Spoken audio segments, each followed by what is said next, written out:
The following is a presentation of the iRacing Esports Network.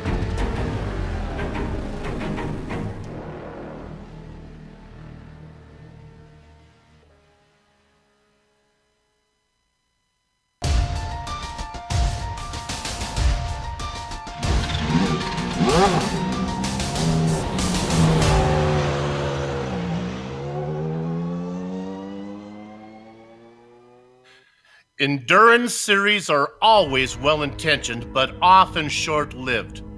With needing at least 2 drivers per car, filling the grid has been the Achilles heel of so many efforts before. Such is not the case for our series tonight. With 5 seasons in the books and coming off a Season 6 debut at Silverstone that saw 60 teams attempt to qualify, this series is so healthy, it actually denied 5 entries a spot on the grid because they didn't meet minimum speed. The teams are strong, the drivers are fast, and the broadcasters are ready. Are you? From the World Center of Racing, it's time for the DGFX 6 Hours of Daytona. And you can see all the Round 2 action, from green flag to victory donuts, live as it happens right here on the Global Sim Racing Channel. From the state where the only thing more contested than its racing is its elections, hello and welcome to another GSRC broadcast. This is a 6-hour affair and GSRC is going to cover it in its entirety. We have 2 booth teams scheduled to bring you our bird's eye view, starting off with yours truly, Bill Soufson, joined on the mic by Samuel Ryman and Stefan Slocker.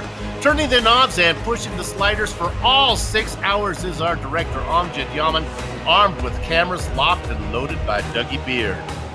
Sam, everybody knows about Daytona, but for those just arriving from outside the solar system sent here to study our ways, tell them about today's venue. Well, the Daytona road course is what we could call the original Roval. Half road course, half oval. There you see, you can draw a circle all the way around it, and that would be the infamous Daytona International Speedway. But of course, we use up a little bit of the infield here, compiling into a 12-turn, 3.5 mile, that's just a tick under 6-kilometer racetrack here. Very famous, lots of great overtaking opportunities around the circuit. Normally we see this raced a lot in the real world and also in the sim racing world towards the start of the calendar year. And that follows the fact that the Rolex 24 Hours of Daytona at the end of January normally opens the start of a new season. It's round 2 of 6 of this series championship, and they'll be racing under the lights for 6 hours. Maybe the last time here on iRacing we'll see that, considering day to night transitions are coming up very soon. Let's give you an idea of what a lap around this track is like with our GSRC lap guide.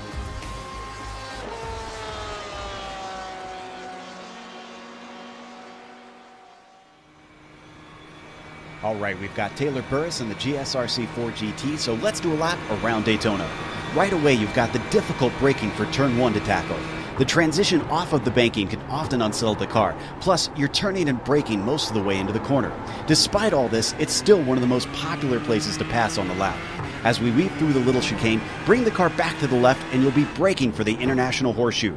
You might sometimes see passes into here when the opportunity presents itself. There's a little access road off to the left of the exit too, which because it's paved, it's all fair game to use when getting the power down. We'll drift it back across, and in these GTE cars, the kink is easily flat out. But the best racing line is to hug the car to the left side to give yourself a nice entry into the Western Horseshoe. The tricky thing here is the way the corner tightens in the middle. It makes hitting the apex a bit of a pain. Turn 6, which will be the last one of the infield section, is probably one of the most important of the lap. Failing to get a good exit here will cost you a bunch of time on the oval portion. Plus, you'll want to protect yourself from attack by preventing the car behind you from getting as much of a slipstream as possible. Jumping ahead to the bus stop, it's going to be tempting to make an overtake into here, but any side-by-side racing is terribly risky and often doesn't end well. Once again, because we'll be flat out for a while, getting on the throttle smoothly and early will pay big dividends. And just like before, draft battles are probably going to be playing out all day.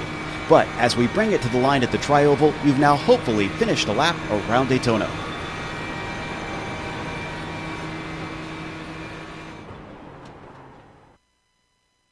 It was daytime on that lap guide. It's nighttime here at Daytona. That's a lap around the road course here at Daytona. Let's go ahead and take a lap around now. The point standings. I'll start with the LMP1s. Now, you can all read with me, but I'll go ahead and let you know the nationality of those top three teams. You have the Russian team of Scuderia Rec up there. They're racing in the Porsche. We have a USA-based team, Kinetic Racing. That's a team we've seen start to make their presence known all around iRacing. And then the third place team, Sim Experience Elements Sim Racing, down there. Now, you notice that those points, you're going to see 30, minus 3, minus 6, minus 8, minus 10. Those are going to be the points all the way through when these guys go through the rest of the classes. They're all the same since we only have one race in the book. Sam, you want to take a look at LMP2s? Yeah, as you just mentioned here, Bill, not a whole lot to say about the right-hand side column, but considering this is only a 6-race season, the fact that these teams that you see up on the board right now being led by Bad Cactus Racing, which, by the way, makes me wonder what a good cactus is. But anyway, these teams obviously off to a good jump in the championship, and were they to have another good result tonight, well, we'd already be a third of the way through the season, and so that would be good signs of things to come to finish off this championship. Bad Cactus Racing Cola, by the way, the number 195 car, is currently the provisional pole sitter in LMP2, so they might be able to extend their points lead today over Nomad Sim Racing. But of course, we've got a lot of racing to come up ahead of us. Stefan? Well, in GT Pro, obviously after one round, we have the winner of the last race at Silverstone in first. That's Graphite Racing, your Netherlands team there. German Sim Racing in second, Geodesic third, Lux Sim 24 Racing Podcast in fourth, and Team Heusingveld in fifth. For the GTM standings, we have PCDC Motorsports winning last round at Silverstone, gaining their 30 points there. Black Sheep Motorsport, the USA-based team, in second. Fachauto Team Sim Racing in third. But we have some sad notes for them for this race here. They have gotten handed out back to the back of the field penalty for this race. So they're gonna start last. They have a lot to make up here to get to third once again. AVA Veratic in fourth in GTM, and fifth Team of Vikings. Qualifying. But how? Oh, sorry. Go ahead, sir. How are the series details looking, Sam? Yeah, let's take a quick look at those, because we're actually wrapping up qualifying right now. As we mentioned, this is round 2 of 6, so a third of the distance through the season. We've got 3 classes, the LMP1 cars featuring the Porsche 919 and the Audi R18, relatively new cars to the iRacing service that are very enjoyable for our sports car racers here. P2 is the only class that is only one car, which is why they gave the simple commentator, me, left to cover it, so I can just talk about the kind of racing that we're going to see between these HPD ARX 01C drivers throughout the race. And then GTE, wow, what a class that is. It takes up over half of our car count today, and there's 3 different cars there, the Ferrari, the Ford, and the Porsche. that are all going to require different driving styles, different setups, and let's go down to our next bullet point there, the fact that all these drivers and teams are allowed to build their own setups for this race. It's an open setup race, and they're going to be racing for 6 hours today. And I think it's good when you have a 6-hour race that you want an open setup. You don't want to be out there with a setup that you haven't built, one that you are not comfortable with. And the other last note you would have seen on that screen, we do have full course cautions. If something really ugly happens, the officials will show the yellow and they'll do some pace laps out here and get the field regrouped, and that could lead to some very interesting restarts. I have a feeling when we were talking about the championship standings during the qualifying session, there was a big crash going through turn 1 that some of our viewers may have caught on screen. I have a feeling a crash like that probably would have triggered a safety car period if it had happened during the race, Bill. Yeah, looking at the results from round 1 at Silverstone, they had pretty good finishing here. A lot of drivers finished on the lead lap, very competitive. No drop races. Well, there's only 6 races, so that makes sense. You know, we saw the video that was during the daytime, but tonight, clearly, the moon is up. So can we take a quick look at the weather, see what we're dealing with here? I imagine it's going to be pretty pleasant down in Florida at nighttime. Yeah, actually kind of cool. Stefan, is that temperature actually a little bit too cool for these cars, or are they going to be happy with that? Oh, they're gonna be super happy with that temperature right there. I forgot to change to Fahrenheit. I'm gonna be perfectly honest here. 19 degrees Celsius. Honestly, especially the engines are also gonna be happy. Cool air. That's a lot of oxygen going through them. More boost, just more acceleration. These cars are super happy right now. And before our director takes us down, let's take a look at the center of that graphic right there, the wind speed. It just dropped to 7 miles an hour, now 6 miles an hour, you see it decreasing. But it was up by almost 20 miles an hour a moment ago. That is going to wreak havoc with these drivers all race long. The fact that they've got such a strong fluctuating wind coming from the south there, and we'll have to wait and see if that plays an effect on these cars during tonight's race. Yeah, a strong wind is one thing, but a strong wind that you can't count on, well, that's something else entirely. Qualifying going on right now. The LMPs 1s and 2s have both put in their time, so this is the GTs that are out there. Let's be more specific, it's the GTMs.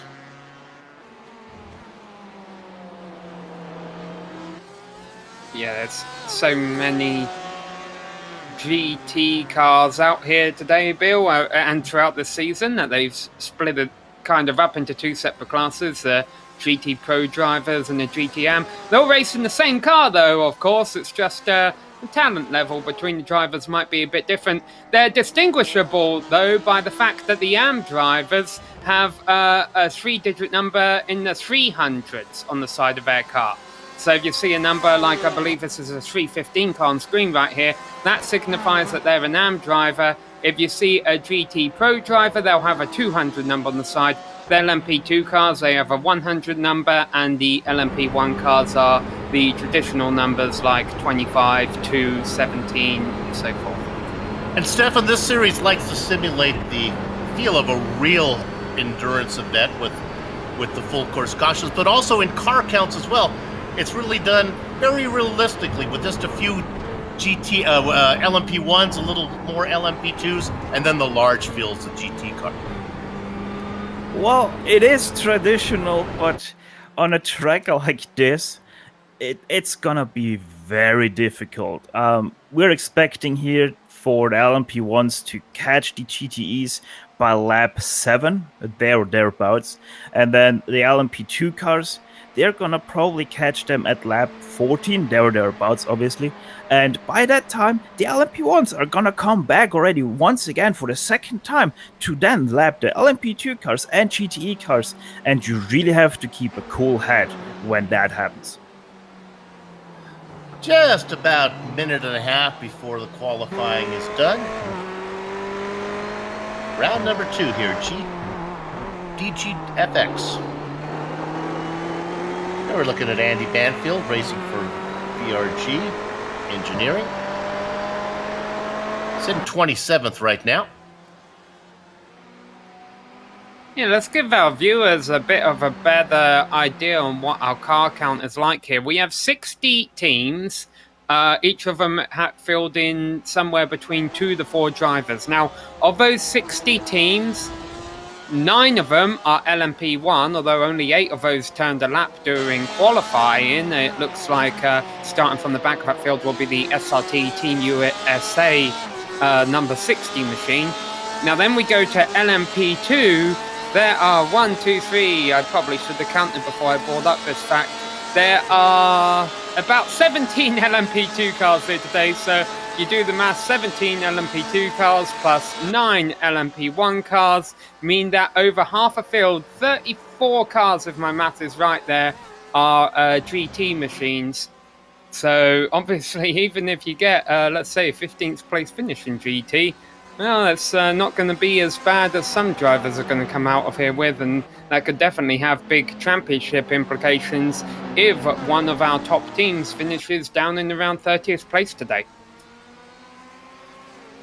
Absolutely, as they come right at you on screen. Stefan, night racing here at Daytona, well, it's always difficult. Daytona's really well lit, isn't it? Not much difference between racing at night or in the daytime here. Not really, except for the infield, which is very badly lit, especially the second hairpin and the Kings, so turn 4 and 5, they're very badly lit. You can have tiny bit of problems there, but also one thing you have problem is an LMP1 car, you're not seeing those braking lights that good because they're so slim, so you can have some tiny mishaps happening right there. Checker flag is out. They're just letting the drivers put in their hot laps to get those final qualifying attempts in. And then we'll give you the starting grid. In fact, we have time here. Why don't we go ahead and we'll go to the grid right now. We'll start with the LMP1s. AVA Vertetic, car number 25, sitting on the pole. They're going to be inside of Kinetic Racing. Now remember, Kinetic Racing sits second in the points. Well, they're qualified second as well. Samato K Esport. The J team is going to be in the inside of row 2. SRT Team USA LMP1 outside of them. The GT Tempel Racing starting inside of row 3. Now here's your points leaders. Scuderia REC, they're going to be the Unicorn team outside of row 3. Plenty of time, 6 hours for them to make up 5 spots. German Sim Racing LMP1. Yeah, car number 11 sits inside of row 4. And then the last of the the LMP1s, that's going to be Beast Racing out there, car number 82 in 8th position. Sam? Yeah, will be interesting to see if this is one of those leagues that will grid the SRT Team USA and LMP1 car that didn't set a qualifying time up ahead of our LMP2 field. But when we do get to the LMP2 drivers, the team leading them off will be the number 195 car, the Bad Cactus Racing Collar team. Behind them will be Wyvern Racing HPD, all of these cars racing that HPD as qualifying finally gets a checkered flag and now the cars get the grid up. So let's go to page 2 here. We see team Huizinckveld are going to be lined up in 11th. Alongside them are Road Bastards. Nomad Sim Racing will be starting behind them with German Sim Racing. Team Vikings, which I think is one of the greatest team names we have out there in the field, will be starting ahead of Vapex Racing Group Red. This is about the halfway point of the LMP2 field we're getting to here now. Then Fixed Sticks Motorsports Fighting CRC, PC-DC Motorsports Green, Black Sheep Motorsports, the number 187 machine back there ahead of Luke Sim 24 Podcast. And then rounding out the final 2 rows of LMP2 will be Sim Experience Element Sim Racing, NAB Racing, 4X Racing HPD. Hopefully we won't see them get too many of those today. And rounding out a 16, not a 17 car LMP2 field, as I falsely mentioned a little moment ago, will be Vapex Racing Group Purple starting in 16th in class. In GTE, we have a front row lockout for Geodesic Racing. Geodesic Racing Black in front of Geodesic Racing Gold. In the second row, we have German Sim Racing GTE and Kinetic Racing number 283. Fifth is Drafat Racing GTE. In sixth, we have Torque Freak Racing Black. In seventh, we have Team Bushfink Racing. And in eighth, we have already the first GTM car of Nomad Sim Racing GTE. Ninth, we have Luxim 24 PCDC rounding out your top 10 of the GTE field. Team Heusingeveld. 11th, B Apex Racing Group. In 12th, 13th, Black Sheep Motorsports. 14th, Speedworks Racing Team. 15th, Fisher Motorsport. That's another GTE M car. 16th, Luxim Motav Podcast. 17th, Samba Racing, Alliance Racing. 18th, 19th, AVA Veratic. 20th, Team Vikings Midgard.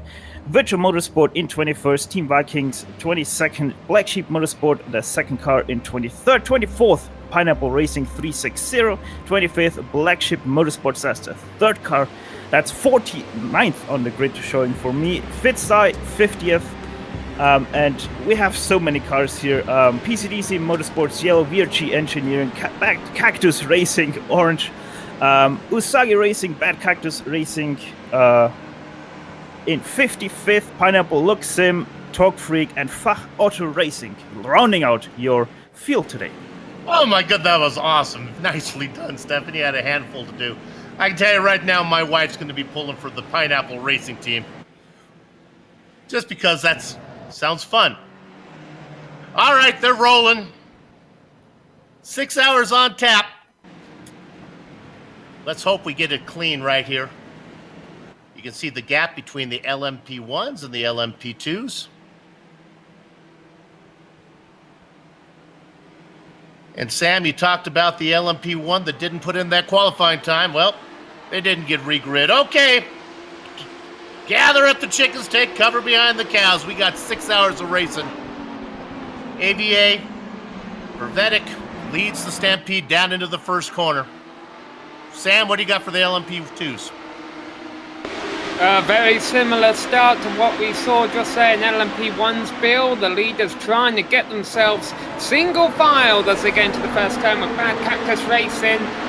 Some double file racing going on a bit further back. Let's go to GT, Stefan. Well, it's a clean getaway for GSRC Racing Black, and Gold. Third is a bit contested there between German Sim Racing and Kinetic Racing there, but everything else plays out as we go single file through turn 3. Black Sheep, car 187 got turned around in the LMP2s going into the first corner. And it's way at the back now. Well, if you're going to have a problem in an endurance race, have it early on, and hopefully they've been able to escape that incident without too much damage. And as you mentioned there, right as we went green, Bill, it is just 59 cars. There is no SRT Team USA LMP102 car. However, they do have a car out there running in fourth position right now. Actually just trouble actually for the 29 car for David Uguardo. I think he lost a couple positions. He was in fourth. He's now down to seventh all of a sudden. Something's not right here. Yeah, we'll just keep going on that one. We can't find it. I can report that Black Sheep car took a serious damage. Still out there racing right now, but boy, it has no nose cone. You saw it on screen. Battle for second place in LMP2, Wyvern Racing HPD, with the drive of that number 141 car being Sai Andra, trying to hold off the driver of a number 111 car, Christine Kiwit. And we have one of the cars in the pits. That is Taylor Bookout. He had a big problem going into the bus stop, hitting the wall on the inside there and opting for an early repair pit stop. No free repairs, of course, but if you're going to have damage and it's too light, obviously with this being a 6-hour race, you can try and get in the pits, get it repaired, get back out there. You may still be able to salvage a halfway decent finish. Better in the first lap than on the last lap. this Sam, we battle got for something second. going on. Yeah, go ahead. Yeah, this battle for second still not letting up. And they're about to come back out on the oval scene. Another car in the pits, another LMP2 car, Alexi O'Lane in the number 187 machine. And Bjorn DeForce for Benelux has had an off. So some cars running into some trouble early on, but here goes the battle for second across the front straight. And on the inside is Wyvern Racing, the outside team who think Veld, and they're not going to be able to complete the pass. So Syandra holds on to second position for now. I just want to report that DeForce actually was on his lid in his Porsche. DeForce in the Porsche. So I think his day is done too. Now what's interesting is this follow-up on this DeForce issue, because it's part of the rules here. There are yellow flags. The car was actually on its lid, settled back on its wheels, and he was able to drive it to one of the designated areas where he could take a tow. Otherwise, they would have thrown the caution.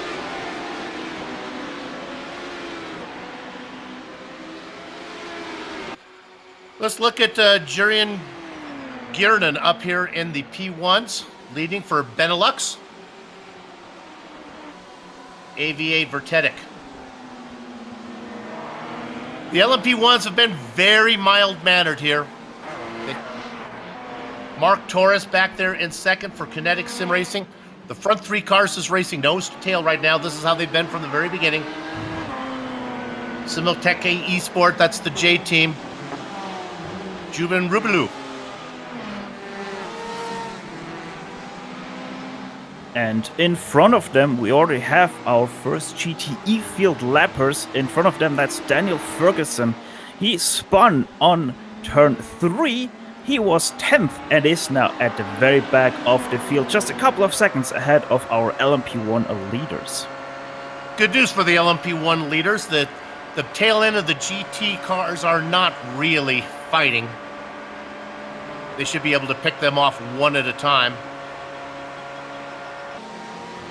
Fairly new graphic we have here on GSRC up in the top left corner of the screen, indicating our LMP1 leaders right now. That's the class we're watching. You can also tell, as we mentioned, by the car numbers that they have, 25, 83, 2 and so forth, the 2 and 1 digit numbers that their LMP1 machines trying to work their way through all this traffic right now. And obviously the grey box down at the bottom there for the car 9th position indicated that they are not currently in the race. Stefan, how are we doing in the GTs? Well, we have someone spun in turn 3 in the middle of the road. That's Magnus Wellström from Team Bushfink Racing Green right now, as our leaders are coming up to him. He's currently in 44th position right now, car number 274. Now, he started to get loose. Now, he got a little help going around from Mark Fletcher, but really not Fletcher's fault here. There's you saw the tail end of it. Yes, it's very hard to make out a car that is really spinning there, especially in that corner, as you're always a tiny little bit loose, like the car normally is in an off-cambered situation. But yeah, nowhere to go there for the car behind. But again, he was able to get the car going, so one more time, no full course caution. All right, with that little spin out of the way, let's go ahead and look at GTs again. How are we doing there? Well, everything is super civilized right now. GSRC Racing doing their team works very well. They're getting away from third place, securing their 1-2 lead right now. Obviously, our LMP1 leaders are cycling through this field right now. They already passed one of the big battle groups of 8 cars through the infield section. But yeah, everything so far going to plan for pretty much everyone. Julian Gorin for our LMP1 leader really is doing a nice job of knifing his way through. Remember, that was a 3-car train. Well, he's opened up quite a gap now on the Kinetic Racing team, with Mark Torres piloting that car. fact, let's look at the LMP1 leader right now. He's got 3 cars behind him, but he's got a full slate of cars to get around in front of him. Yes, he's going right now through the second battle pack here in the GTEs. Obviously ahead of him, there's another 4 cars. That is then the battle pack for third.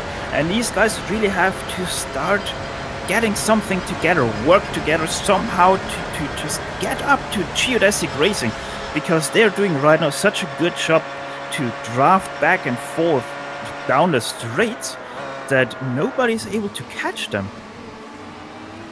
So one team that's having a bit of trouble at the tail end of the GT field there, Stefan, is Team Vikings, the number 301 machine. Harry Kellen got involved in an incident with another car at the end of last lap over in the bus stop. Just a spin, he was able to recover, but just had another off this lap, so I wonder if he's carrying a bit of handling issues here early on.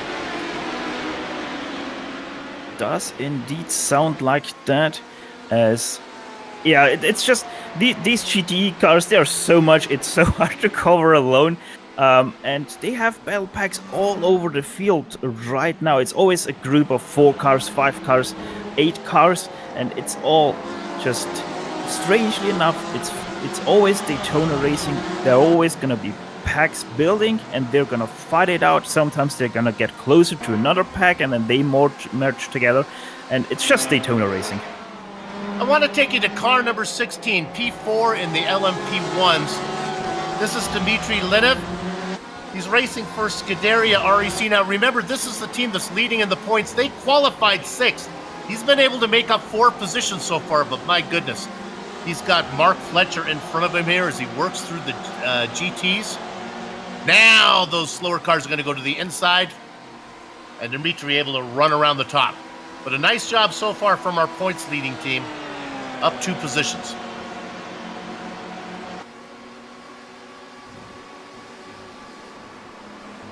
And boy, was I wrong with my prediction of the LMP2s catching the GTEs on lap 14. We're on lap 6 and they already have the back end of the field. Yeah, and things have actually closed up a little bit. I mean, second and third have been running nose to tail all race long, but now all of a sudden, the team that is named a name to try and mess with the British sounding commentator here, Road Bastards, in the number 124 car being driven by Sven Riedel. He's been running fourth all race, but he is catching up a little bit with those drivers in second and third. All these drivers holding station for now. They're being patient. They know they've got 95% of this race still left to go. But I wonder if, as these guys hit lap traffic, if drivers like Sven, who may see second place and even the lead of the class not too far ahead of them, might start to get a little bit ambitious. Again, early days right now, but we're still going to start eating up deep into this first stint, and then of course we get to play the game later on called pit stops. Just report a couple laps ago, the LMP3 car, LMP1 in third place P3, Julian Rubelu got into it with Joshua Bannister as he was trying to put that GT car lap down. He's still out there racing, but he took a pretty good shot to the right side of the car. We'll see if that slows him down at all. It would be car number 2, third place overall. Racing for Semetco Esport. Might not be able to find it as it was probably a lap back. But there's the car we're looking at right now. It looks still pretty healthy. Stefan, is there a real difference between the classes if they get together? Are the LMP1s a little more fragile if they get together with the GT cars? That pretty much equal for all the classes? If you have contact with another car, you definitely want to sit in a GTE car. LMP2 car can also take a little bit of damage, but the LMP1 car is very sensitive to damage, especially on top end speed. That was always my choice when the BMW was still a popular car to race that one, because that thing was a tank. Uh-oh. Yeah, we got a car off here at the bus stop. It doesn't look too badly damaged, but he's doing like a 7-point turn to try and get back on the track, losing a lot of time here. Is Andre Burnett, and got on the brakes way too hard, racing another car into the corner, locked up the rear brakes, only lightly grazes the rear wall, but it took him forever to get back out onto the racetrack. The Canadian driver having a bit of an adventure with only 15 minutes into this 6-hour event. He's able to come back out 56th place overall.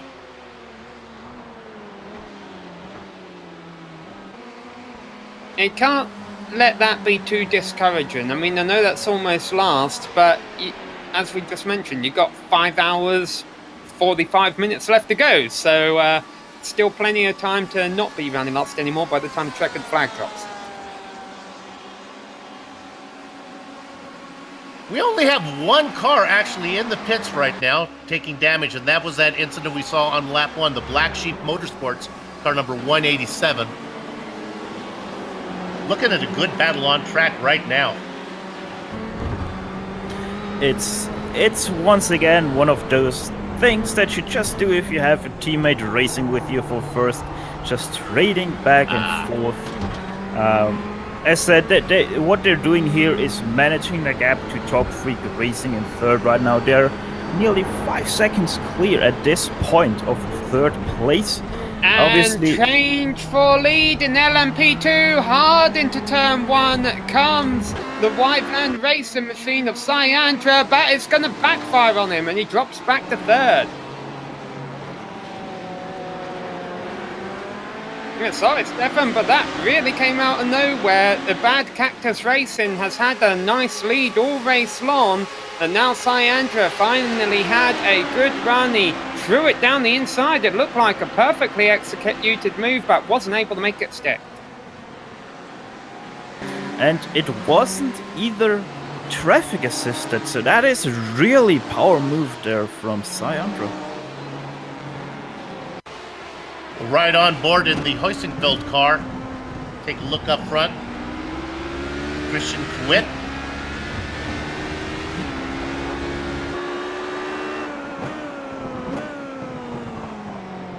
And they're all flashing their headlights trying to get through the GT traffic right now, because the GT traffic's getting a bit dicey here. And actually, Andre is going to be held up in the bus stop because of a battle going on in front of him between Christiansen and Niskanen.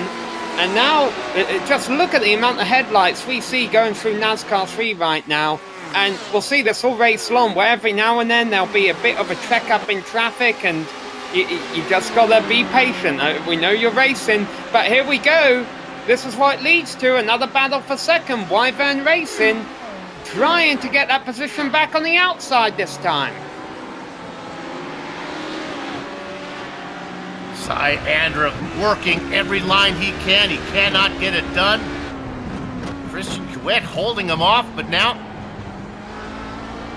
Kwitt's got to work with the car of Brian Reeves. The GT car, he gets around him.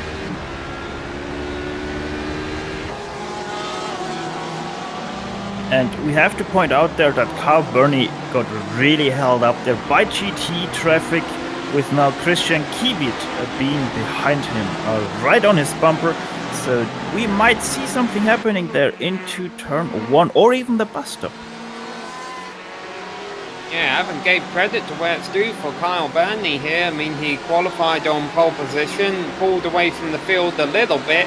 They've started to run him down just as they hit this lap traffic. He's been able to open up a bit of a gap over his competition again, but not enough, especially with all this traffic around. That gap is going to continue to fluctuate throughout the entire race, at least until the first round of pit stops come up, and maybe we'll start to see this pack break up a bit as the teams play their different strategy cards.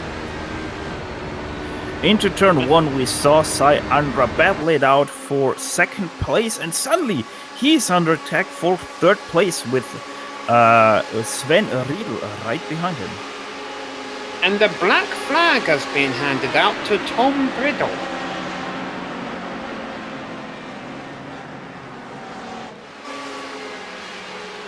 is, Tom? He's coming in to serve that penalty. Don't know what it's for. That is by race control. It is a stop and go for avoidable contact.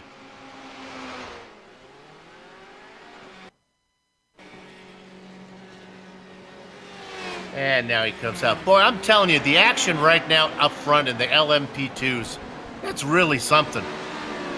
Kyle Burney has no room for error as he tries to make his way through. Looking back for second position, though. Cy Andre again, working on the back of Kvyat. They go underneath Victor Brill. Now he goes around the top side of Trevor Clement. Yeah, that's not the way Brill's supposed to do it. He's supposed to stay down low and make him go on the outside of him. Look who is And there. then- It's Julian Couple- Grunen, the LMP1 leader. Yeah, a couple of scary moments here, and Brill's just going to port the bus stop and say, I'm getting out of here. He realises he's not where he wanted to be. But Andra now really under pressure there from Sven Riedel as they go side by side. And 3 wide with the LMP1.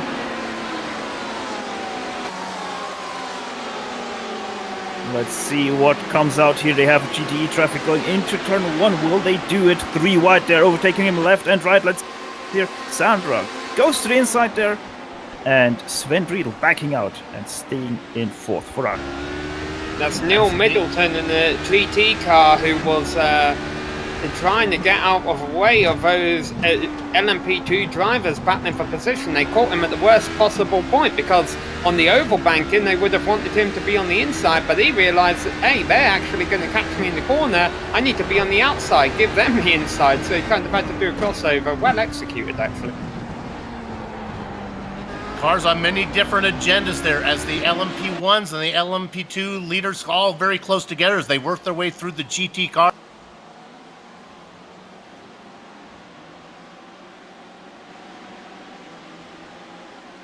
Well, it's always dicey when all 3 classes are racing on the track together at the same time, and unfortunately, that's going to happen for the next 5.5 hours. That was a bit of a scary moment there for our LMP1 leader. As, who is that? Mark Fletcher went from top to bottom in turns 2 of NASCAR, right in front of him. Oh, we have a pass for the lead we're looking at.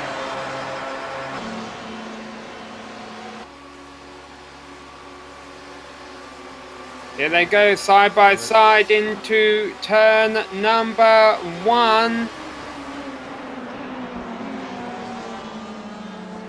Road Bastards has had a spin exiting the bus stop, and it is going to bring out our first full course yellow.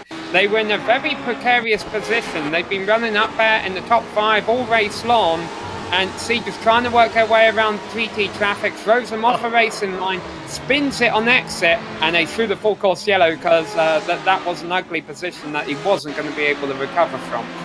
Great job from Colin Stark, racing for Nomad Sim Racing. Look at this car take evasive action to the top side. It's the yellow car behind. Watch this. Threading the needle there. Woo! It's a surprise, and as he got through that okay, as it is, that you've got the colour right, Bill.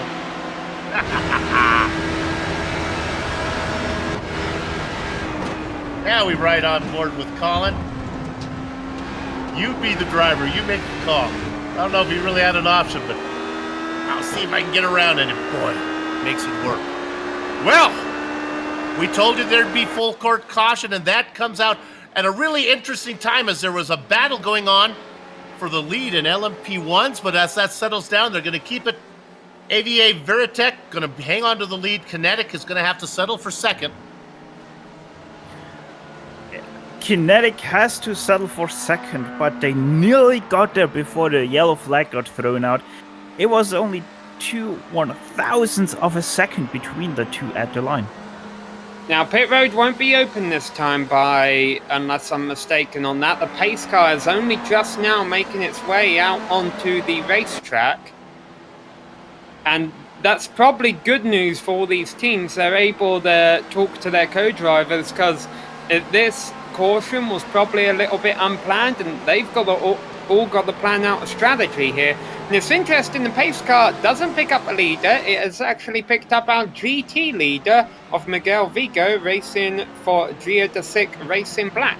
And Geodesic Racing 1-2 right now in GT.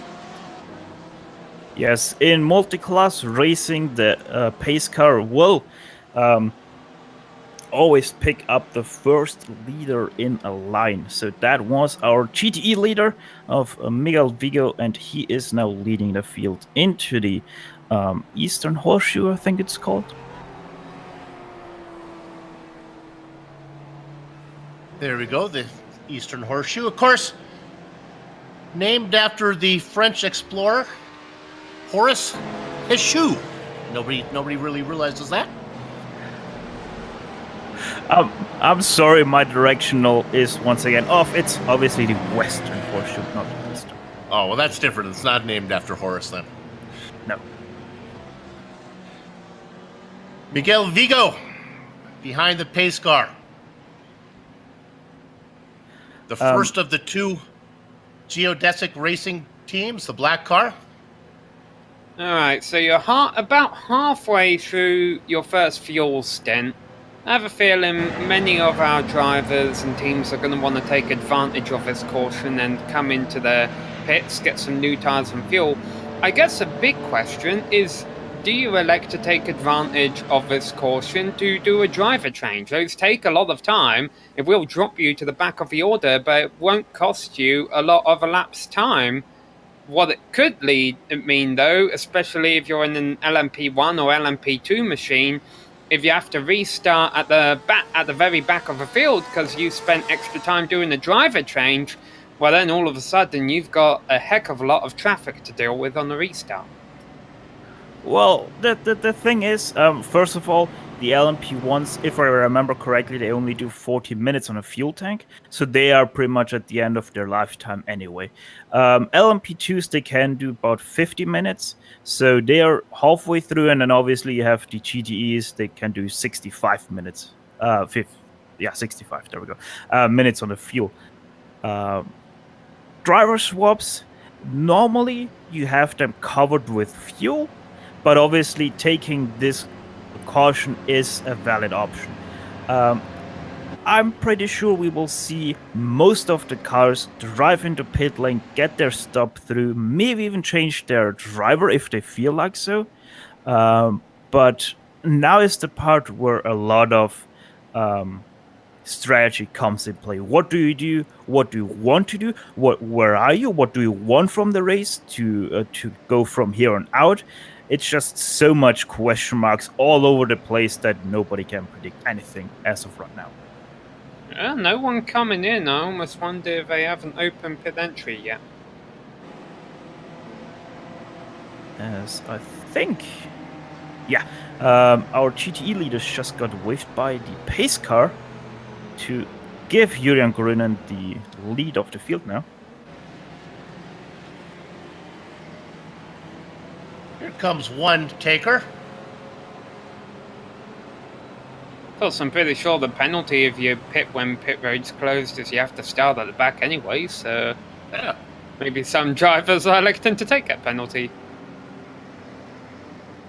Then again, maybe we're completely wrong. Maybe pit road is open and all of the teams, even though they're low on fuel, are saying, hey, we'd rather save some fuel under caution. We think if we can still run it out the 40, 50 minutes into this race, we'll have to make one less stop.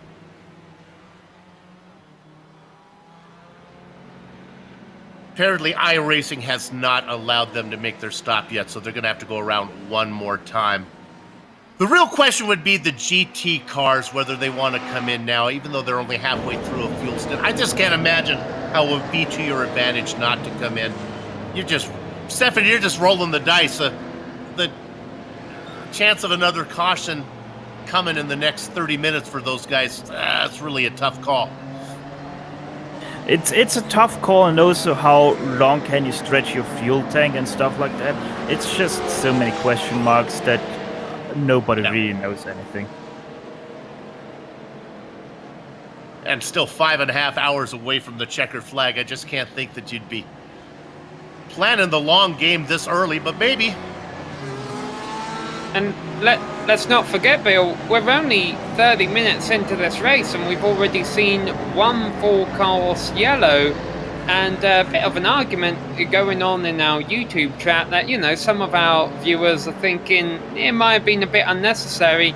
It was at a high-speed portion of a racetrack, and the driver involved was in a very precarious position where, I mean, had it happened in real life, I definitely could have understood the yellow, because that would have been a safety hazard for that driver. You know, drivers going pretty much way over 100 miles an hour, even though this is a tricky bus stop, and then there's just one car parked on the exit just off a racing line who could get, you know, who could get T-boned. That would be a very ugly incident if it happened in real life. So I guess that's the justification for these drivers, for the field getting the full course yellow. And what it does mean, now that we know what kind of incident would warrant a full course yellow in this race, it almost seems to me as if these drivers have to account for a strategy that would account for the fact that we may see more of these throughout the race. So things could definitely change up in the next 5.5 hours. Well, Sven Riddle was really in a tough situation. He was perpendicular to the track. The drivers were coming just out of the bus stop at full speed. Yeah, he was able eventually to do a donut and get the car going. But yeah, I had no problem with the yellow there. Yeah, still no one electing to stay in, so... Well, with a long pace lap ahead, this gives us a good opportunity to take a break right now. Don't go far. We'll be back before they go green. Back in a few.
Welcome back to the Global Sim Racing Channel's coverage of the DGFX 6 Hours of Daytona.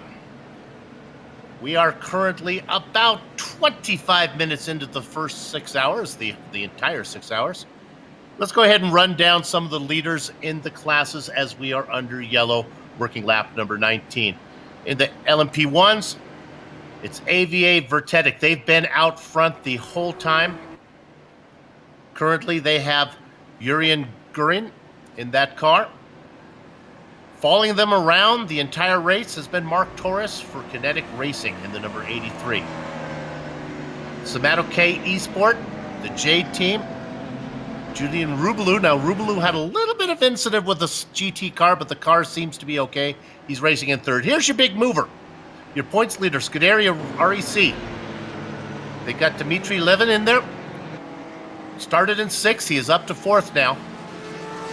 And then it's SRC Team USA. That's got David Aguado.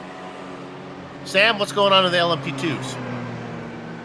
Bad Cactus Racing has been leading that class all race long in the number 195 machine with our league organizer Kyle Burney pacing the field. There has been a change for second place, though. We documented that battle quite well as they were navigating their way through lap traffic. A number 111 of Kirit has taken that position. But before we go deeper, it does look like pit road is finally open and all these orders are about to change as even our overall leader coming to the attention of his pit crew.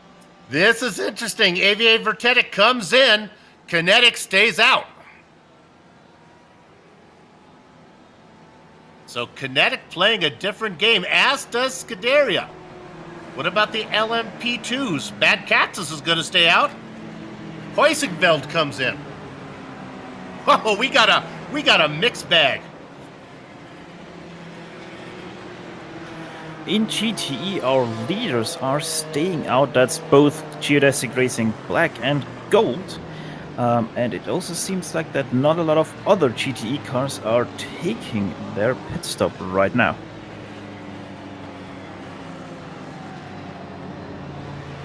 Go ahead, Steph. What do you got there? Since nobody really came in the GTs, let's go ahead and run down both the Pro class and the AM class if you can. Well, as I said, Geodesic Black is in the lead in front of Geodesic Gold. Then we have Torque Freak Racing Blanchiment in 3rd, German Sim Racing GTE in 4th, and Graphite Racing GTE in 5th. That's the top 5 of your GTE class and your GTE Pro class.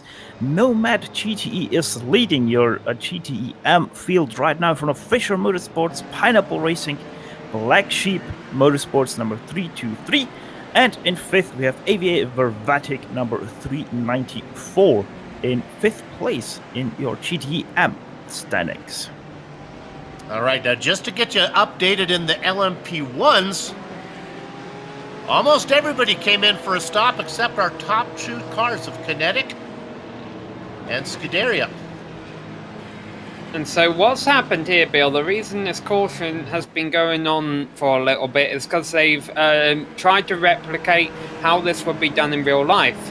As we mentioned, our pace car picked up the GT leader, so they had a bunch of cars to wave around so that they wouldn't let anyone pit without taking a penalty until the LMP1 cars were at the front of the field, the LMP2s were in the middle, and the GT cars were at the back. That's what it was like last lap. They allowed everyone to pit. We had some takers, but now those takers are going to have to restart at the back of the field because the pace car lights are off, and we're about to go racing. The good news for our drivers, our teams up front who didn't make a pit stop under this caution, is they've got clean racetrack, whereas the drivers at the back, they've got some work to do. However, all of our teams who have yet to make a pit stop, they're going to have to make one very shortly. So I hope they've planned out their strategy here and it doesn't end up that in the long run that they'll have to make an extra stop over their competition, unless of course that was just in their plans all along anyway.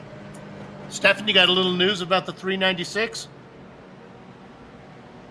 Yes, the 396, that is Bad Cactus Racing of your GTE M class, they got handed a stop-and-go penalty for dive bomb.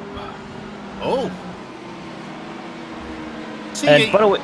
you name your team Bad Cactus, and right away, the race stewards are going to give you a hard time. Like Sam said, good cactus. Go ahead. The thing we said about your leaders having clear track right now, Julian Green, as we have in NASCAR Turn 3, that's David Aguado being spun around. Race cars in. Let's get back to racing.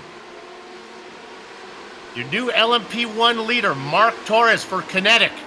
How long can he stay out? We'll find out. Scuderia in that blue machine is in second, up from 6th position. They're your points leader. Cyandra racing for the GT Temple Racing car number 17. No, I'm correct myself. 141 car.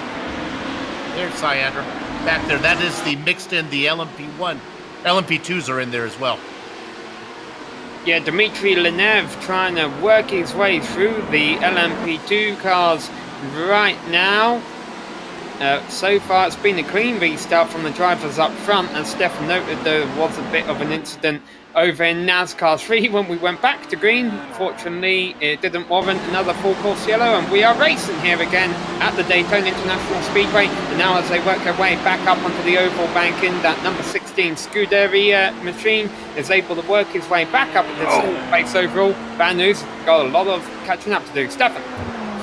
Julian Grönen with 2 mistakes within 2 turns. First at the Western Horseshoe, goes way wide and then back onto the oval. He dive bombs 3 GTE cars and hits the third one in line. That is quite a bit of damage there to his right side of his LMP1 Porsche. As there's a car spun in the pit stop right now. Who is that? That's Pineapple, and they wreck more. That's 4 cars now in the grass there.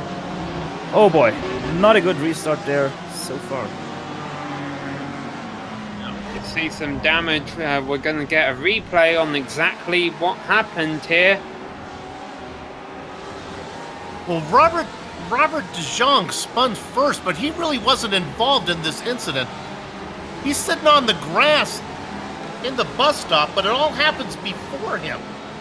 Neil Middleton, he locks up his left front brake, spins around, and with the cars behind him, no way to go and pile up into his car. But because they can all drive away, we stay under green. As there's another pile up in the International Horseshoe, that's 5 cars there involved. That's Trevor Clement 212. It all happened in front of him with Jason K. Rabe, that's number 302.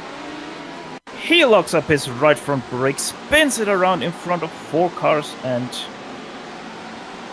let the pile-up commence. Yeah, Rabbit got around first, and then Clement got into him. Tom Brittle also involved in that one. It's one of those instances where I know the driver is trying to get out of racing line, but almost would have been maybe a bit less chaotic if he just held the brake pedal down. But easy for us to say that up here in the commentary booth when, you know, it's you got to make these decisions in the heat of a moment down there when you're pointing backwards with cars pointing at you at 100 miles an hour down on the racetrack. Might not always be thinking clearly. Fortunately, it looked like there was only minor contact for most of the drivers involved in those 2 pile-ups, and they should all be able to continue. I'd like to look at third in the LMP1s. This is car number 17, driven by Martin Hammond. Now here's what happened. Because all the LMP1 cars took pit stops, they went farther back into the queue, and that's what has let the top 2 LMP1 cars get away. Go ahead. Pile up in turn 1. That was an LMP1 car. Just saw it because I had the camera on a car in turn 6. Eric Clark is one of the cars involved. That was a very long wreck there. Let's look at 4th position. Now, this is a little battle going on here between Julian Guerin. Now remember, this is the former leader, and he's in a battle with Samatko.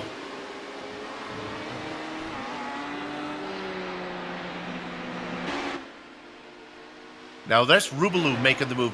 There weren't a lot of driver changes, if any. And I think we're going to see a pass made here. Yep, up. And now we're up to speed. Sorry, I was a little bit on the replay. Rubalou now up into fourth.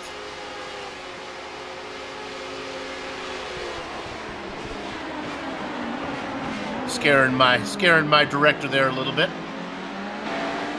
Oh, we have a car spun in the bus stop right on the exit apex there.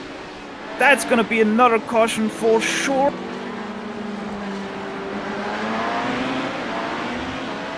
Or not. Interesting that is not a caution. It was We a stayed green there. 396. That the 396 car of Ryan Wallace was one of Ford GT involved in that, and I believe this car also had some trouble on the previous yellow. I'll be honest with you, there are some cars that are blinking on these incidents. We're having a hard time dealing with them. It's not just the director, all the commentators here. Yes, this race so far is a bit cursed for us, but we're gonna work through the We are. troubles.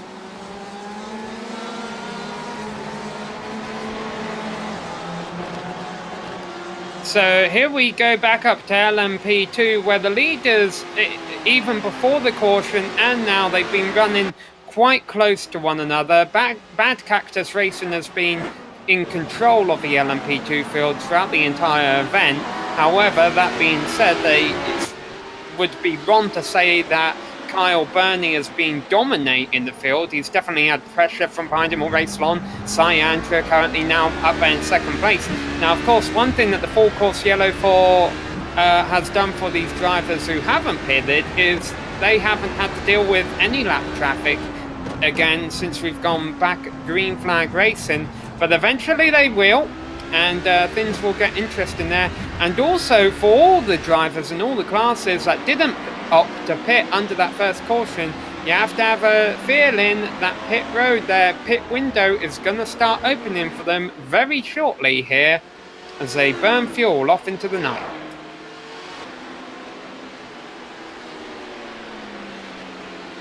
We're looking at this battle now. This is between Benjamin Gregory in the 113 car, the Fritz Stey car, under attack from Martins June for NAB Racing. This is for fourth position in the LMP2s.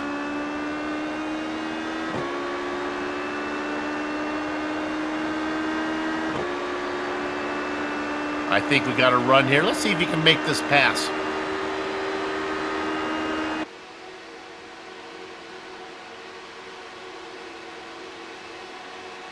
Looking right behind him there. Cannot get it done, or didn't want to get it done. Oh, let's go ahead and look at Andra making a pass.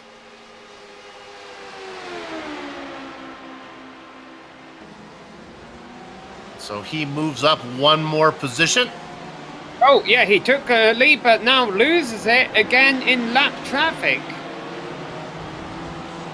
Yeah, watch it as they come out of the International Horseshoe here. So finally, Andra was able to capitalize and make a pass for that top spot, but it...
The following is a presentation of the iRacing Esports Network.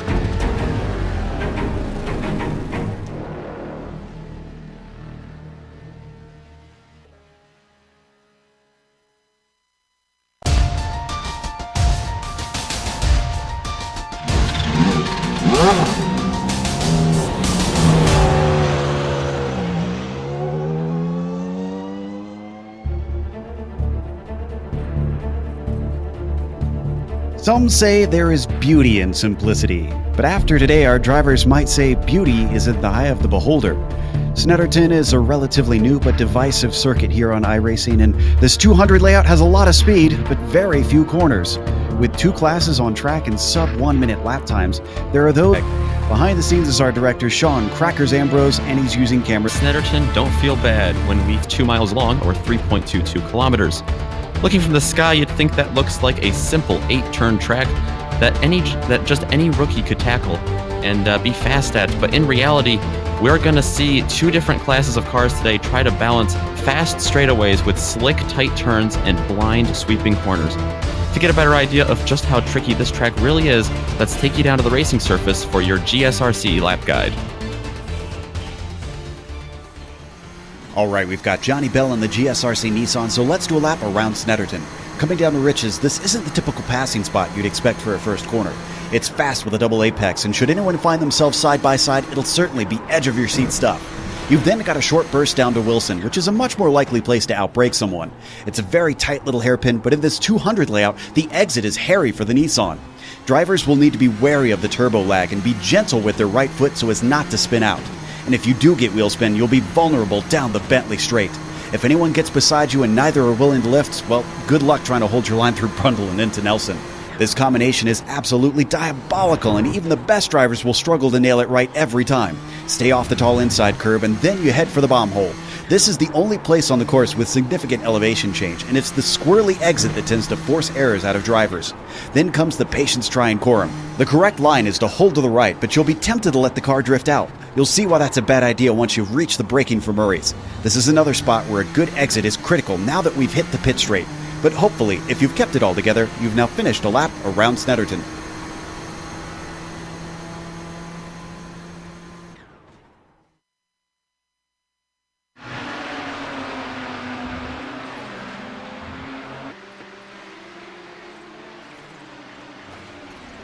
Quick lap around in the faster class, so that's what the Nissans are going to be doing, whipping around here in those incredibly quick lap times. Now, let's take a glance at the championships that they're competing for in this series, starting with the GTP Championship. Up at the top of that, Fabian Gerber still leading over Justin Albrecht, who's jumped into second place. We've been waiting for Justin to really make an impression, and I think he's finally gotten a handle of this series. Mike Houghton has been having a really great season. He bumps up 1 position as well.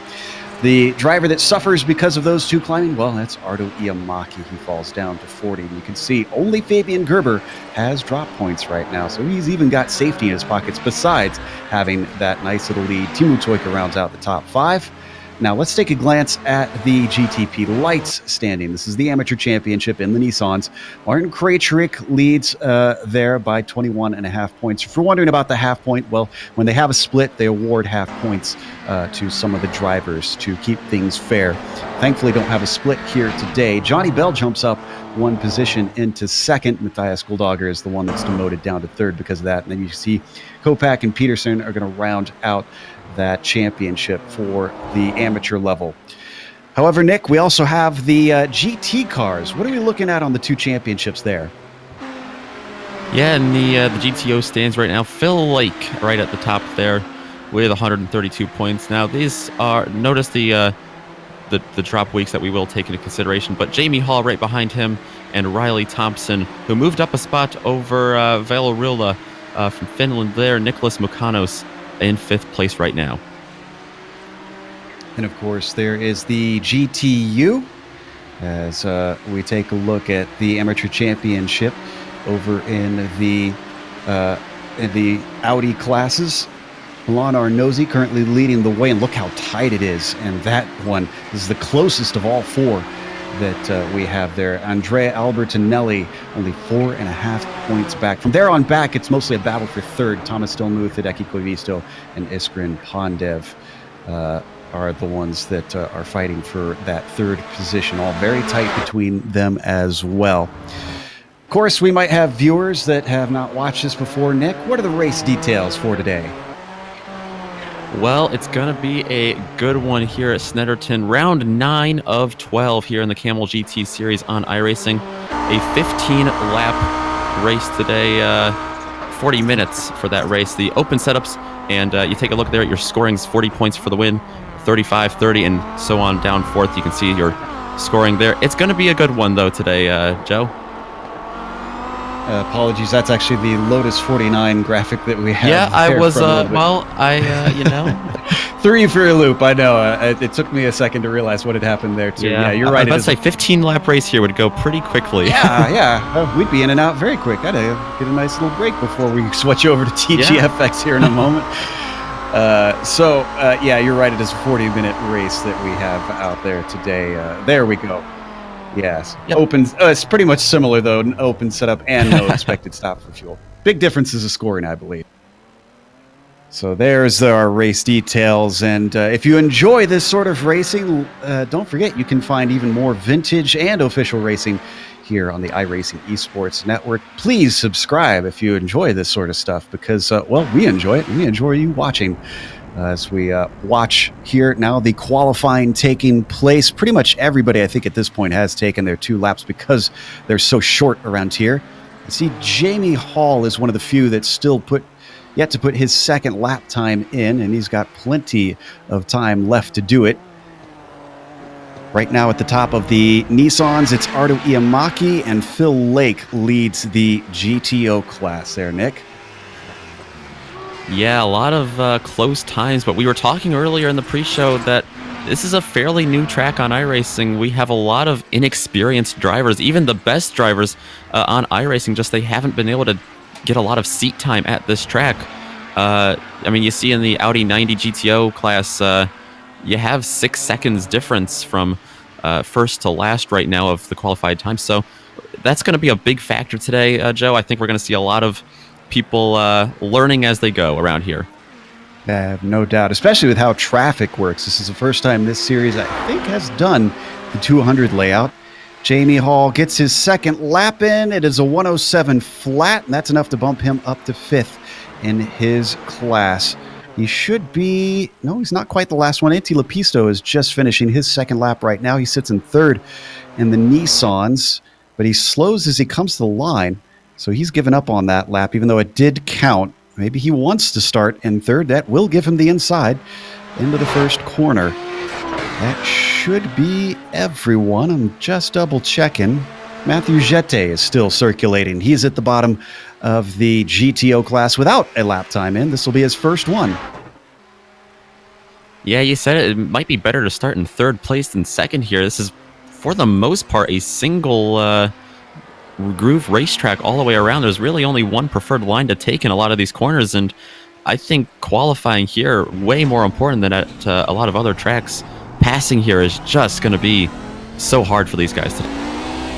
We're right on board with Matthew. He qualified in 11th for his first lap, and like we said, very, very short. So even though it only says 1:34 left, he's going to be able to finish this second lap. This is one of those tricky corners Nick was talking about, through Brundle into Nelson, as he tucks it in nicely after the first corner, taking a little bit of that curb, and now just 2 more right-handers and a left-hander to go. Around a long corrum, this understeering Audi, not a fan of corners like this. Looks like Matthew's on a decent lap here. Let's see what he's got in store, Nick. Yeah, pretty good so far. Right now, these corners, like we were talking, though, just so difficult. One little mistake is going to allow a freight train by you, especially with multi-car classing. Yep, and a 108.3 means he's slower on that lap, and that is going to be all of our field with their 2 laps in. The grid is now set. Let's go through our starting order. A little bit smaller of a GTP field here today. Ardo Yamaki is on the pole with Fabian Gerber starting in second. Antti Lepisto, as we mentioned, gave up on his second lap, curiously, even though it probably would have been faster. He'll start from third. Martin Krejcik will be P4 with Radar Anderson starting in fifth. Brendan Philippe will be P6 at the drop of the green with John Keefe starting seventh. Pablo Suarez starts eighth, and Matt Malone has joined us. Glad to see you out there, Matt.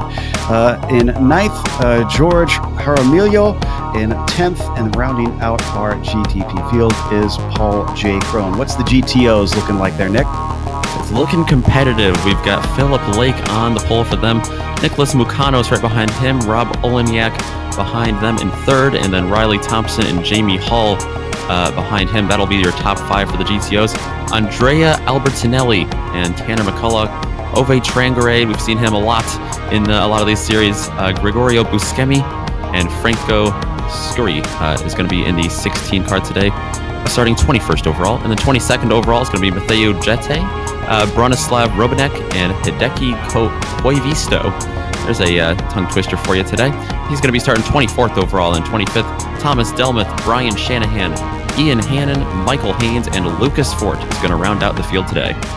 So relatively small. We said it was a divisive track. Some drivers tend to elect to just dip out since they have drop weeks on the tracks that they don't feel as comfortable on. And this, as we mentioned, with it being new as well, seems to be the case where a lot of drivers have decided to just kind of rest and maybe watch the broadcast. Hello to all of you, and well, hope you join us next week if you have stepped out of the car.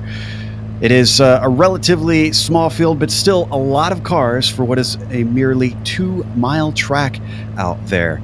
And thankfully, it is fewer Nissans than it is Audis. So as they whip through with the very fast lap times that they have in that prototype class, there shouldn't be quite as many having to trip over our large GTO field. You can see them lining up for their sort of, I guess, maybe quarter of a pace lap, not even half a pace lap around here. We're just going to come around Coram and then through Murray's, and they will get a green behind that roof pace car. So we wait for the flag to be flown to tell the pace car to get going, and now he is on his way. They are going to try and split the start. They don't have a lot of time to try and give a gap between the cars. You could see the Audis just waiting a little bit there and working their way around that long right-hander. They've got a little bit of a wait after Murray's before they do reach that pit entry, so the roof pace car will lead them for a little bit here. No pit stops to worry about, so they don't have to worry about that pit entry too much. And now that the roof pace car is in, immediately Ardo Yamaki does not wait at all. He gets a fantastic jump. Fabian Gerber challenged by Antti Lepisto for that second place as they come down to riches. You can see they've strung out the cars quite a bit to this first double apex right-hander, and it looks like an incident-free start for the Nissans. How do the GTOs look? GTOs are looking clean, very similar start. Philip Lake shot out of a cannon.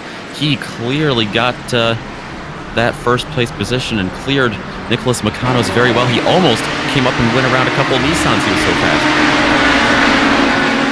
So didn't split it as much as they probably would have liked as they come around to try and complete this first lap. Already we've got our leader coming through the bomb hole and into Coram. Yamaki trying to pull away from Fabian Gerber, but not very well. Now that Gerber is fended off Lepisto, he has focused his sights ahead, coming back onto the Senna straight, getting a great launch and keeping him under threat. So pretty clean first lap. Brian Shanahan seems to have found the pits. I'm not sure what incident befell him. We'll try and get back to that a little bit later. Right now, our leader down in the GTOs, Phil Lake, ahead of Nick Mukanos. Yeah, these GTO drivers really well separated themselves from each other. They all really spaced out there at the start and let each other have a lot of room. They know it's a 40-minute race, as looks like there's a Nissan slightly off there. It looks like Paul Crone picked up a cone on the front of his car there. Looks like he went off track, but yeah, the GTOs back here really well playing with each other right now early in this race. And they're probably going to be glad to see Paul streak away in the distance. They don't want to be held up by this Nissan, especially if he's damaged. As they now hit into the twisty last part of the circuit, the downforce of that Nissan should allow him to stretch away. Phil Lake still leading at the front as we jump back over here. We were on the GTPs. Now we're on Phil Lake, leading ahead of Nick Mukanos. Rob Olenek giving good chase. In fact, it's a streak of cars all the way back to Tanner McCullough in 6th before we get a gap. Yeah, I think being one of the first races here at Snitterton for a lot of these drivers, I think they're just trying to, in the early stages of this race, just sit around here and log off a couple laps just to get a good feel for. I mean, yeah, these guys put in a lot of practice, but to get a good feel of how this car will handle on this track in a race setting around other cars, and soon they'll have the Nissans catching them from behind, but I think right now a lot of these two guys just playing it safe, trying to be cautious. Meanwhile, in the Nissans, John Keefe was under threat from Radar Anderson.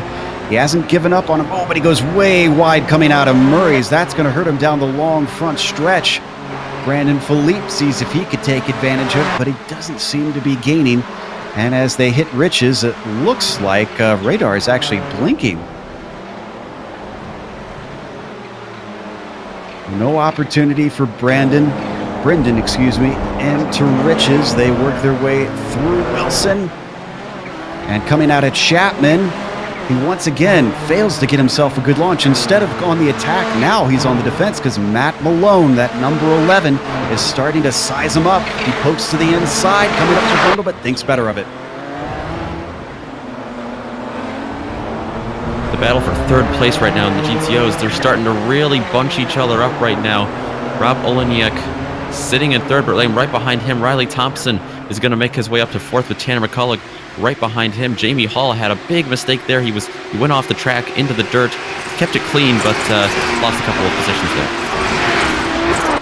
Thompson just holding off McCullough, as he has a big bobble heading into Nelson, and a failed shift from McCullough gives him a shove from behind from Jamie Hall. Did not expect this slowing car. On screen right before we switched to this, we did see the pass. That was Brendan Phillip passing Radar Anderson for that 6th position. This is hot and heavy in the GTOs, though, as these cars, just one mistake is causing all kinds of chaos between them. After Hall gave a little bit of contact to McCullough, now he's got to worry about Ove Trangrade sitting back there in 7th. The runs that these guys are getting down the straightaway, not as good as I think they had anticipated coming into this thing. They're not getting good runs down into the first turn there off of Senna Straight.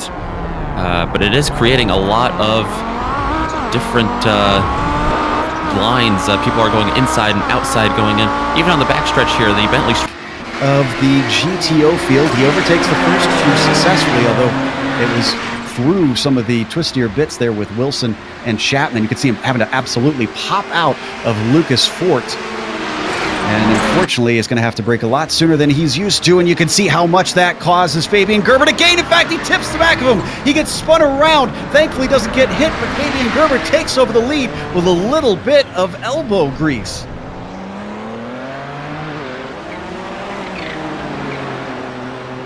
Let's take a look at the replay. Iamaki gets going. Lepisto replaces him in 2nd. But just within the first few... Oh, and after that happens, we need to go to Fabian Gerber on this replay because Gerber just spun out, I think, with some contact. Here's the incident. This Iamaki finding himself getting turned around with the cars checking up. Now, if we go over to Gerber... That was Thomas Delmuth there in the 27 car. Here we go. We're going to take a look at Gerber's incident here. This will be the first time I've actually seen what happened. I caught the very tail end of it, and he wound up in a really uncomfortable position. He was right up against the barriers, almost kind of stuck where he was. Oh, I almost didn't look like contact at all there.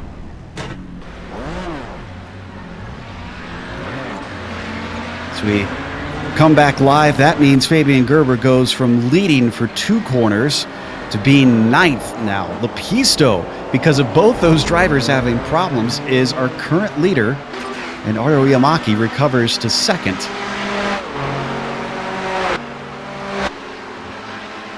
So already getting a little bit of chaos out there. He's still having to work his way through the thick part of this GTO field, and you can see Yamaki in that red and white Nissan trying his best to give chase.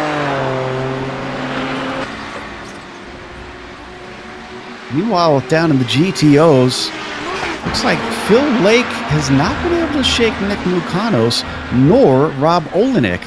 They've got a slight breakaway from the cars behind, but we've seen the Nissans, Nick, can really tend to throw the cat amongst the pigeons, and I have a feeling that once they get caught by our leaders, this is going to be a little bit unpredictable.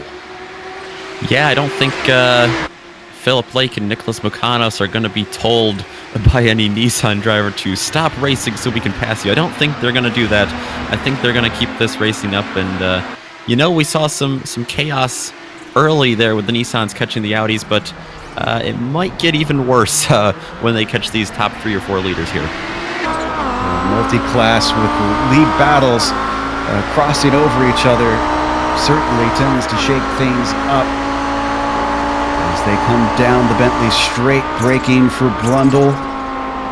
Phil Lake still trying to do all he can to get away from Nick Mukanos, but just can't seem to find the pace to get him out of his slipstream. You can see them using all the track up they can out of the bomb hole up to Coram. And now they've got the Nissans approaching quickly. Inti Lepisto just a few seconds behind. Mukanos looks to be really out-braking Philip Lake here well. He can do that when he's in 2nd place there. He knows right where Philip Lake is. These brake lights, I mean, it really helps him, but he's really been out-braking them and hitting those curbs hard, driving in deep to these corners. That's really been helping him catch up here. Right on board with Lepisto. We now come up to Riley Thompson. A little bit behind this group. You can see just how quickly these Nissans can gain on the Audis. You said it earlier, 6 seconds a lap faster. Now down the Bentley straight. He's got a good view, but unfortunately, I think he's not going to catch them until they get to Brundle, which is exactly where he doesn't want to catch them. Yeah, right through the bomb hole in Coram. It's not a pretty place to catch him at all. That turn, we've seen trouble there already today, and I think Lepisto knows that. I wouldn't be surprised if we see him race a little bit conservatively here to get by them as he goes around Olenek there. There's 1, there's 2, and the extra downforce on the Nissan makes it nice and easy around the outside of Coram. Not so for his competitor. The car chasing Ardo Yamaki is stuck behind them.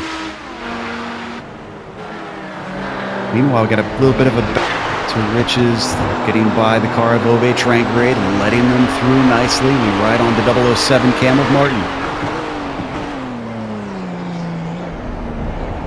Drivers having to gently put the power down out at Chapman here onto the Bentley straight. Both of them looking nice and smooth, but you can see Krejcik starts to pull himself a handy little gap.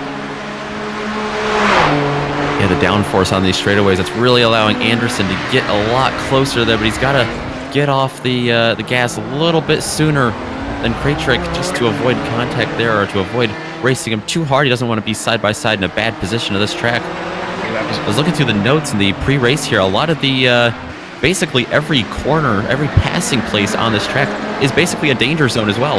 Yeah. Meanwhile, the GTOs have tightened up yet again.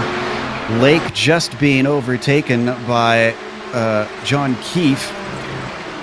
He's got Brendan Philippe now trying to squeeze to the inside of that second apex. He took a lot of curb, Nick. That was real close for Philippe there.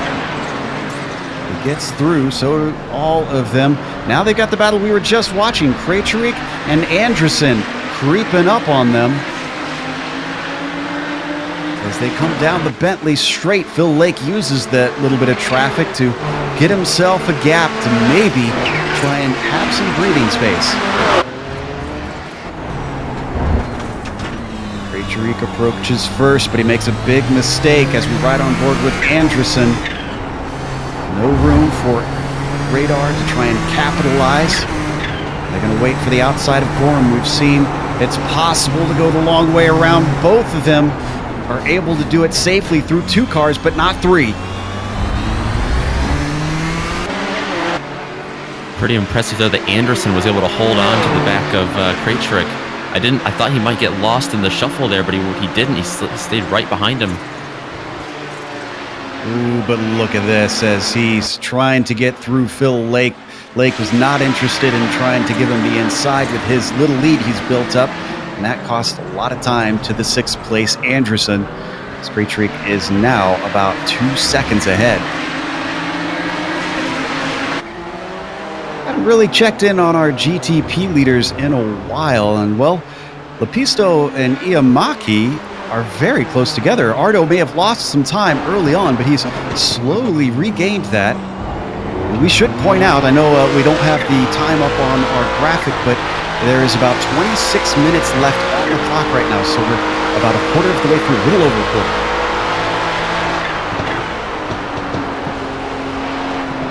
Ooh, wow, traffic really holding up Lepisto. That was Lucas Fort, just didn't do anything wrong, but is in the wrong place at the wrong time. Bentley straight. This is a great run, Nick, by Iamaki. This is the closest we've seen him yet. Yeah, all this traffic allowing Iamaki. Oh, came real close to him there. He really pushed the limit there to try to get around him here or go side by side. Not going to make it stick there yet. Took a look. He obviously is starting to make Lepisto feel threatened because he hugged that inside line heading down through up towards Brundle. Oh, and we had a mistake from our former leader, Fabian Gerber. Actually, this is worth a replay. He made some big contact with Pablo Suarez. Actually, one of the more unusual incidents I've seen in a while. There we see just the tail end of it, and then on top of it, he gets sent out almost into the alfalfa. Here we go, we're going to watch it. Sticks his nose into the inside, down into Rich's, and 2 into 1 just didn't quite work out, and he gets turned and almost carried, Nick. Wow. Yeah, that looked more like an NFL quarterback getting sacked there than a typical racing incident. Well, that sent him backwards and with quite a bit more damage than he already had. Oh wow, coming through Nelson there. Michael Haynes trying to get out of the way of this battle for the GTP lead, and Iamaki still stuck behind the black and white car of Antti Lepisto. Around the outside of Bronislav Robanek through Corum. Little look to the inside down there from Artu Iamaki, but nothing doing.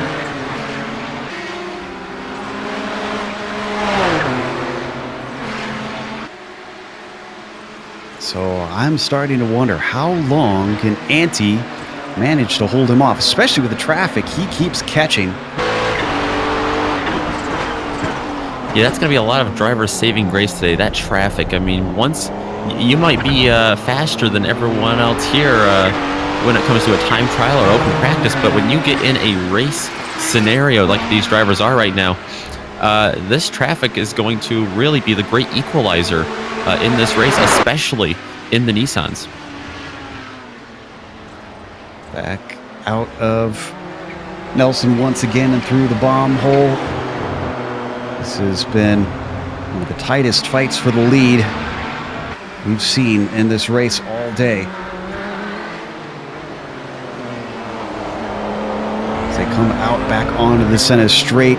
If you're wondering about what happened to the GTO lead, well, Phil Lake stretched it away at about 4.5 seconds over Mukanos. And actually, we have had a change for the podium over there because Olenek has been overtaken by Thompson, but he's not been able to shake him. So yeah, nice. Thompson has P3 right now. Olenek right behind him, and they are still real close together. They're getting through some lap traffic, other Audis that are lap traffic, that is. And Thompson, just a couple of laps ago, about a lap and a half ago, was able to cleanly make a pass. And Olenek struggling here a little bit in the early parts of the race, I think, to keep up with these front runners. Yeah, I'm kind of surprised because it looked like he had pace early on, but it seems like maybe a mistake or a little bit of traffic has set him backwards, and Thompson able to take advantage. And Thompson himself is very much on his way back forward after a bit of a slump in previous seasons. But Olenik's not going to let him get away with it easily as they come back onto the Bentley straight. But there was a big slide there from Rob, and that's going to cost him an opportunity. Yeah, you see Thompson there weaving his way down the front, or down the stretch there, trying to allow, or trying not to allow Olenek to get a draft or a run on him as he hits that curb pretty hard. He really dove down deep in that turn and hit the curb and shot him straight up in the air. Yeah, he's forward, lucky. though. Yeah, I was just about to say, he's lucky he didn't spin out. They're going to be overtaken by Suarez. And that should be a non-issue, except for maybe the exit, because these Nissans tend to struggle to get to the power. And you can see Riley Thompson, even though he isn't able to accelerate away, poor Rob Olenek also slips up through Murray's and yet again denies himself an opportunity. He's starting to run out of time. 21 minutes left on the clock. Yeah, I'm wondering if Thompson or even Olenek, I'm wondering if one of these drivers, if we were just in the Audis today, if there were no Nissans on the track, I'm wondering if one of them has the speed to pull away from the other one. It's just there's nothing they can do. They are just being swarmed by this other class of Nissans here. Yeah, and we still have quite a bit of the field still out there. This is Paul Crone.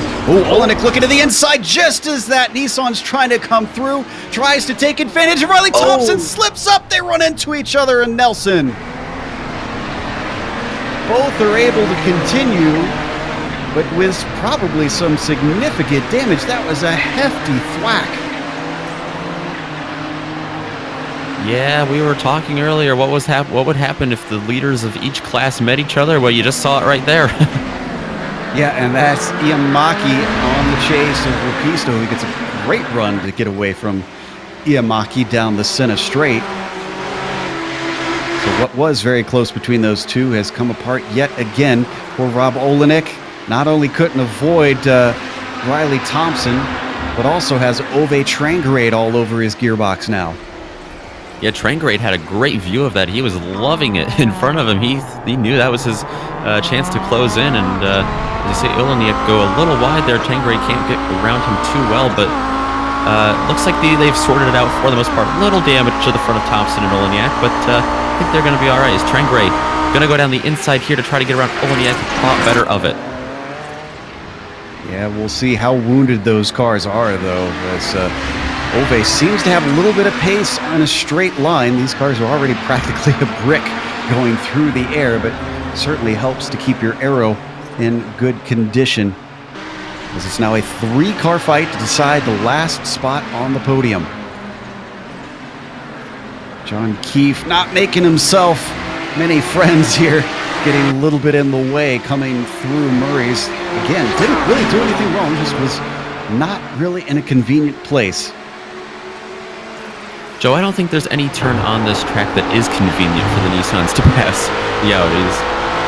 Yeah, there's very few that allow them a nice, clean way through.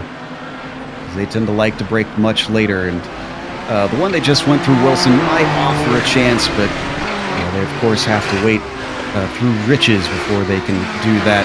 Keefe now fully by as he lets that battle continue on its own. In fact, it's separated just a little bit for the most part, so why don't we check back in on our GTP leaders since we haven't looked at them in a little while. Because Lepisto and Iamaki are about half a second apart, and they got more traffic to deal with. Yeah, these guys have stayed together just about this whole race so far. We're over halfway through now, and they have really stuck together, not racing each other too hard, but racing each other clean as they work their way around traffic. That was Phil Lake, our leader in the GTOs. As I think Matthew Jette just got involved in something. He was apologizing for something. I'm not sure what it was.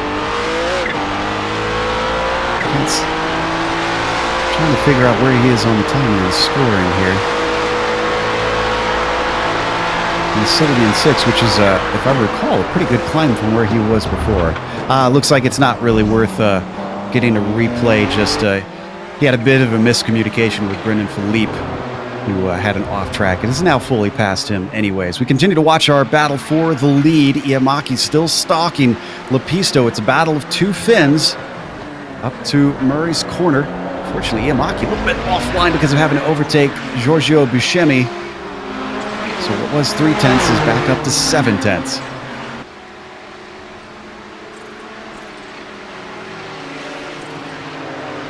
Through Riches they go. Ooh. Oh! Lucas Fort just really had to kind of hold his line and pray there as they split each side of him. Wow, great run onto the Bentley straight though for Iamaki. And as Olenek going around the inside. They're side by side there for P3.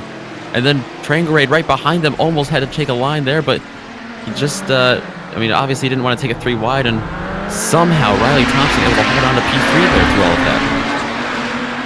Yeah, he did a great job finishing it from the outside.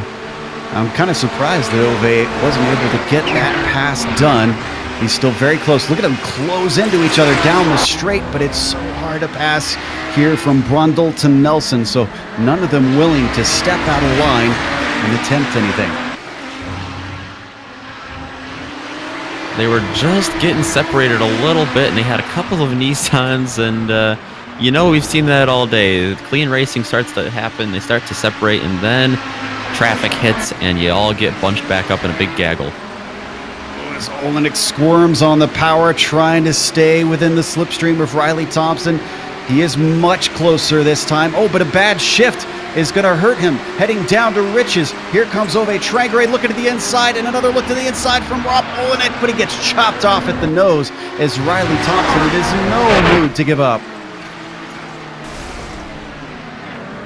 And that was a blown motor we just saw. That was Brendan Philippe downshifting a little too quickly on his way into Wilson. Oh, and we need to go to our GTP leaders right now because it is incredibly close. Ardo Iamaki now on the attack as Lepisto stays defensive, coming up into Riches.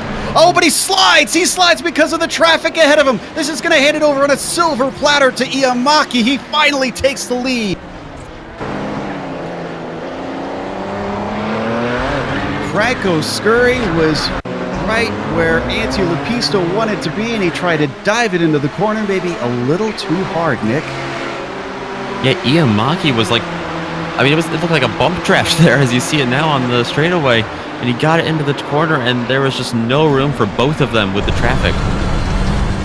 Great recovery by Lepisto. That slide could have gone way worse as he caught it, but you could see the time that he lost. 3 seconds up to Iamaki now because of that incident.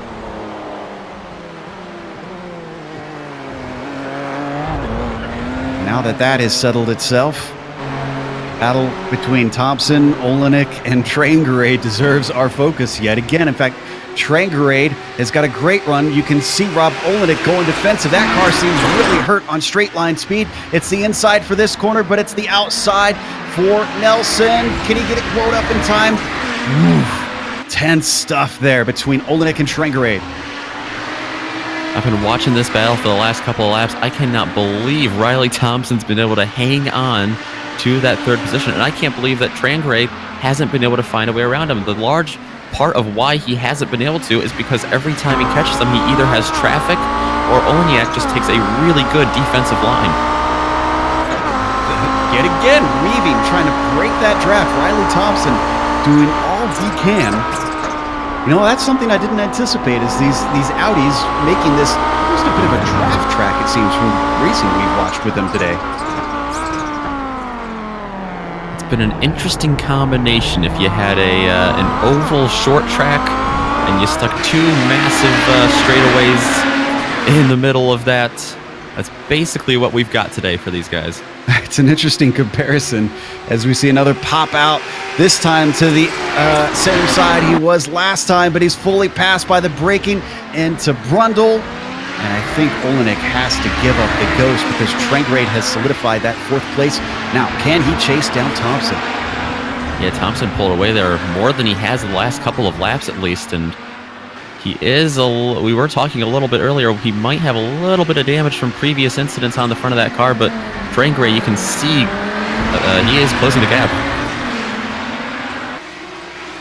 Yeah, he quickly has disposed of Rob Olenek.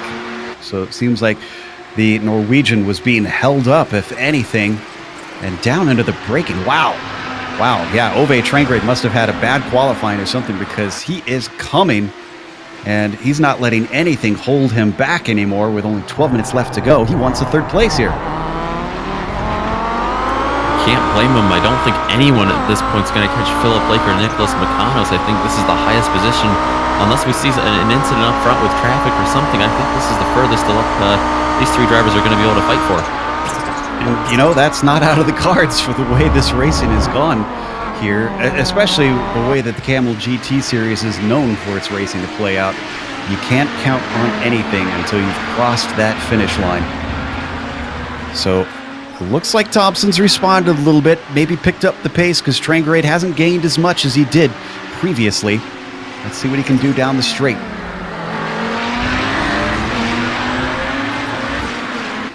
Both of them using quite a bit of the AstroTurf on the exit of Murray's, and looks like not a very good exit for Ove Trengrade this time. But if you thought the battle for the lead in the GTPs was over, we got some news for you. Iamaki and Lepisto are getting ready to go out.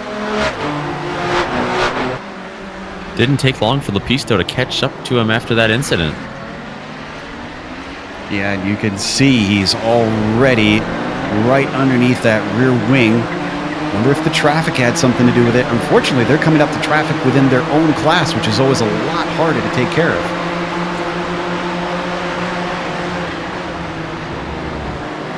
And that's Matt Malone having to deal with Rob Olenek now, so it's a double whammy. They better hope that Matt is able to get rid of Rob here very quickly, and he finally gets by. Look at them just weave in and out, picking their line at will. Oh, but a bad corner for Iamaki because Riley Thompson was there.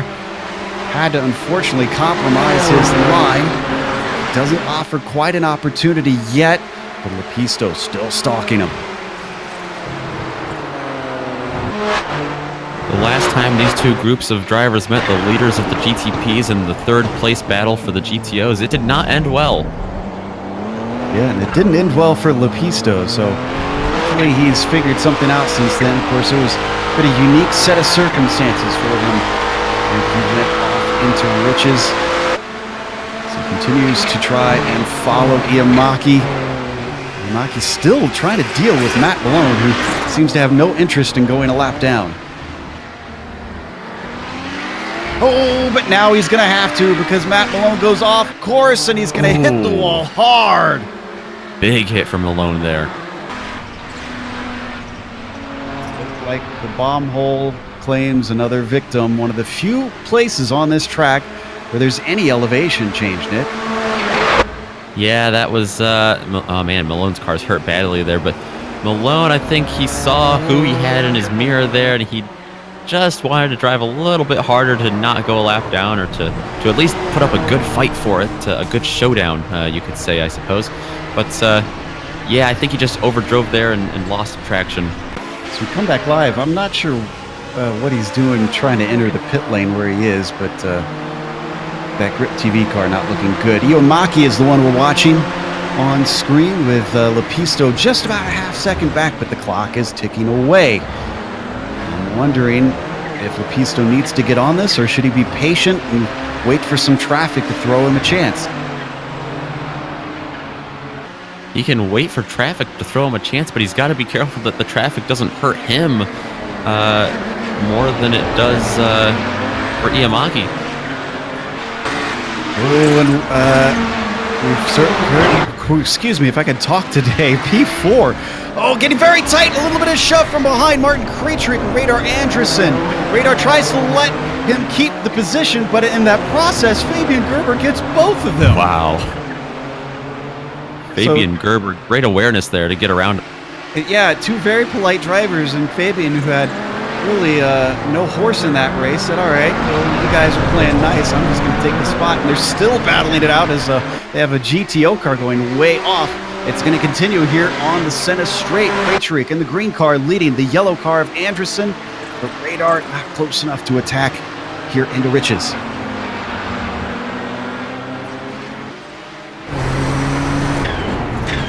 Break for Wilson. That's Jamie Hall splitting them temporarily.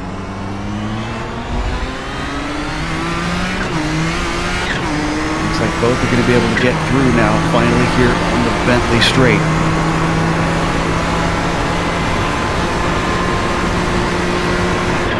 So as I mentioned before, haven't had a whole lot of attrition. Malone's the most recent. But Brennan Philippe, Tanner McCullough, George Jaramillo, and Brian Shanahan are the only cars that are out of this race of the 29-car field. Still got 25 of them out there running.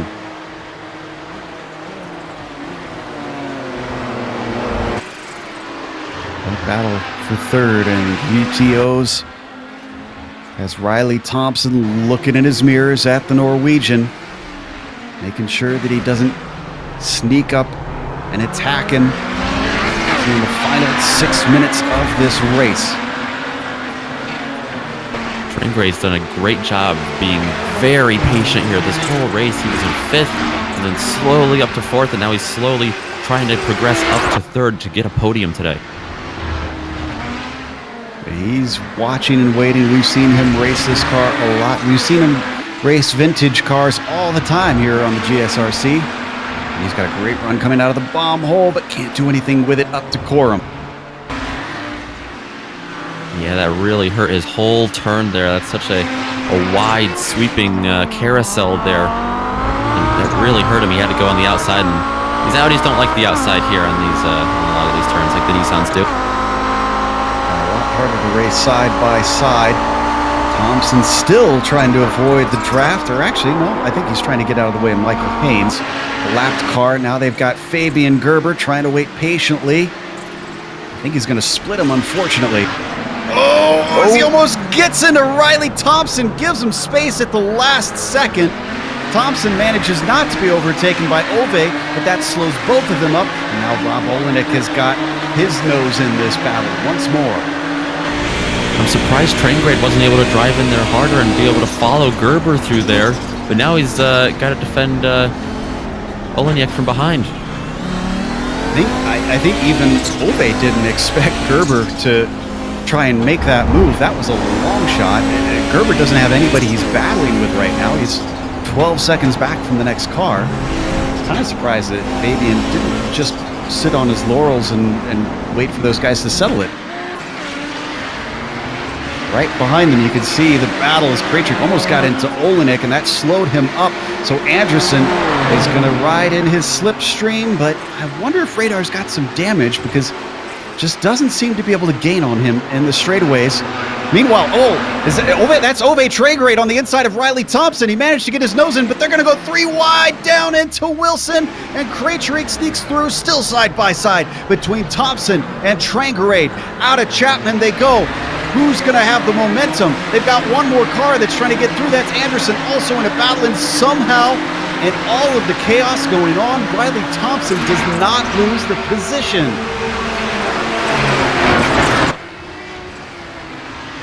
Great job there by Anderson to get around, yeah. I don't know how they keep track of everything from within the cockpit, because even from above, it just looks like a jumble out there. Yeah, I didn't know. I mean, Riley Thompson there, he had to focus on Trangrade and Olenek behind him, and then out of nowhere, Anderson was trying to get around them because he's a Nissan. He knew he was faster, and you got to yield to some extent. But meanwhile, I mean, you can't just give up on letting Trangrade around you. As we watch this, we'll check back in on it in a little bit if it starts to heat up, but Iamaki and Lepisto still close together. Lepisto's run him down, but it's like he's stalled out. Look, he just can't do anything with that gap more than about 0.3 of a second. Yeah, I don't know if he's just waiting for the perfect moment. I think that might be his best shot at this point if he just doesn't have the speed. If he's tore up his tires or anything too soon, but Iamaki, I think, just has to cruise. And the biggest thing for Iamaki right now, he has to be clean. He has to be real careful getting around these Audis should he catch any of them. See him try to break the draft down the Bentley straight. Time is ticking down. Iamaki may have inherited the lead somewhat, but he did start on pole, we should point out. So he's back where his pace should merit him. And actually, Lepisto dropping off a little bit in those last couple corners. That was a horrendous end of the lap.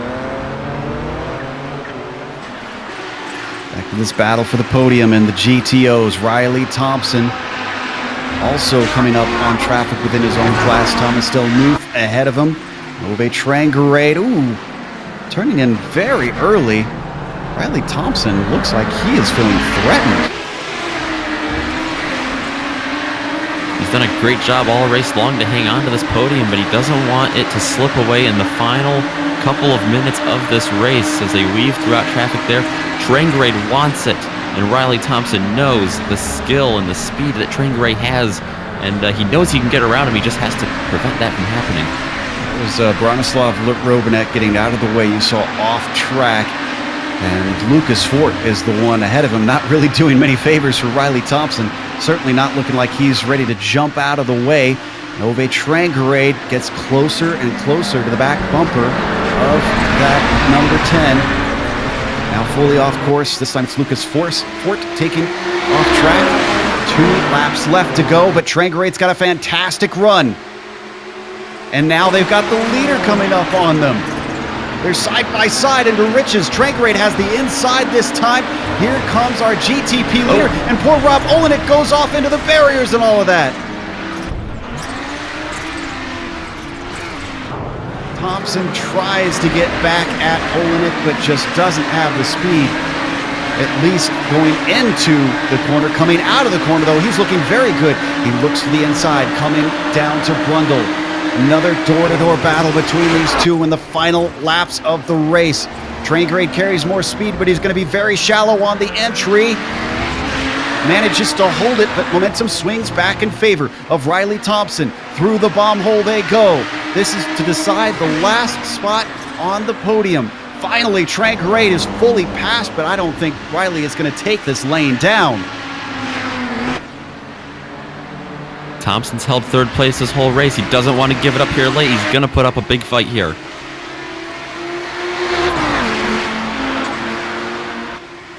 As the white flag comes out, we got about half a lap for Iamaki.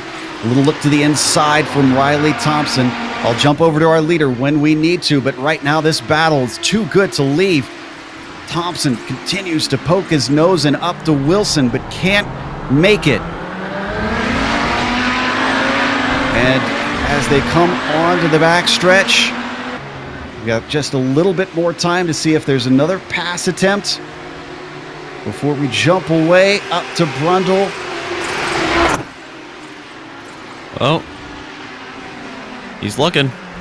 Go up and over the curb as they now get side by side, and that's unfortunately when we need to step away because Ardo Iamaki is coming off the final corner just barely ahead of his rival Lepisto. Iamaki is going to take the win. We got some time to cover this action because the leader of the GTOs is still a ways away. Thompson is back ahead of Trangarade with that side-by-side action. Trangarade trying desperately, going completely off course, but he's not going to have the grip in the green stuff because Riley Thompson is going to take third. Yeah, Trangarade went completely off track, just frustrating, overdriving that turn, trying to defend it against Thompson, and Thompson slipped right down through the inside there in the bomb hole and took the spot away from him. And probably one of the calmest wins we've seen in the GTO in a while. Phil Lake leads the way, gets a little bit of an extra lap since he was ahead of those GTP leaders. So the UK&I driver swings it around Coram, down to Murray's, and the number 6 car is going to win in the GTO class here at Snetterton. That's just about gonna wrap things up. I think Albertinelli and Scurry fighting for 8th position. Looks like that is going to finish as they are as they cross the line. So with that, we're going to take a quick break here on the Global Sim Racing channel. We'll come back with the official results as well as driver interviews, and stick around because we'll have all the upcoming races on GSRC on your screen.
Welcome back here to Snetterton. We just watched round 9 in the Camel GT series, and Artie Imaki took the win, but it wasn't by a whole lot, about a second between himself and Antti Lepisto, who battled it out for the lead most of this race. John Keefe, we didn't even really pay attention, didn't even report it at the end, but he got a podium. Nice job to John on taking advantage of others' misfortune.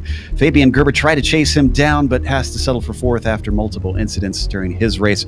Radar Anderson finishing 5th, with Martin Krejcik finishing in 6th. And Paul Krohn was 2 laps down, but he got to the end and saw the checkered flag. He finished in 7th. What about the GTO finishers, Nick? The GTO finisher is Philip Lake. Gonna take the win with Makanos, Thompson, Trangrade behind them. What a battle that was. Jamie Hall, Matthew Jette, and Hideki Koivisto. Andrea Albertinelli, we saw him at the end there be able to hold off Franco Scurry there. I believe that was for 8th place. Lucas Fort behind him. Bronislav Robanek, Ian Hannon, Rob Olenek. We saw Rob Olenek there. He's going to finish 20th overall, and that's got to be a disappointing day for him. He was running top 5 in the GTOs all race long. Had some late trouble there, but Thomas Delmuth there, Michael Haynes, Gregorio Buscemi, Tanner McCullough, and Brian Shanahan are going to round out your GTO field. And as we get ready to talk to some of our finishers, I believe we've got our winner in the GTOs up first, which is probably good because we didn't get to see a whole lot of what he went through other than the first few laps when he still had drivers close. Phil, that's from our view, looked like one of the more calm wins you've ever had in this class.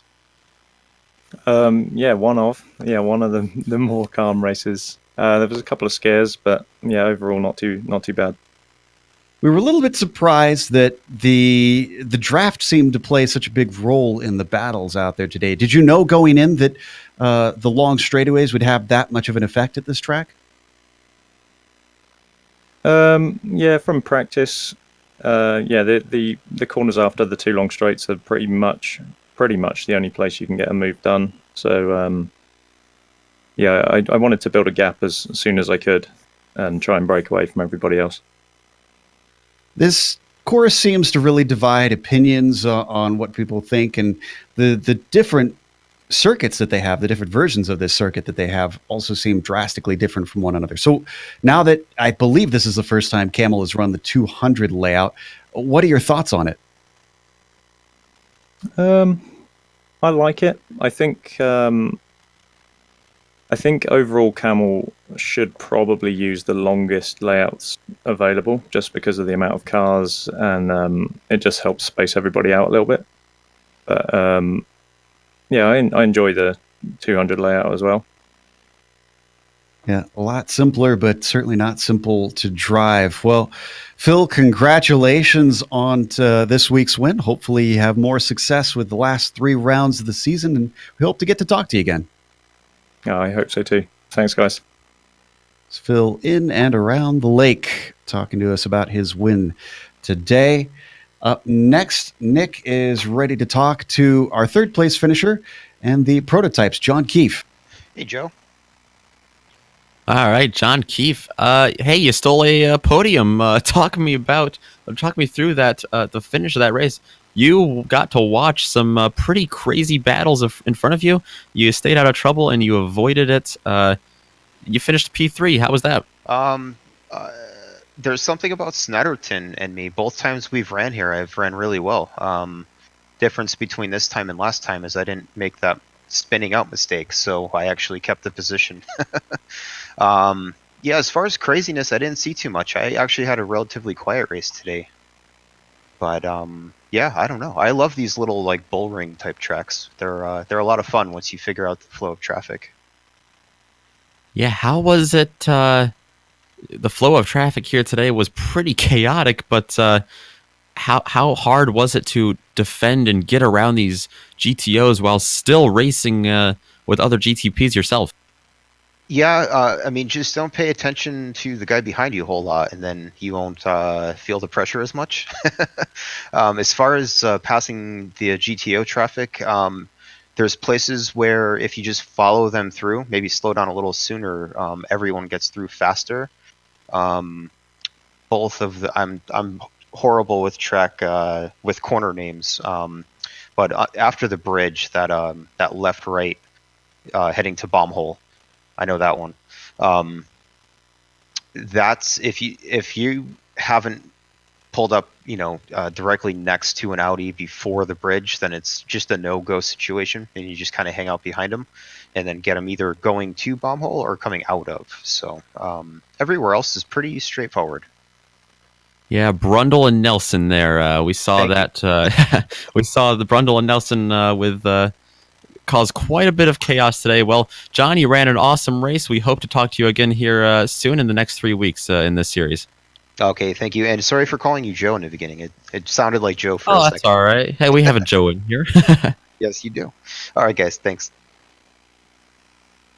That was John Keefe, and I was speaking, so he did have it sort of right. Just didn't know that he was going to be talking to Nick. I am going to be talking to Riley Thompson, 3rd place down in the GTOs. Riley, you gave us some of the best excitement all race long with your battle for 3rd, holding off both Ove and Rob. Yeah, I don't know how we didn't make contact at the end there, especially in that one corner after Bentley, I'm surprised we never made contact through there. I was sideways the whole time trying to keep it off of him. Well, if I'm not mistaken, you did have some contact with Rob at one point where you slid over that inside curb. Could you tell us a little bit about that moment? Yeah, with that Nissan coming through, I think he was a little too far back. And so by the time he got there, I also panicked a little bit, got on the brakes too hard, and just missed the corner a bit right in. Both of you managed to come away with it, but did you get damage that hurt how the car handled or any of its top speed, or was it just pretty much trundling on? I think I got a little damage, but I don't think it affected us too much, if at all. Well, you certainly gave us a lot of fun to watch. Talk about that last battle with Ove coming on the final lap. I mean, was your heart pounding during that one? Yeah, that whole time it was just trying to use what he was when he was trying to get by me. So I'd try and get to the inside or outside, I don't remember what it was, into the first corner, and that didn't work. So tried to get to his inside and the hairpin, that didn't work. And so at that point, my only option was the final corner after Bentley. So that, I knew I had to go for it there, and somehow managed to make it work. Yeah, always a tricky one to try and overtake. Well, congratulations on managing to sneak onto the podium here, and hope to see more good action from you next week. 10-4. Thank you, guys. That was Riley Thompson, third place in the GTOs. We finally have our fourth place finisher in GTPs. Nick is ready to talk to Fabian. Hello. Hello, Fabian. You fell just short of a podium today, but what a race you had. Not a single driver. I was just looking in the whole field. The Nissans or Audis finished with 0 incident points. Fabian, we saw you caught up in a couple of incidents there. Talk to me about how you managed to get back up to fourth. I'm not so sure myself how I did that, but I had more accidents than in the whole last 2 seasons. I think it was really a horrible race from that point of view, but it was kind of fun, a lot of action, and I'm not so sure what happened all the time. The first one with Arthur was definitely my mistake. I just assumed that he would pass the Audi in front of him, but I didn't see the Audi what he was doing, so I was actually too close to react, so it was my mistake. I'm sorry for that. But later incidents were different. Yeah, Joe and I have been asking a couple different drivers today how they like the Snetterton 200 layout. How do you like it around here, trying to battle with your fellow Nissan competitors while getting around out?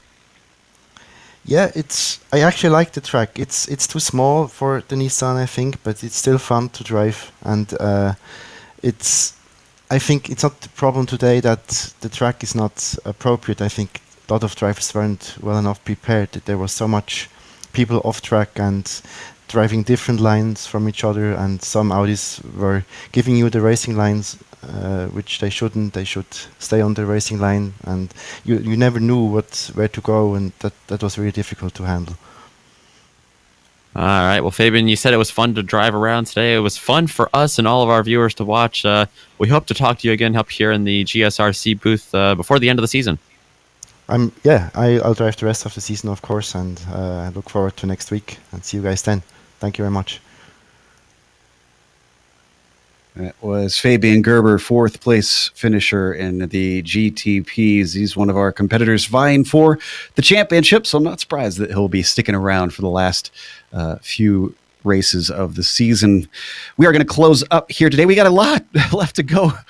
We are actually still live with DJFX currently. If you want to check that out on the Global Sim Racing channel, we'll talk about that in a second. But a big thank you first goes to the Camel GT community, of course, for bringing us back for another season of coverage, and also to iRacing for bringing Camel GT onto the iRacing Esports Network. Again, if you haven't yet, click the subscribe button so that you don't miss a moment on IESN. Thanks to the companies that provide the software and hardware for our broadcast. You can see them listed here on your screen. Additional thanks go to Eric Ekholm and June Lalonde, who provide our wonderful music. See the screen for how to get a hold of more of their great work. Thanks to the team today, Sean, Nick, and Dougie. If you'd like to find out more about GSRC, including upcoming races, you can find it at globalsimracingchannel.com. You can also check us out on social media. We're on Twitter at GSR Channel, Facebook at Global Sim Racing Channel, and Instagram at GSRC_RAM. Don't forget, head on over to our YouTube page, GSRC, which again is live right now with DGFX, and there's a big red button that also says subscribe. Make sure and subscribe to GSRC so that you don't miss a moment. Next race, they're going to a little bit longer track, but also very tricky to pass there. Imola, that'll be Saturday, November 17th at noon Eastern. We'll also have upcoming races for other series listed on the screen, so check those out and mark them down on your calendar. However, until next time, race clean, race hard. We'll see you on the track.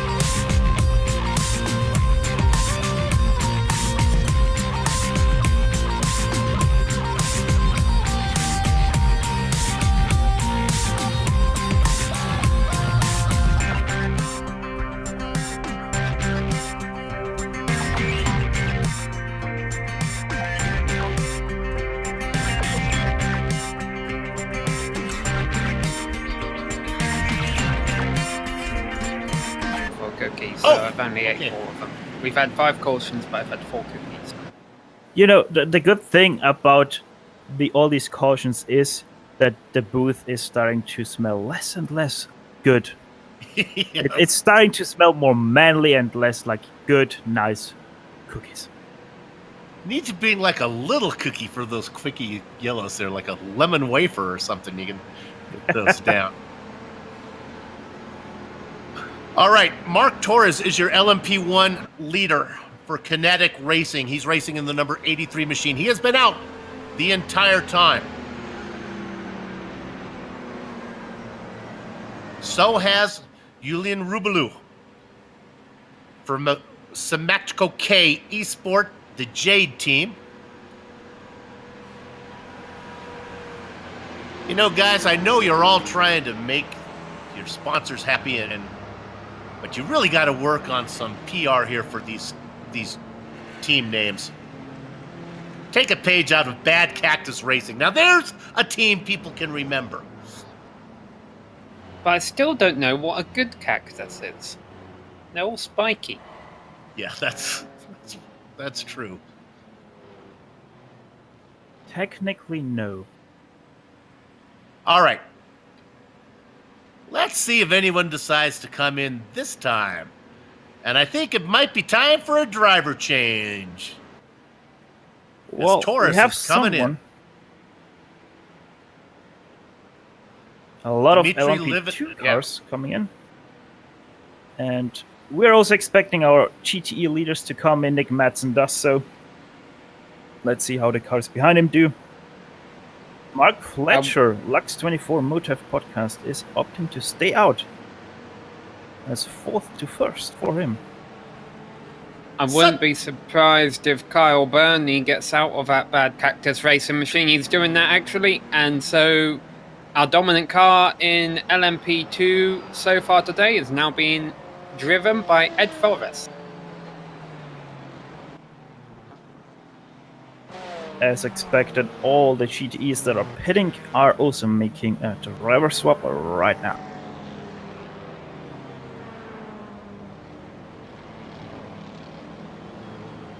Our leader in the points in the LMP1, Scuderia REC.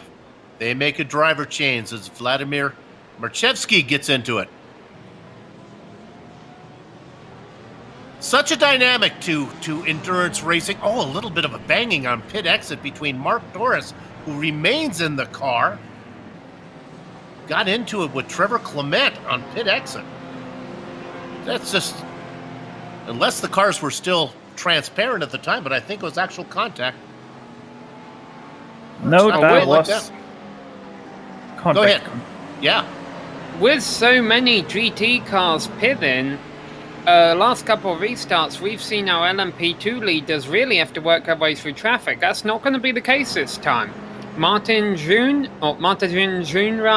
the number 108 NAB Racing machine, he only has a few LMP1 cars separating him from Clean Air. Of course, the LMP1 cars are going to pull away from him, but it means a bit of bad news for those LMP2 cars that just pitted, because June is sitting in a good position right now. Yeah, remember, he was third last time we went green. He made the pass on Goodwin, got up there, and now he Fulchers this spot under the caution flag. So NEB Racing doing well. He might not have traffic in front of him, but he has to be careful about his back, because second and third are right behind him. In the LMP1, go ahead, Sam. Yeah, I just want to continue on Stefan's point right there. The two drivers in second and third in LMP2, I don't think we've gave them a shout-out today. Ronnie Fantini, racing for Team Husingveld, back in second in class. And Julian Ojen will be behind the wheel of the German Sim Racing LMP2 car, third in class.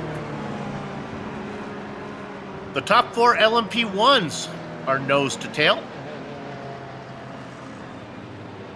So you have those 4, and then you get to what Sam talked about. You get to Martin June there back in the LMP2s, sitting 5th in line.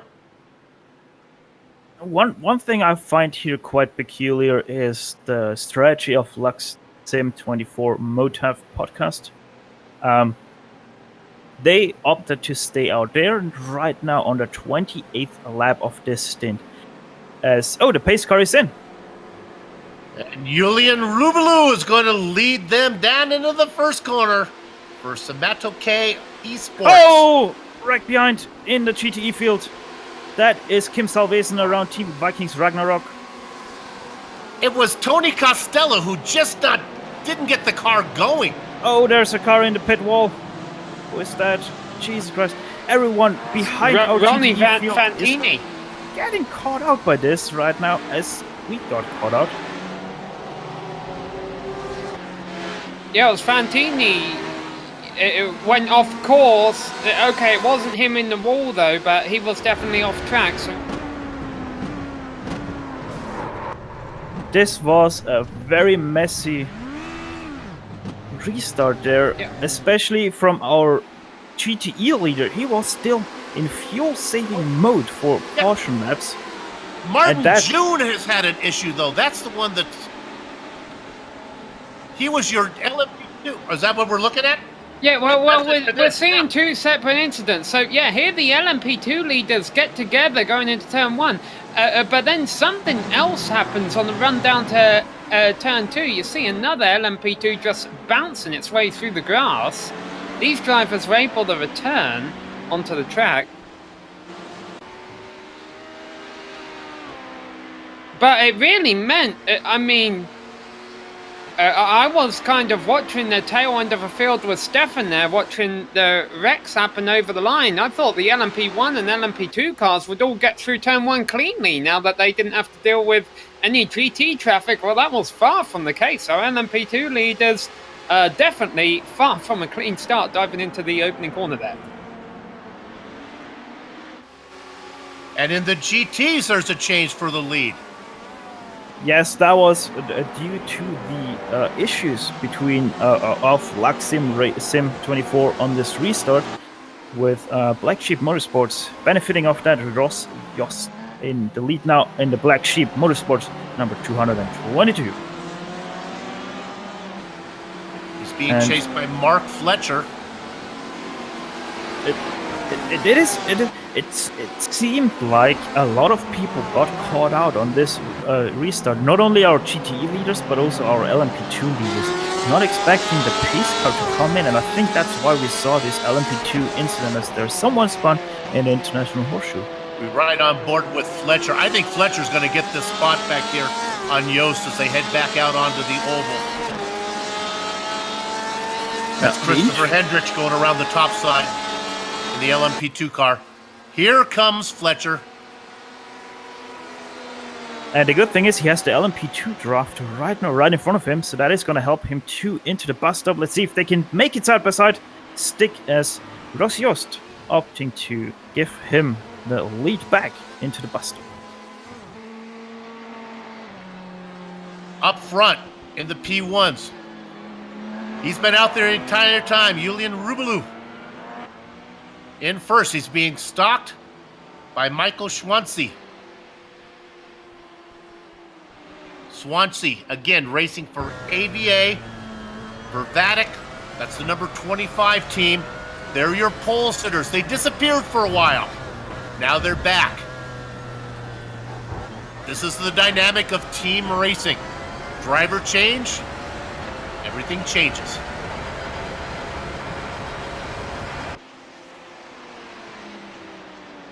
Jacob Toffs in third, about 7 seconds up on Zach Rounds. And Bill, I'd really like to run down our LMP2 order because it really shook up there on the restart, and I don't think we've exactly covered what we've got on track right now. Julian Ojan has inherited the lead after our two leaders got together on the restart. So German Sim Racing, the number 169 machine, leads, but not by much. There's they're actually fighting some lapped LMP2 traffic right now, but not too far behind him is the number 124 Road Bastards machine being driven by Sven Riedel. He is second in class, and inheriting a podium position is the Nomad Sim Racing HPD, far behind on track, but third place in class, and Tony Baird behind the wheel of that number 15 machine. That's an incorrect number in there. It's going to have a 100 number, but it's still an LMP2, no matter what way you look at it. Bad Cactus Racing, meanwhile, has dropped back to fourth in class, Ed Voras after their driver change, and then rounding out the top five in LMP2 is Ronnie Fantini. As we're watching, though, the battle.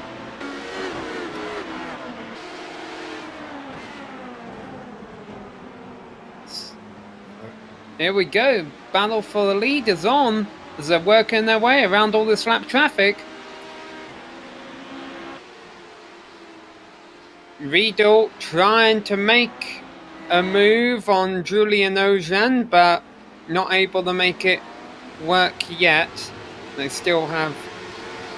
Yeah, this is still an LMP1 car, actually, that's in between them right now, so that might have not been a battle we were watching, actually.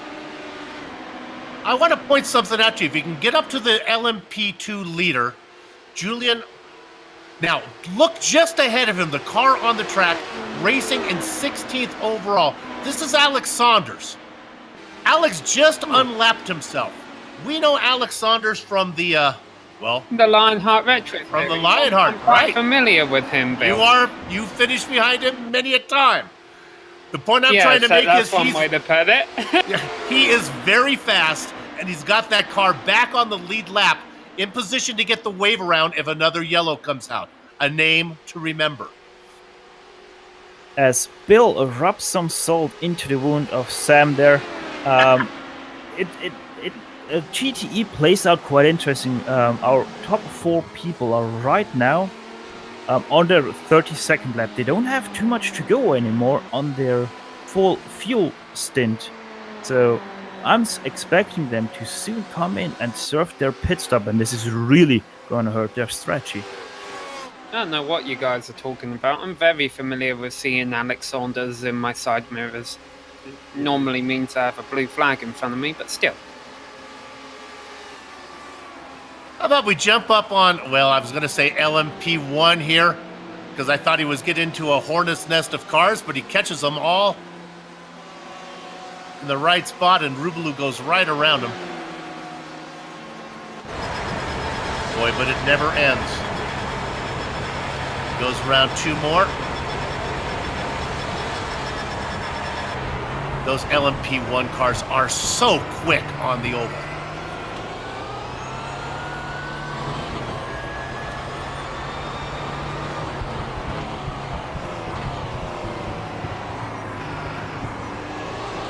So Riding let's on see. board with our LMP1 leader. Go ahead.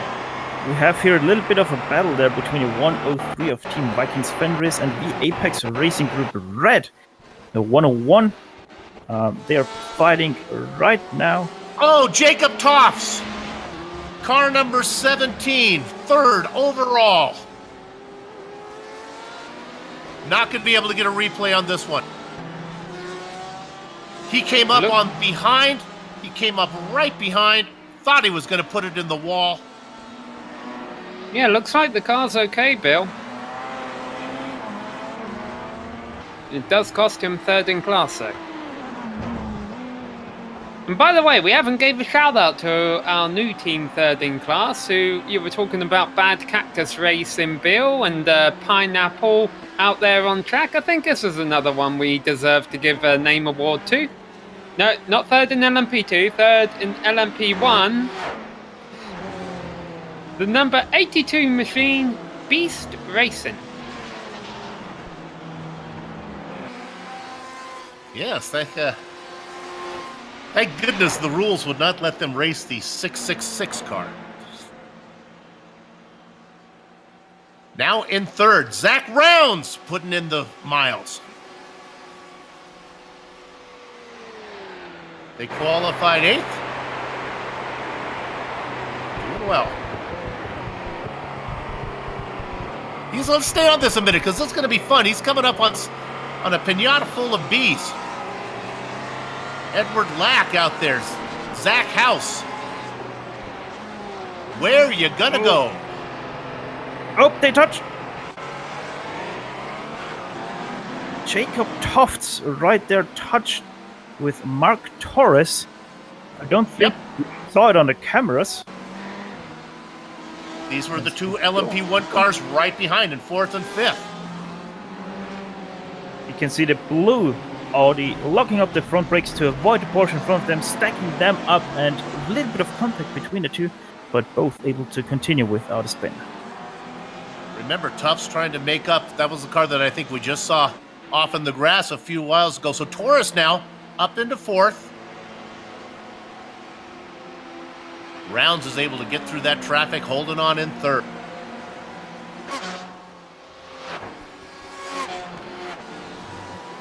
Battle brewing in LMP2 for the race lead.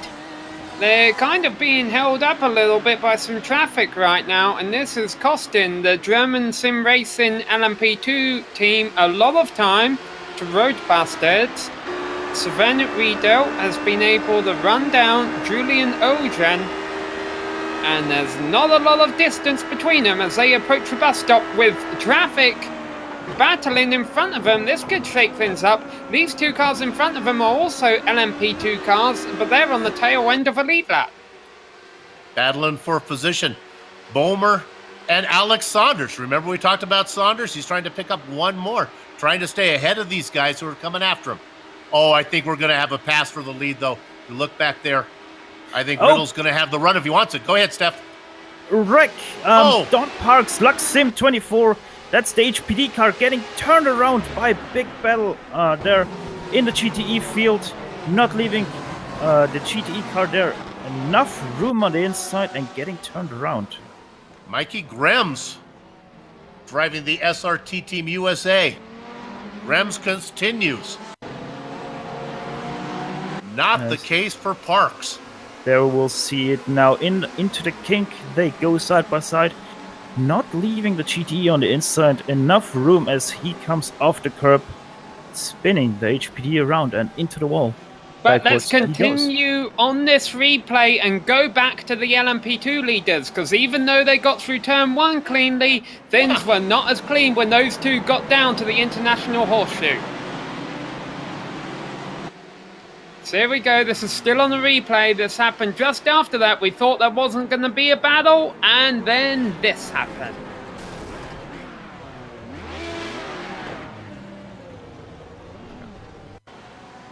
Alright, on board. Going to be with Sven Riddle? Yeah, right on board our new LMP2 leader here, Sven Riddle.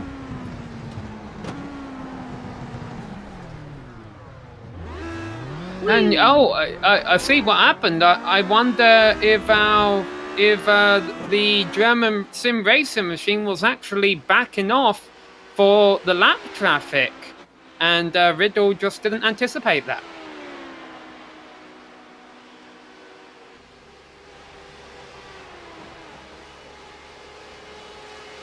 So things heating up in LMP2. Not only there, but also in GTE, with a battle of where we saw this unfortunate wreck happening for the Lux 24 Sim car in HPD. We still have a 3-car battle for 5th in class in the GTE field. It once was a 6-car battle there, which has now split up into 2 3-car packs, as Trevor Clement is not going to be overtaken there into the bus stop, but it seems like that Trevor Clement is able to slowly but surely close the gap there to Sam Fitzpatrick in 8th right now. I think Fitzpatrick is going to make the move here.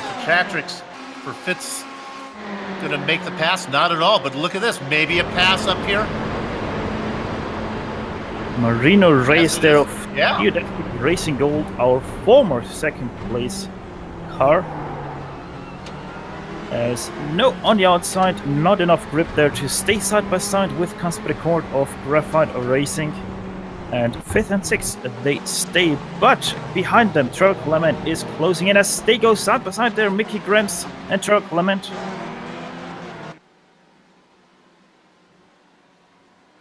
Very, very careful there for the LMP1 car, the outside of these guys.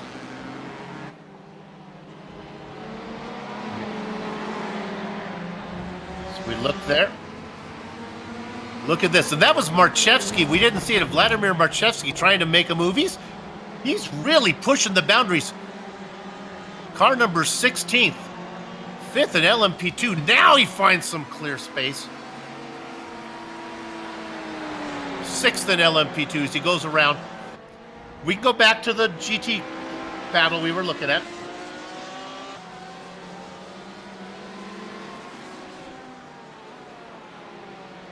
Let's go down to 25th overall.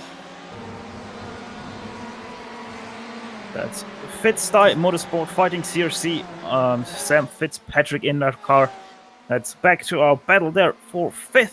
And as Trevor Clement is still closing in, obviously with the issues they had with the LMP1 car, Mickey Grimes has now dropped off the back of Trevor Clement. And look at that speed! Trevor Clement is getting under 3 cars ahead of him. This is a great 4-car. Let's see, Mario Reigns once again on the side, tries to do it. Oh, that's very wide for both. They're very close between the two. But thankfully, they didn't touch anything, and off they go into turn 3. Very good. They didn't touch anything that could lead to a trip to the pits for you. And unfortunately, pit road has been a bit busy recently. And I think we need to make mention that the Beast Racing machine that had been running well in LMP1 is sitting in his pit stall, the number 82 car, with a lot of front end damage. And another driver who doesn't have a lot of damage on that car, but has been in the pit stall for a while, the Luke Sim 24 number 110 machine that had been running well over in LMP2 have ran into trouble because the number 110 car has been in his pit stall for a little while. So unfortunate here, attrition beginning to play its role as we approach the midway portion of this race. Looking at our LMP1 leader, but boy, the action is back in 22nd overall here. This battle in GT. Are you watching this one, Stefan? It's a 7 or 8 car train. It is a 6-car train in total with 1 LMP2 car in between. And Mickey Grimes is once again back on the pack behind Trevor Clement. Obviously, there's now a gap between the 6 cars. Sam Fitzpatrick tries to get the LMP2 draft there on Marino Reyes, but has to get back in. Very interesting that he does not have the top speed there on Marino. As Marino's like, oh, behind them we have Grimes now trying to overtake Clements, as he perfectly does so into turn 1, pushing him up to 7th in class. Sorry, 8th in class. What are we looking at there? Ferrari. Then a Porsche. And then again a Ferrari. And another Ferrari, yeah. Boy, it's 5 Ferraris and 1 Porsche. Yeah. In LMP2, meanwhile, it's HPD, followed by HPD, followed by HPD. 1 second there, I've just caught this. We had some leaders pit in GTE. Lux is still leading, I think. Yes, they are. as Speedworks is coming out. This now put this battle up to second place overall. Only Lux Sim 24 Mod podcast is still out there, and I wonder, with everyone having to pit now, they are now on their 39th lap. I'm pretty sure that they have to pit this lap around, giving Graphite Racing GTE back the lead. Well, this will turn into a 6-car shootout for the lead here. By the way, the Porsche has been relegated to the caboose now as Trevor Clement has 5 Ferraris in front of him. As Lux Sim 24 Mod podcast is now on pit lane, perfectly hitting their spot, and up the tracks they go. As Sam Fitzpatrick is looking to the outside of Marino race, we've already seen that a few times in turn 1, but never being able to get a position out of this, as Mickey Grimes looking to get that third place. And he does so perfectly once again into turn 1, but can he hold it off the turn? Yes, he can perfectly move him up to third place of your GT class. Sam Fitzpatrick tried to go to the outside, couldn't get it done, and Mickey said, "Thank you very much. I just go in there." Grimes picks up that spot. As your LMP1 leader comes through. Let's see what he does here. He stays behind this pack of 4 cars, taking the safe route. He has a 9-second gap, but he's got to be careful because these guys are racing. He gets 1, and now these next 3 should be pretty easy as they head back out onto the oval. Has to be careful here of what they do. Shoots the gap there between first and second, and clear he is of this pack of 6. Trevor Clement, very interesting. He's starting to drop off in his Porsche. Of the first 5 cars, already about a second between him and 5th place. As there you can see about the gap between these guys and Trevor. Oh, caution is out. Sean Mark Tremblay, the number 229 of Speedworks Racing Team West. He ran out of fuel there. 14th, if it's what I'm looking, 30th overall. He just ran out of fuel. Yeah. This is very peculiar. Now, maybe they forgot to take fuel on their pit stop? Seems a bit weird.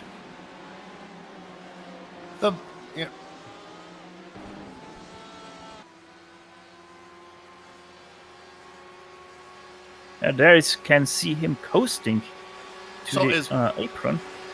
Is that what caused our yellow?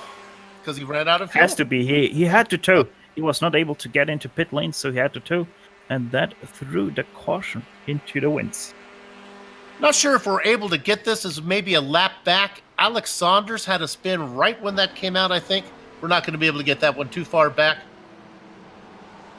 Well, it might have been a little farther back, Director. We're not going to worry about it. I just mentioned he had a spin going down into 1. He was having that run, so I don't think we have to worry about him being a threat anymore. So, 2 hours and 34 minutes into this race. Getting close to finishing out the first stint here. It's been fun, boys.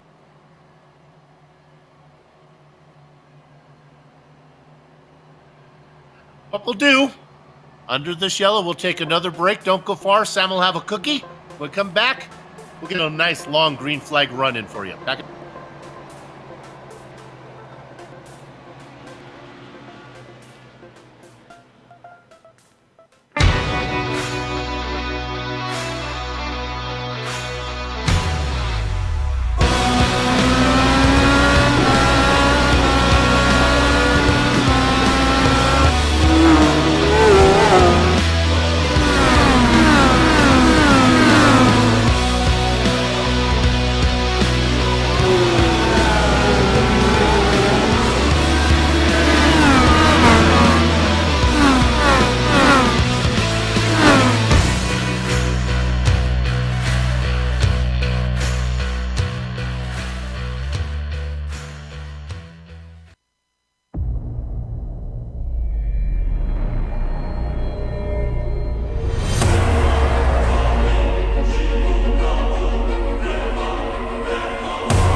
It's pit stop time here on the Global Sim Racing Channel. You're watching our coverage of the TGFX round number 2, the 6 hours of Daytona. The pits are open and our LMP1 leader is in.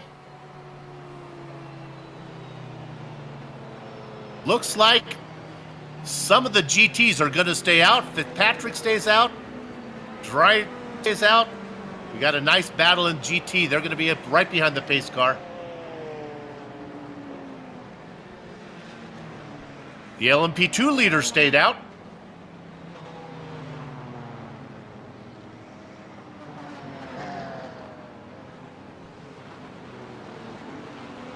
But all those LMP1s are in. Who's going to be out of pit lane first? Yeah, won't find out for a few moments because pit exit's still closed. All right, everybody gets to go. I want them to line up like motocross style, and just as soon as pit exit opens, they all floor it. Whoever's the first one to the line gets to restart ahead. Well, it most definitely would be an interesting thing to watch, but 15 into 1 doesn't really go. So we got a little work to do here, a little housekeeping. Mark Torres is going to be your overall leader in LMP1. He's got a few cars ahead of him that are going to get to be waved around. And when I say a few, I'm talking about, maybe 15.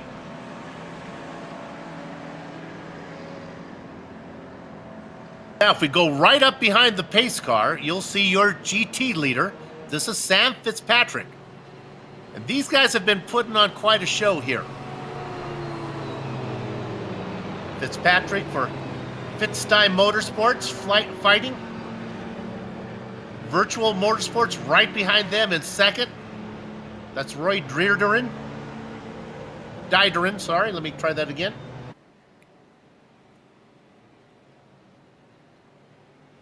Well, this is the interesting thing here, Bill, is a lot of the cautions that we've had today.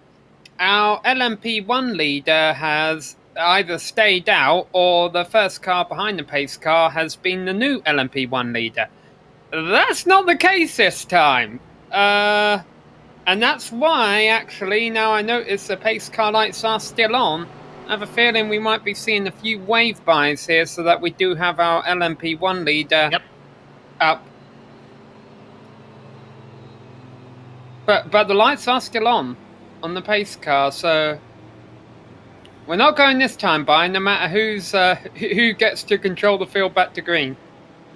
Well, last time, or first time around, we had the GTE cars in the pace car lead, so to speak, and they got waved by, so I don't think that anything else will happen this time around. But it is interesting because you now have some guys that pitted, but they ain't now gonna be between, as Sam Fitzpatrick doesn't know if he wants to pit or not. But it's going to be interesting now. You have the GTE leader in first off the line. When they get waved by, they suddenly get a full lap on the other field, on the rest of the field. So they have to pretty much wave by the full GTE field right now, or leave it be as it is. Yep. The question we have here is, will they let Sam Fitzpatrick lead the field to the green? The lights are off the pace car now. Will they flick it back on? We're thinking he's a class leader, so he's legitimate in his spot, which means that the LMP1 driver will not be leading the field to the green. And like Stefan was pointing out, it really wouldn't be fair to the other GT drivers that were stuck behind the LMP1 leader. They would basically lose a whole lap. So I think we're ready to go green here, and we're going to have Fitzpatrick leading what will be 3 cars that are chasing him, all in the GTs. 3 cars will chase him for the lead into turn 1 of the GTE field there. As behind them, we also have an LMP2 car, and that is the current leader of your LMP2 class. That's Nomad Sim Racing, HPD number 15. Or 115, as I think it should be. Correctly. Yeah, it should be one- 115, but he has a 15 on his side. Tony Baird, though, here, Bill, the LMP2 leader that Stefan just mentioned, he's got the easy job at restart. It shouldn't be too difficult for him to get by these 3 or 4 GT cars. It's on his closest competitor is about another 10 cars back in the pack. Things are going to get really wild in the middle of it. I know we've been saying this every restart, and it's just tradition with Daytona. But our LMP1 leader is starting in the middle of the field. Our second place in LMP2 is starting in the middle of the field, and they know they've got to get through in a hurry. Well, Go ahead, Steph. No, Steph, go. Canadian standoff there. That's what I wanted to say about our LMP1 leader, as Sam Fitzpatrick is blinking a little bit here on the caution, but that is a bit too expected. The LMP1 leader has 10 cars until he is free of traffic. So that is going to be interesting how he's going to handle this, as we have not seen so far very often that an LMP1 car was stuck, especially our leader was stuck behind traffic this thick at the beginning of something. So it's going to be interesting how that will play out in our LMP1 class. Hopefully, I will not be eating the cookie in a couple more minutes' time, but we'll see. Well, we talked about the interval. Sam was talking about the interval between the LMP2 leader and the LMP2 second place driver. It's the same for the LMP1s too. As AVA Vervatic Racing back there with Michael Schwanze is way back about maybe 25th in line. So it's a long way between the two prototype leaders and their rivals. Not the case in GT. Not the case at all, as we are bound to get underway again here at the 6 hours of Daytona. The pace car is in.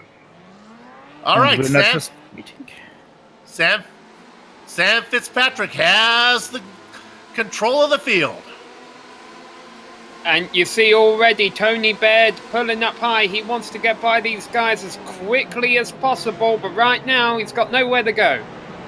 He's stuck back in there as he works. He's now 4th in line. He was able to get around one GT car.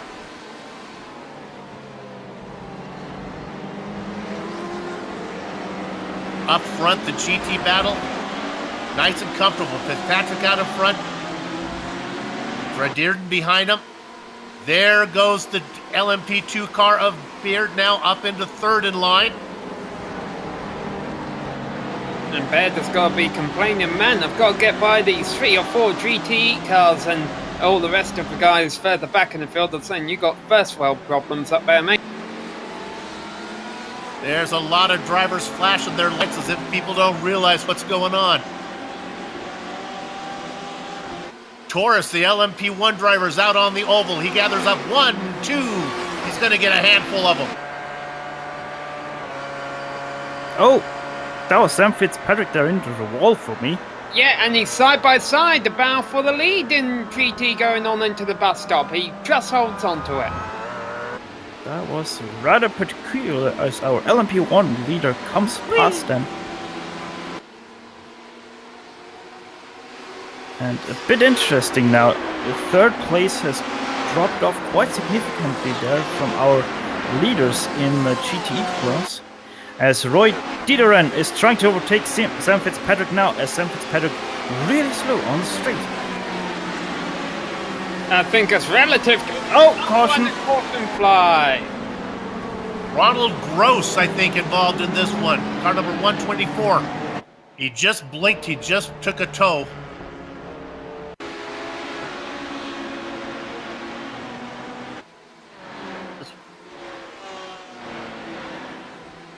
Looking at the replay, he gets together the car on top. Oh, that is Jeff Parson. Guess he didn't know he was there. A couple other cars clipped him as he slid back on down the track.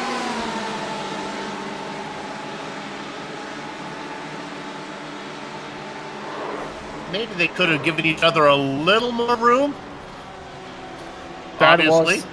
That was an interesting case there of I'm on top of you, you're gonna stay behind the GTE. And he didn't want to stay behind the GTE, pushed up, and yeah, we sadly saw this happen. And also, I don't know if you saw it on the replay, but Peter Anderson Schmidt of Black Sheep Motorsports number 187, he had some netcode there with our wrecked cars, and he has taken up quite some significant right rear damage. He is actually crabbing his way onto the oval right now. Well, all that really served to do is sort out the field a little bit, as it will put our leader up in front.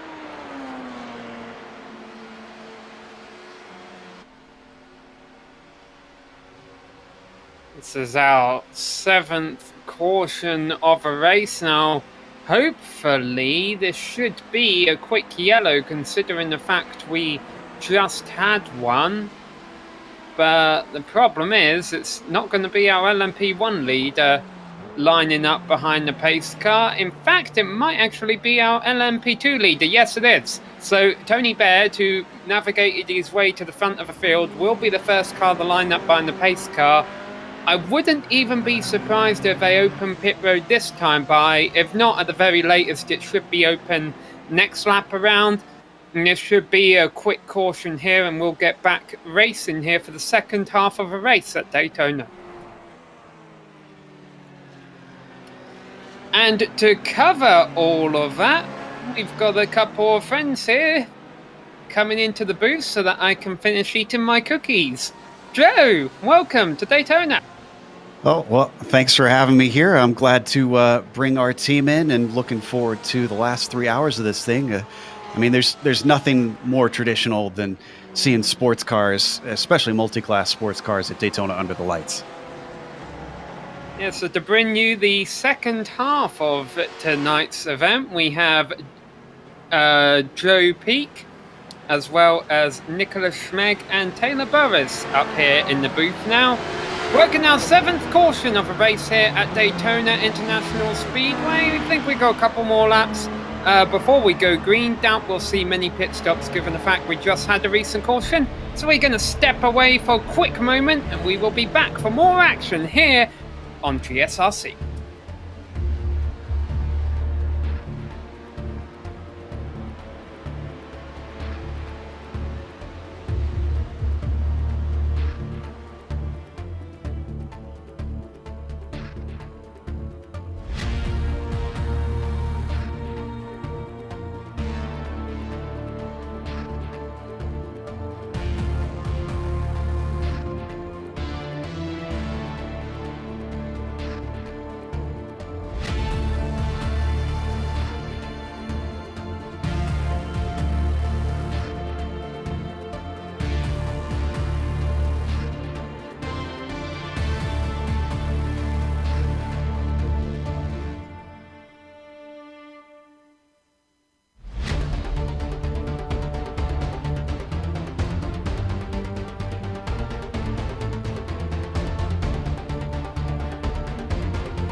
Welcome back to Daytona International Speedway. I'm Joe Peak, taking over for Bill, Sam, and Steph. And with me here today, covering the LMP1 and LMP2 classes, is Nick Schmeg.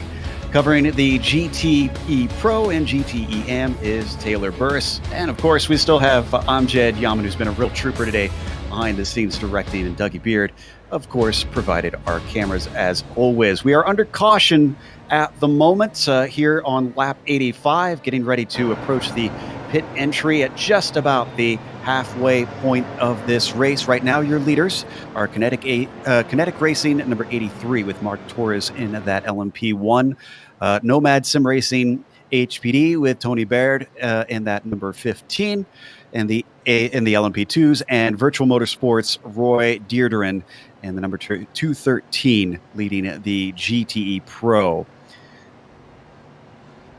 So it looks like we'll get at least another lap before we go back to green flag racing. I know we've been trying to get caught up on what's been going on with this race. It seems like a spate of cautions have certainly slowed things up here in the first 3 hours, Taylor, but hopefully we should get things a little bit cleared up. We do have a few DNFs today, so I anticipate with the nice cool conditions, the grippy conditions, drivers should at least hopefully settle down.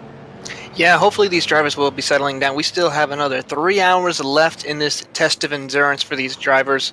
For the most part, things have been quite a bit busy on pit road as well, as a matter of fact, as well as on the track. We just had, of course, that caution between the two LMP2 drivers, so you never know what's going to be happening, but hopefully these drivers will settle down just a little bit to last these last 3 hours. Yeah, they certainly had enough time to cool down under these caution pacing laps. Let's see if anybody takes another stop to come on into the pit lane. I shouldn't see that with that being so close to the last caution. Oh, I think we got one taker. Looks like Kim Cook in AVA Vervatic.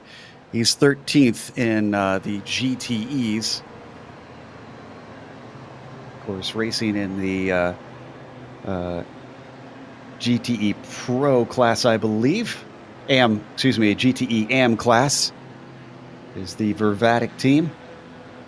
A little bit of damage on that car, probably just taking some time to maybe get that clear. And also, Nick, another advantage to pulling sort of late strategies on pit stops like these as well, it puts you at the back of the field where maybe you'll have an easier time avoiding some of the chaos. Yeah, 7 cautions in the first half of this race, and not only is that going to create so many different drivers and teams on different strategies regarding fuel and driver swaps and so forth, but yeah, you just said it. People are going to be able to avoid trouble. I mean, we've seen a lot of trouble so far, so I don't know how much I want to say that, but everyone's going to be mixed up in the field at all different parts of this race with so many cautions early on, and track position is key. Staying out of trouble is huge so far in this race, though. See if drivers will be able to avoid that here. I think we should be going green this time by pit lights. Excuse me, the lights on the pace car seem to be off at the moment as they come back onto the oval. Thank you for joining us here on the Global Sim Racing channel for this coverage of DGFX, one of the series we are proud to have here on the channel. Just a couple wave bys to take care of, and I think we should be good to go.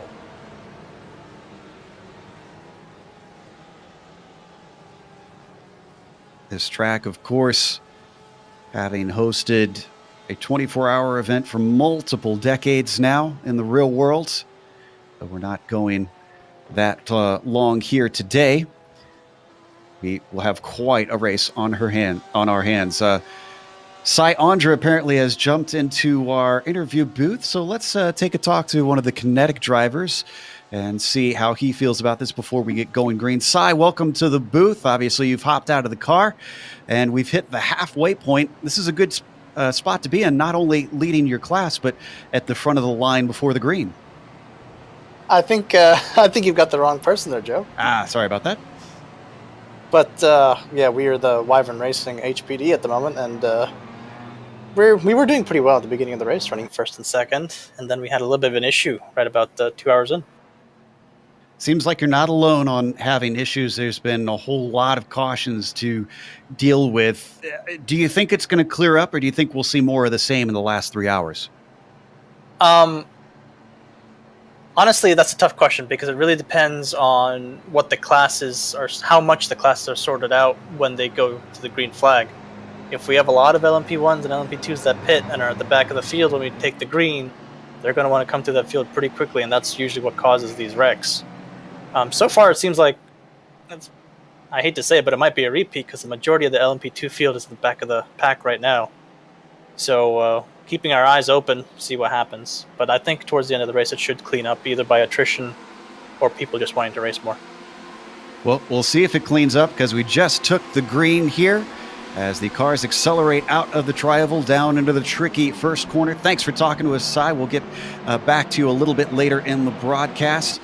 Right now, Mark Torres in the Kinetic Racing 83 jumps ahead, being one of the lone LMP1s up there. He's being chased by Michael Schwanzel. The AVA Veratic number 25 has cleared Simatech Esport Jade, who he's racing with for second.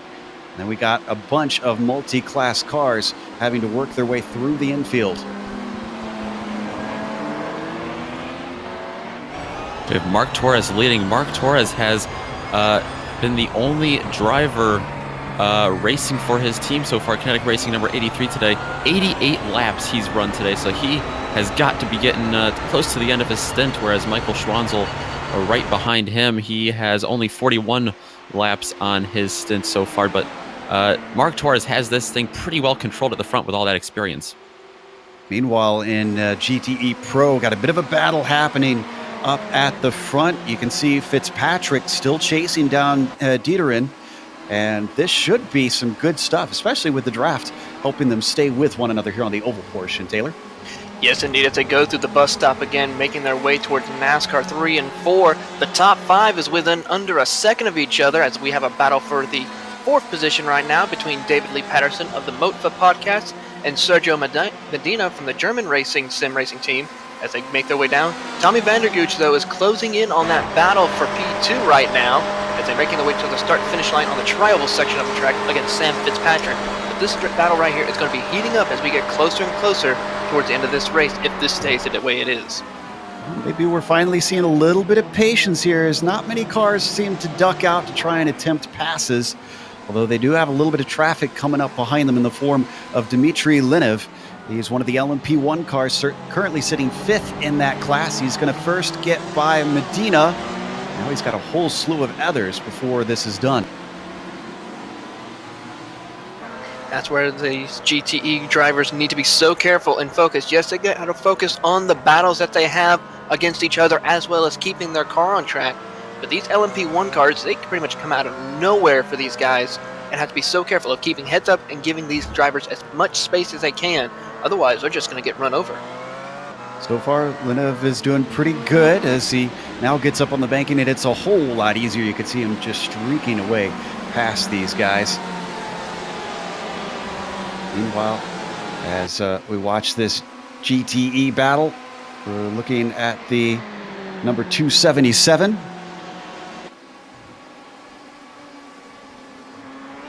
They say 4 classes out here racing can get a little bit crowded, especially when you have 60 starters. Not all of them still out on the track, but still plenty left to try and clog things up.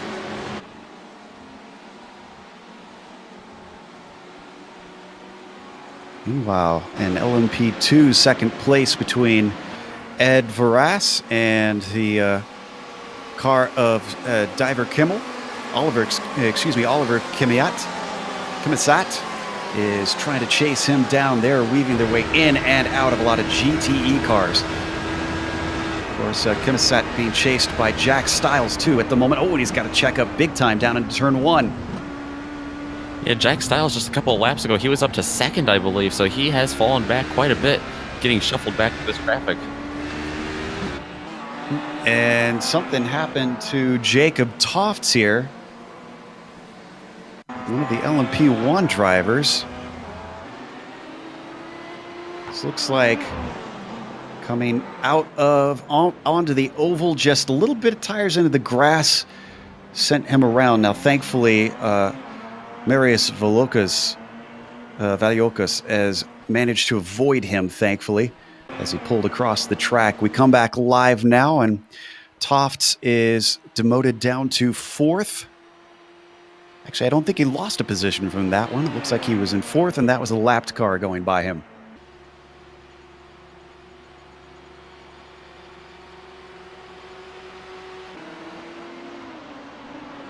Up in the lead, while Kinetic may have had a bit of a jump, it has not lasted long. AVA Vervatic with Michael Schwanzel is still giving him a good chase as they work their way up on some of the LMP2 traffic. That's Petters Fjellmeyer, the black sheep, number 187, just going to try and pull over, let these three through. Because don't forget, Simitok Esport Jade, they've still got Emmanuel Galinier right behind them as well. So we could have a 3-car fight up for the lead.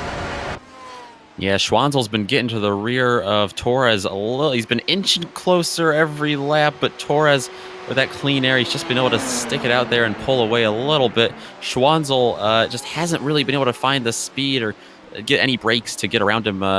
Hasn't had much traffic, of course, to work with. So right for the moment, Mark Torres pretty handily taking the lead right here in LMP1.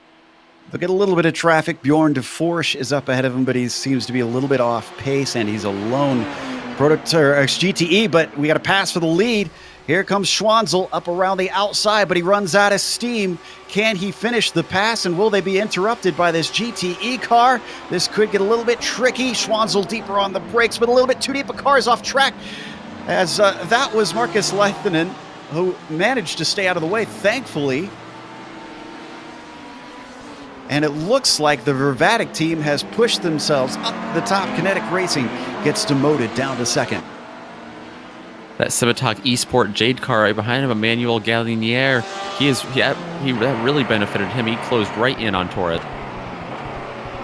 Yeah, this is not over yet for sure. Up ahead of them, just a little bit more traffic. Could potentially mix things up as they come back onto the oval. Drivers looking for a good exit. We ride on board with Galinier, looking at the 2 leaders, and while Schwanzel got a good exit, can't say the same for Torres, because look how close Galinier is now. Yeah, I think if he stays in that slipstream, he's going to have a good run coming into turn 1. They got around a little bit of traffic there, but shouldn't hurt him too much into the bus stop. Catching the car of Jeff Yeager at just the right time. They're all able to go up to the high side and swing around. So far, traffic behaving pretty well, but it's going to start getting thicker and thicker as they close up on the back of the field.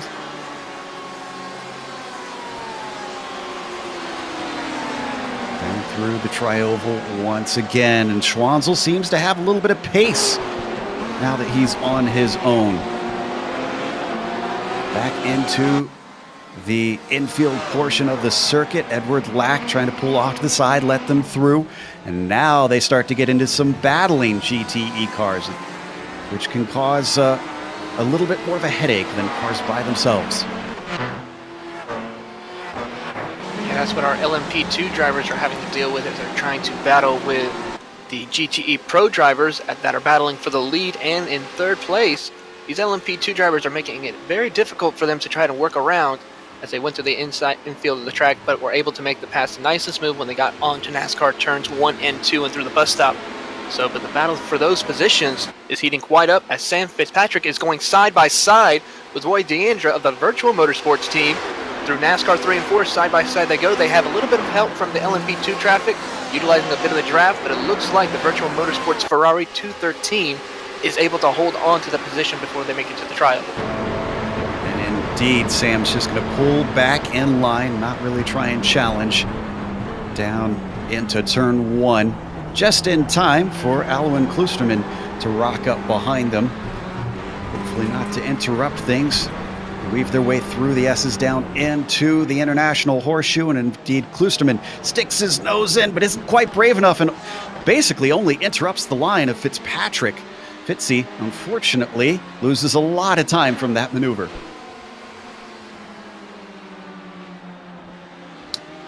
Tell you what, Tommy Vandergooch was not too happy with some of these LMP2 drivers that got in his way, tried to cut him off, almost nearly made contact with him through the horseshoe. It made him lose a bunch of time to David Lee Patterson in the Motiva Podcast GTE car.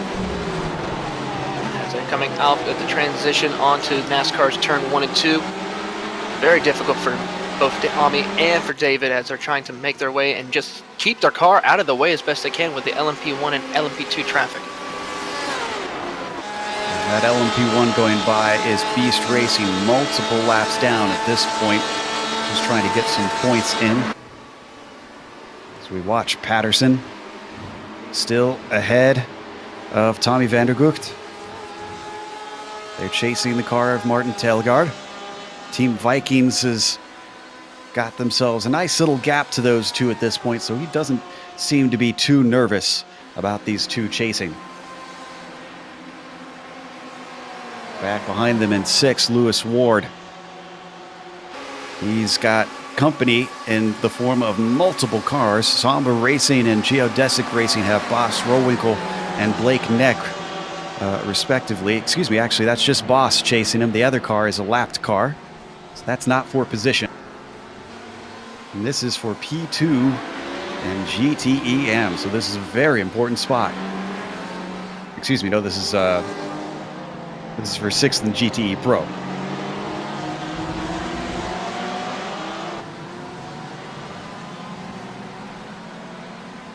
We have a good battle right now in the LMP2 class. For second place, we have Ed Voras, who is hanging on in the Bad Cactus Racing Chala, number 195. He's in second right now. He's been chased down by Oliver Chemisat for the last couple of laps. Him and right behind him, Jack Stiles, who was up in second earlier. They've been nose to tail. They get real close in the infield, and there's just not much they can do. Ed Voras really pulls away on the NASCAR oval here. Yeah, and they come back to the banking of NASCAR 3 and 4, all three stuck in a line. As that happened, one of our top runners in LMP1 seems to have pitted, the number 83. So affecting some strategy there. You see already the Workiva team has come back out, applying a little bit of strategy here. Yeah, that was a driver come swap out just there. So probably needing to affect the amount of time that they need to make sure that they are legal on their drivers. Meanwhile, he came out just behind the battle, or just ahead, I should say, of the battle between Stiles, Chemisat, and Voras, which is still very, very close. Yeah, that LMP1 there, that was Mark Torres. He pitted, and now that he hands that over to Matthias Magnussen. Mark Torres had 95 laps run. He had the entire race run so far, so that is now in Magnussen's hands. Battle for P2 is heating up drastically right now. David Lee Patterson was able to get by Sam Fitzpatrick this last lap on the banking, but now Fitzpatrick made a dive bomb move into the International Horseshoe to regain control of second place, but looks like he's going to overbreak himself in the Western Horseshoe. Was able to hold off Patterson, but just by a few inches by the looks of it. So the battle right here is really heating up as they make their way through the transition. Patterson gets his nose underneath Fitzpatrick. Onto the banking they go of NASCAR's turn 1 and 2 side by side. Tommy Vandergooch, though, is right behind them, trying to see which line he's going to take. He's sticking to the inside line. It's also Sergio Medina's coming into the battle right now with these three battling. So this is going to be a 4-car battle for second place here as they make their way down towards the bus stop chicane. Let's see what Patterson's going to do. Braked a little bit later than Fitzpatrick. Fitzpatrick's hitting the curves nice and smooth. You've got to be careful not to go off course to receive a penalty. All four of those drivers make it through no problem at all. But this was a really good pass for the possession that Patterson was able to hold on to, while Roy DeAnger of the 213 is pretty much just pulled away from this field of cars. Now some LMP1 traffic's coming through right now. But that was Marius Villiokas who ducked in there.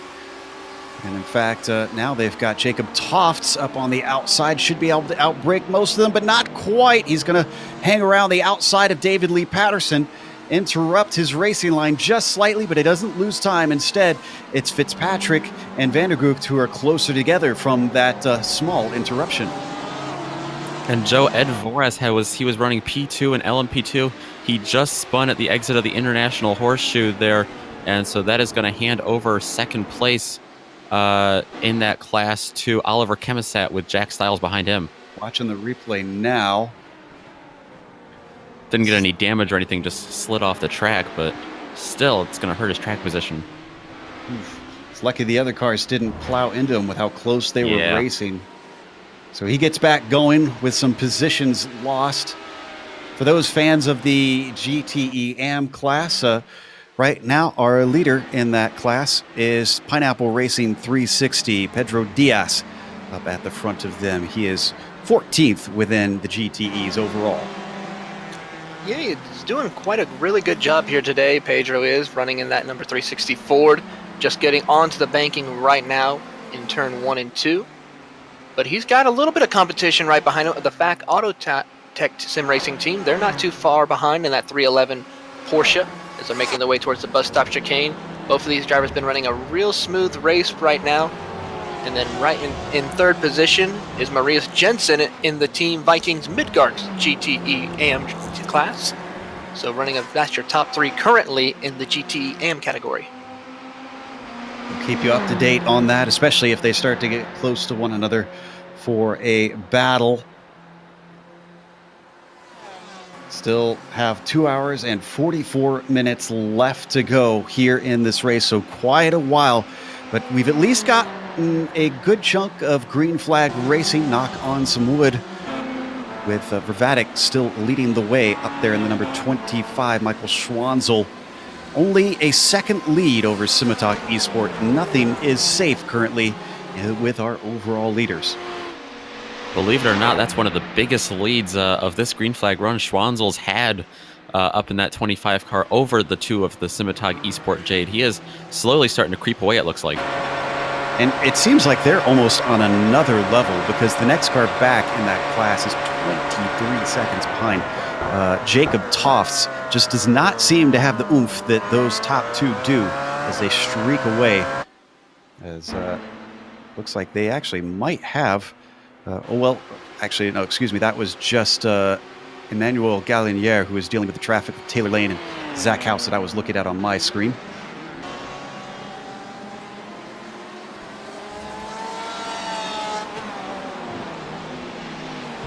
Up in the lead of the LMP2s, Oliver Chemisat, unfortunately, has someone in his mirrors, and it is Jack Stiles.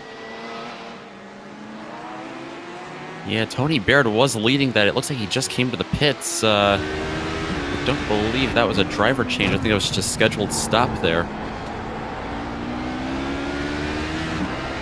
And if I'm not mistaken, this was the one that Voras was involved in, was he not?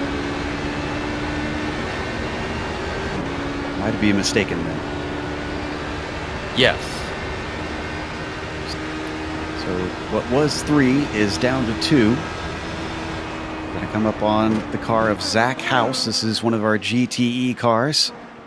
One of the GTE AMs. Oh, and a little bit of a hold-up for Oliver, but not enough to really hurt him too badly. Yep, Ed Voras is in the 195. He's fallen back to 5th place in the LMP2 class. He got passed by Team Hoysinkeveld's Ronnie Fantini in the 111. So it looks like Jack Stiles is coming to the pits now. Ah. 3rd place driver and Voras. Maybe a little bit of slight under-tray damage on that car that he might need to get repaired. Both of them, at least Jack, hitting his box nice and cleanly. And Ed Voras comes in and finds his and hits his marks. Up in the prototype, Schwanzel and Gallianaire. As you said, they can't seem to get away from one another. And look at this. Schwanzel has to check up and thread the needle. And somehow still, he did not lose the spot.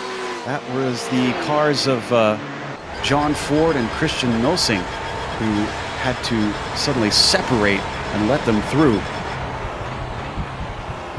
That hurt Galinier really badly. He got caught up in a lot of traffic. He was right on Schwanzel's bumper, and then He is now quite a bit of a track length behind him. I wouldn't be surprised, though, to see him close back in pretty quickly. The LMP1s tend to do that.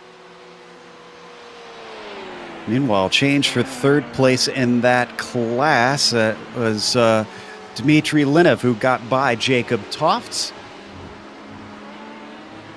Looks like that happened relatively recently. I want to say coming onto the oval. Yeah, we were noting earlier that Tofts just doesn't quite have the speed right now in that GT Temple Racing number 17 LMP1, but it looks like he's just struggling a little bit on the infield section of this track and slowly losing some ground. Remember, we saw Kinetic Racing take the green flag and lead the way, but then take a pit stop. Well, they're sitting in 5th right now, so they didn't lose too much in that. And again, they've got their most recent pit stop done, so they could be sitting pretty. They're currently about a minute 11 behind our leader.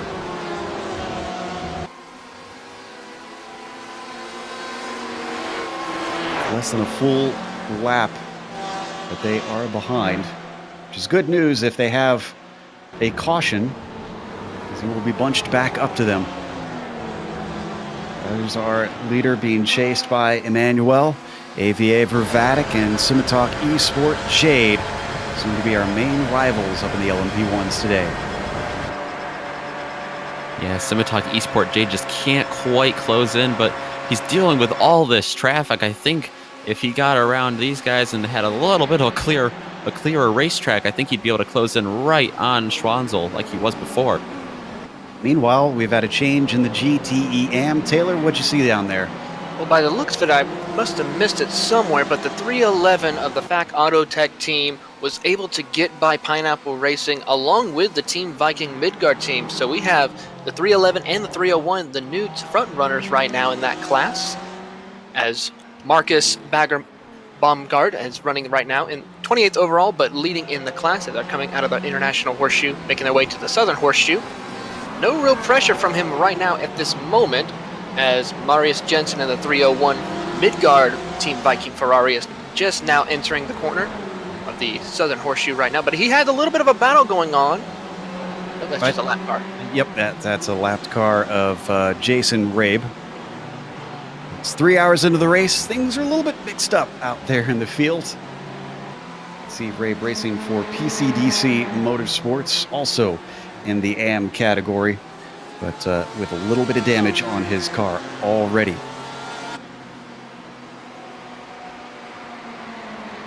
Things will continue to yo-yo back and forth in a lot of these gaps.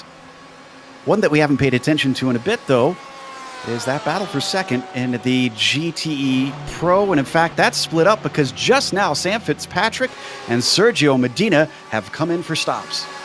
Yes, indeed they have. They have come in to make their pit stop here for this session. Both of these drivers of Fitzpatrick and Medina have made excellent stints right now through this session. Got a 3-wide battle going into turn 1 with the GTE Pro drivers. Something you do not want to do here at Daytona. There's our leader in that GTE Pro, Roy Dearden. We did have a driver change for German Sim Racing. That is Patrick Pruce, who is currently hopped into that car waiting to take it down the pit lane.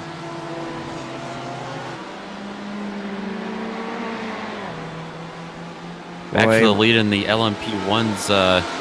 Galinier has caught Schwanzel, and they have a lot of traffic ahead of him.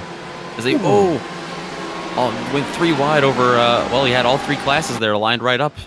That was Kloosterman and David Lee Patterson, who thankfully held their line. That was awful tight, and everybody survived. Galinier still about 6/10 back, but they're clogging up behind some of the GTE cars. Make that now 2/10 back as he gained a lot of time through the bus stop, and the chase is on once again. Schwanzel's able to clear those GTE cars there and get down in front, which means Galinier does not get as much of a draft as he could have hoped for there. That is allowing Schwanzel to stay out to this extent of a lead on the oval. They've got just a little bit more traffic up ahead of them. some HPDs in the form of Ronnie Fantini. Also got Zach Rounds within their own class, as well as Jack Stiles.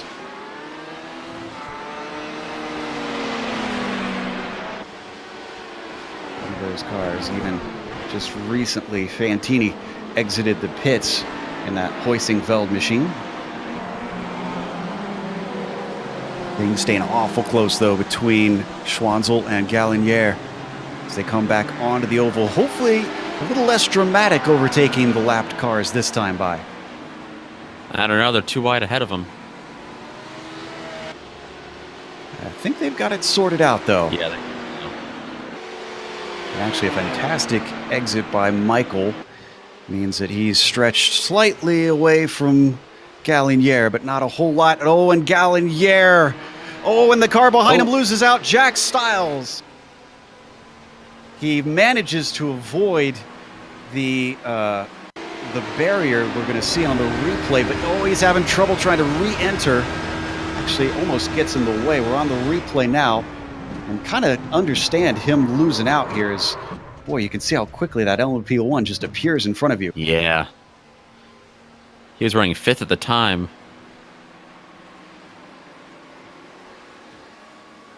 Oof, yeah, he might get dinged for an unsafe re-entry there, hopping back in the midst of traffic. He gets going once again, but he's sitting 6th in his class. Meanwhile, Taylor, you've been following those GTE AMs pretty closely. What's going on? Well, right now, Tommy Vandergooch has now just decided to come down pit road, but was able to get by David Lee Patterson going into turn 1 on this previous lap. And just did an excellent job going to the inside of turn 1, getting up underneath them and making that pass before they made their way to the International Horseshoe. Samba Racing Team of the 258 car, driven currently, let's see if we find a 258 car, it's been doing a really well job. Oh, and he's had a big incident recently. So this looks like turn 1 claims another victim. So hard to break into this corner. Yeah, that rear engine Porsche just does not like that turn. Looks like one of the few Usagi Ferraris also got involved. I'm going to watch it from above one more time. You could see past that yellow and white Ferrari on the way in, and then on the way out, well, they almost kiss. They do kiss. That was also right in front of several LMP1 drivers running in the top 5, so that could have been really detrimental for those drivers.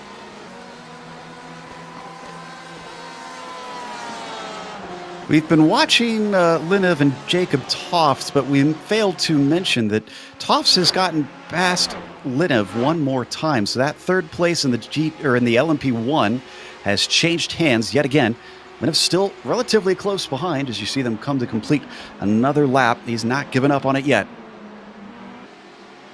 Yeah, Linev was under fire there from the SRT Team USA car, who is 2 laps down there, driven by Marius Voilikas right now. He is in 6th overall, but yeah, I think Linev had a run on him in the last lap, and then he went a little defensively there to fend off the lapped traffic. And I think I just see Taylor turning his binocular to the pits. What are you seeing? Well, Virtual Motorsports decided to come down to this pit stop complete. Marcel Bosman is going to come in to replace the drive switch. So the pit stop is still underway, moving David Lee Patterson into the lead in the GTE Pro class. And still with the Fach Autotech, it's still currently leading in GTE AM. One fun fact I just realized, they started in 60th place today on the start of the race. So to start 60th, dead last in the entire field, and work their way up, that's quite impressive for the team.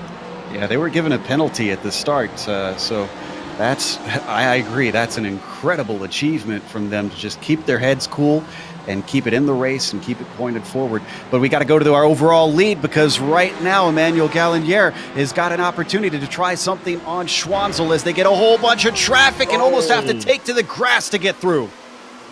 That's a bad place of the track to go 3 wide. They made it work somehow, and still Galliniere does not seem able to do anything. I'm not sure if he's playing patient or if this is just he can't actually do anything with these opportunities that he's seeing. He seems to get real close when there's, well, I was going to say he seems to get real close when there's no traffic, but he got real close there when there was traffic. So I think it all depends on how Schwanzel handles the traffic and how they get around it, and if the slipstream gets cut off from him or not. Yeah, it is interesting that right there he lost a lot of ground down the straight, but these are hybrid cars as they come across more traffic in the form of Ford and Baird.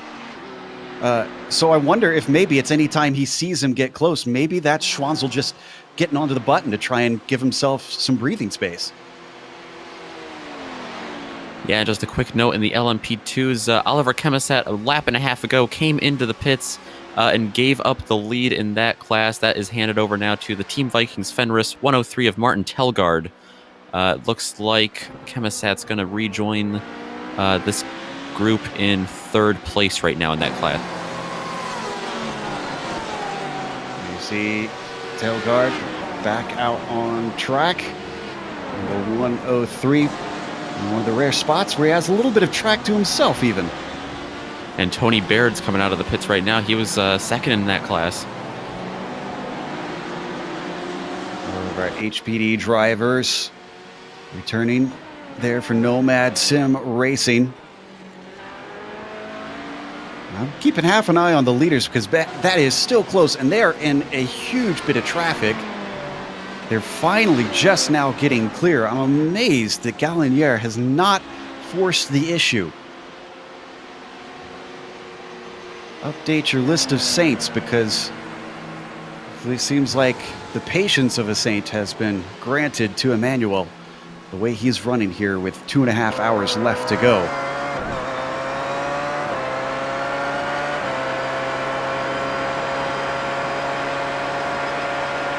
And Emmanuel hasn't run much of this race either. Only 28 laps he's run so far. His teammate Julian Ribelot ran 80 laps in that car. Meanwhile, we got a little bit of a battle happening in the GTE Pro class. This is Julian Bell and Blake Neck, very, very close to one another, racing for Graphite and Geodesic respectively. If you remember, Julian Bell and Casper DeCourt, they were the winners from the last round in the GTE Pro category at Silverstone. So they're now battling with Blake Neck from the Geodesic Racing Gold team, making the way through the Southern Horseshoe right now. Neck looks tired, looks at the inside, sees no opening at the moment, but you gotta be so careful not to get too loose off corner exit through this horseshoe. They got their eyes set though on Clark Archer, who's right in front of them in the V-Apex Racing Group Orange in that number 233 Ferrari. And you're going to see a car swing by on the high side. That is our leader in the LMP2 class, Tailguard, trying to continue to hold that monster gap that he has back to Oliver Chemisat. Car behind him is in the same class, but his laps down. That is Ronald Gross.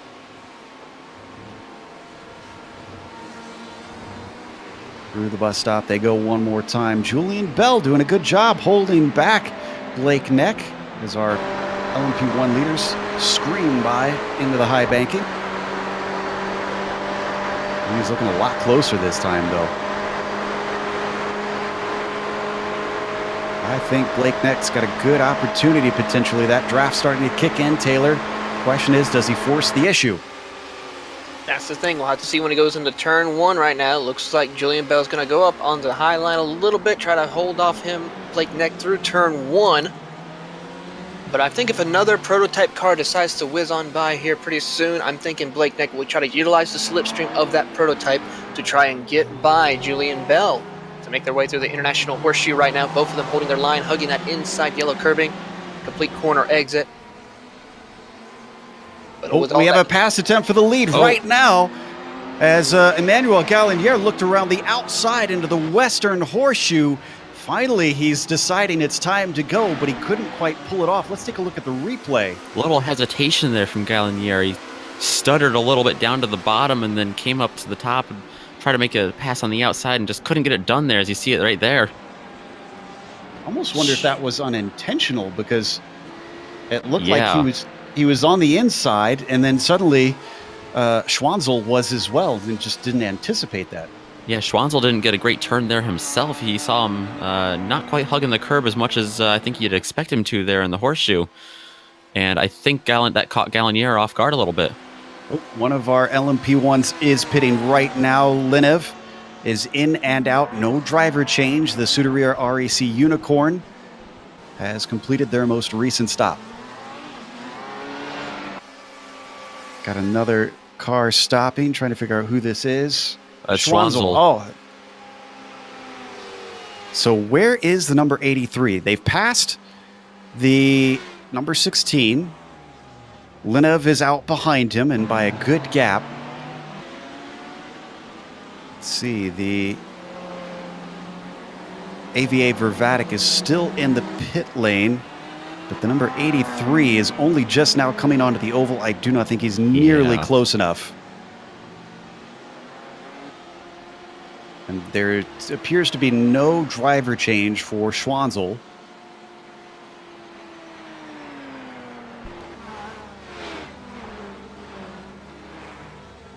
Been in there for a while, but he should be out soon. Jacob Tofts also joins him, as well as Marius Valiokas. And Magnuson's just leaving the bus stop now. Yep, as Schwanzel just hits the pit exit. And unfortunately, get a little bit of traffic here.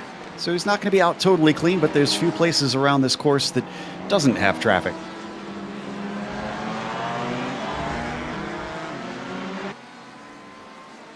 That gives the lead over to Gallier, temporarily at least. Oh, here he comes. Maybe he could jump in the pits. Oh, not even going to try and pump in some fast laps. He's coming right in, as you said. That surprises me, to be honest. I would have agreed with you there to try to stay out and open up a little bit of a lead. Maybe get some clean air in front of you, get some clean track in front of you. And, I mean, Schwanzel was in traffic. I'm surprised the team there in Simitok Esport didn't decide to stay out and try to say, hey, you know, the AVA Vervatic's in traffic. Now's our chance to pull away a little bit. Well, I wonder if they're just covering themselves off in case of a caution. Because if they get a caution, then they pit and they'd get jumped in the yellow and be behind a lot of cars. Continue to follow Schwanzel around. Where is Gallier? Looks like we have a driver change in the GT Temple Racing LMP1. Looks like Tofts is out of that car for Fabian Jungbluth. Glad to see Fabian there again. Gallier is out, and I think he didn't G-jump Schwanzel. So even without the extra lap, look at that. Simitok Esport, Jade is your new leading team. AVA Vervatic had a good run, but they've got a lot of stuff to deal with to try and gain on him. About 5 seconds separate the two. Got a battle going on for P2 in the GTE AM category with Kim Cook of the AVA Vervatic 3904 Porsche, along with Pedro Diaz in that number 360 Pineapple Racing. They're making their way through the Southern Horseshoe right now. Diaz was able to get a very good run on the turns 3 and 4 of NASCAR to get by Cook. Cook is trying his best to get back to the bumper of Diaz, but has to worry about Schwanzel right now, the LMP1 traffic. But really good battle between these two. Starting to break up just a little bit. I think given a little more time with a little bit of traffic help, we may see another battle going on between these two drivers. I don't know about that. It's pretty hard to catch the Pineapple Express as Diaz has that nice little gap ahead of him for now. Traffic might be the best way to deal with it. They do have some cars behind him trying to come through. Go ahead. Yeah, Cook had a good run through the bus stop, so if he just gets a little bit closer to utilize that slipstream, he might be able to close the deal before they get to turn 1. Oh, he is gaining by quite a bit. Look at this as we ride on board. You can see the gap closing as that car gets bigger and bigger in the windshield. Cook up to the high side. Can he get it done, though? He's going to have to go the long way around. It is possible here in turn 1, but it is very, very difficult. Diaz comes back at him under braking. He's going to have a nose ahead and a little bit too wide for Kim Cook. Means he can't get it done for now, but it was a valiant effort. Locks the brakes up just a little bit in the International Horseshoe right now. He had to take that higher line through. He's able to recover nicely and still be within a few tenths behind Pedro Diaz. Again, this is for the second position in GTE AM that we're looking at right now. Keeping half an eye on fourth place in the GTE Pro, because that's been staying close between Julian Bell and Blake Neck. We were watching them battle earlier, and they're coming up on to NASCAR 3 and 4 with Blake still breathing down the neck of Bell. Yeah, he's going to utilize the slipstream really good. Gets closer and closer on Julian. Let's see, we got an LMP1 car. He's going to wait. This is a good time to try to utilize the slipstream. He's going to take a peek to the outside. Not going to make the pass just yet. Down into turn one. A really good run on him. I wonder if maybe this is a little bit of fuel strategy from Blake, because of how long he's been riding in the slipstream of Bell. Well, Joe, we are all too familiar with seeing that type of strategy happening in GTE racing, so we may see that happening right now with Blake Neck, where he's just utilizing the slipstream, saving that fuel as best he can, so that way he has to not put as much on his next pit stop. So we've nearly gone, actually we have gone about 40 minutes of green flag racing so far. To check the stats from the first half of the race, that might be the longest green flag racing we've had. This is unfortunately a bad place for these two to be battling for Tony Baird, who's second in the LMP1s, still chasing Team Vikings. And that was the car of Michael Schwanzel, second in the LMP1s, furiously flashing his lights to make sure that he knew he was coming up on the high side. And the leader is in. So, tail guard for Team Vikings Fenris has found his stall. The next car is the one that we saw moments ago, Tony Baird. He actually might still jump him in the pit stops. He's coming around to the tri-oval just now. Yeah, that should go back to Tony Baird there in the 15. He has a pretty handy lead over Oliver Chemisat, who is behind him. Yeah, he's definitely gonna pass him there in the pit. I think the bleeding should stop for tail guard here in fourth, because Varas is still coming around, or I could be wrong. That was let's see, how long was that stop for them?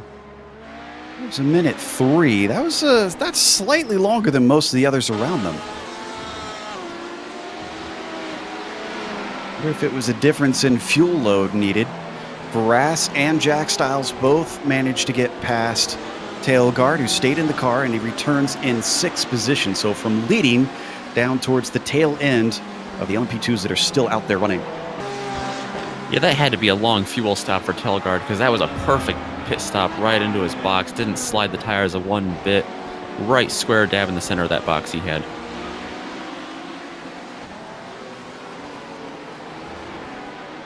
So as we watch him continue on now, looking through, I think we got a little bit of a battle for 10th in GTE Pro.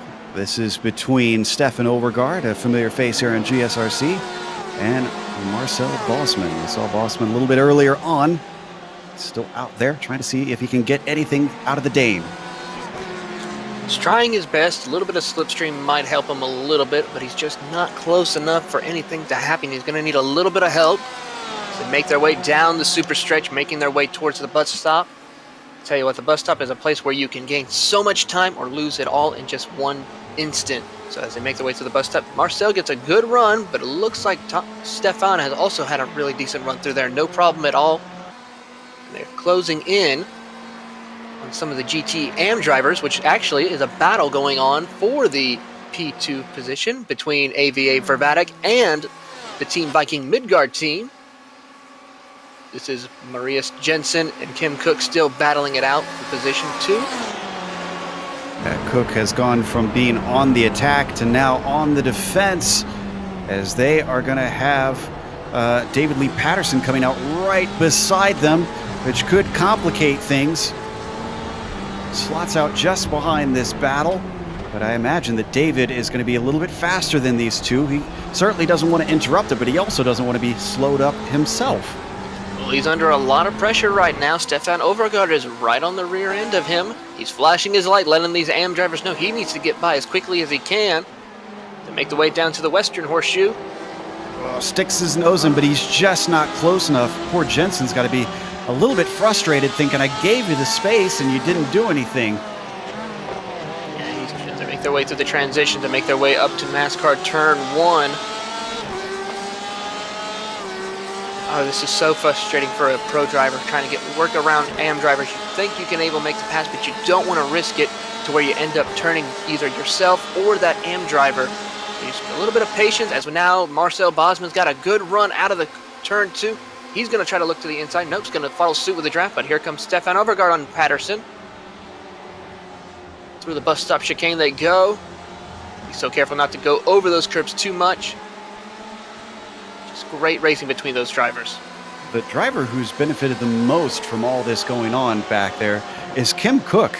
That gap has gone back up to 1 second. Remember before, he was under attack from Jensen, and Jensen just seems to have dropped off completely. It's Heinrich that's coming up, racing for Wyvern in the LMP2s.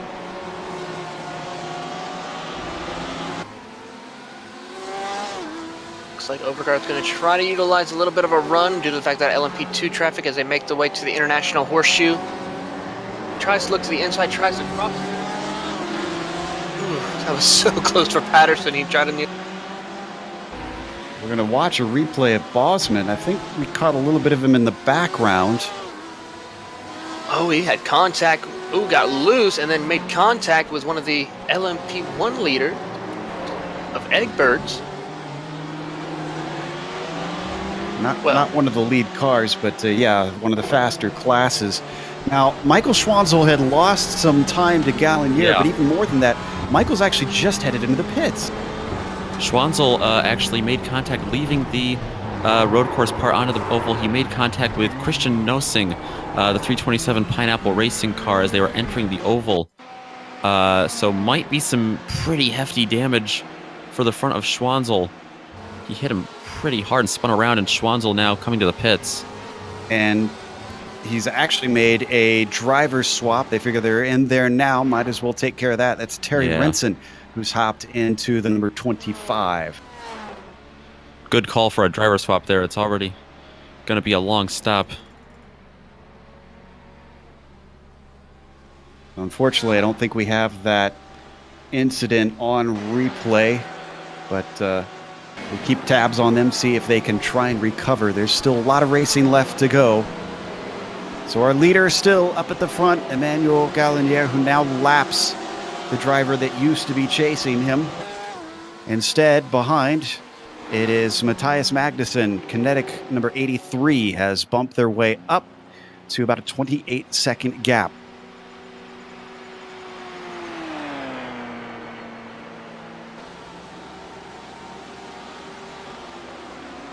Looking through our order,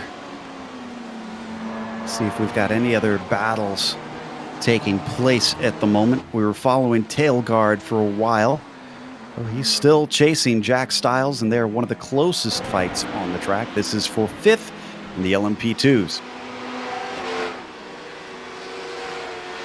Yeah, those are two drivers that recently had pit stops, so they are all full on fuel and fresh tires for those two cars there. The LMP2s, man, I'll tell you, they were really fighting a lot in traffic. We had a group in the infield about 4 or 5 laps ago, but it had to have been 7 or 8 GTE cars they were trying to get around.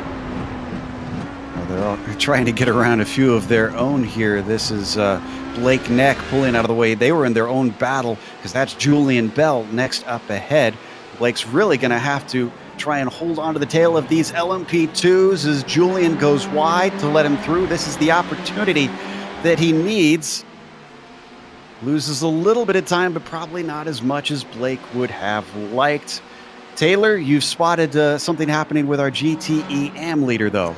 Yes, the 311 FAC Auto Sport team has decided to come down pit road. Fabian Bowler will be coming in and replacing Marcus coming out of pit road. They're still doing the driver change right now as we speak. So that will be a change for position, possibly going in for the GTE AM position, as the IVRA team has not come down pit road yet. Down off the jacks. Should be leaving soon. There we go, accelerating away and getting racing once again. We ride on board with Boiler. Whoa! I did not even realize there was a car coming up on his outside. I was watching out my window, and my goodness, let's watch the replay on that. This is not a too wide pit exit, Taylor. No, it is nice. That's a very smart move that Boiler decided to give position, since that was a GTE Pro driver. So just give position, not worry about risking damaging the car right. So watch Boiler continue on. Most of the other cars just streaming by from that GTE Pro class. He's not fighting with them. As we mentioned, it's two different classes, GTE Pro, GTE AM. Julian Bell, in the meantime, even though he got a little bit of a gap to Blake Neck, it has not stayed there very long. No, these two have been battling it out for these past few laps right now. Blake Neck trying to find a way to get by him, but Clark Archer's not too far up ahead either, so this battle for second could turn into a battle for the lead, which I think Blake is just trying to utilize the slipstream, not really pushing the car too much. But due to the fact some of our leaders have already started pitting, we may see these top three decide to come down pit road. There we see our leader just ahead of these two. I wonder if we could get it on board of the geodesic car. Blake has got some interior lights. And this is one of the things that fascinates me about iRacing. They go to such detail. Look at this. The real cars turn these on for driver vision, and you even have them here in the real Ferrari in the sim as well. You can see the blue haze just inside. Not as necessary here with the lights of Daytona, but still a very cool touch. Yeah, it never ceases to amaze me the detail of some of these cars that they put in iRacing is able to do with the certain small bits and pieces to help make it more realistic as they see Blake Neck coming down pit road now. Oh, we've had a big incident in turn one. Martin Tailguard was involved in that. Remember, he was in a battle, and this happened when he was trying to catch up to Jack Stiles, and Nacho Yarnoz did not realize what was happening ahead of him. Yeah, Tailguard did not get the good end of that one for sure. There was a big battle there in LMP2 with Jack Stiles, and Ed Voras was there as well in fourth place, and he just ran out of racetrack, it looks like. This is where the cheese slipped off the chip. Oof, big damage to that Team Vikings car. So both of them are able to continue. Thankfully, no caution. We've just about nearly hit 1 full hour without any yellows. Tailguard continues on in 6, but what was merely tenths of a gap up to the Fitzy Motorsports car of Jack Stiles is now an 8-second gap, along with damage that's probably slowing him. That could have been a lot worse for Jack Stiles and Ed Voras. They were all bunched up on the NASCAR oval, and just when they were getting on the road course section, they started to pull away, and that was a good time to pull away, because I think they would have gotten in a lot more trouble if they had. I think there's a little bit of communication, a non-verbal communication going on between Tailguard and Yarnoz, because he just lapped him one more time on the track, and he was flashing his lights a lot at that Porsche when he didn't need to. So I think he's a little bit upset about that one. Clark Archer, Julian Bell coming down pit road. Trying to see if the German sim racing team has decided to pit yet. They are just approaching right now. Bruce in the car. We saw him pit because we watched him take over within the last hour, so he's got plenty of fuel to keep going. Yep, he will now inherit the lead in the GTE Pro category, going down into turn 1, so he'll probably stay out for a few more laps, and then probably come down to make the pit stop he needs. So that will now move David Lee Patterson back into second place, along with the Kinetic driver Stefan Overgaard into the top 3. Ever since Kinetic has shown up on the scene here on iRacing, they have been proving to be an incredible force out there. And a diversified force we saw in many series, not just here in road course, but oval racing and even on the dirt, how they're able to handle all forms of motorsports. It's just a group of very talented drivers all around as we watch Patterson try to deal with this traffic to put some distance between himself and the Dane, Stefan Overgaard, that 283. Still got a little ways to go to try and get some clear track between himself and the car he's fighting for second with.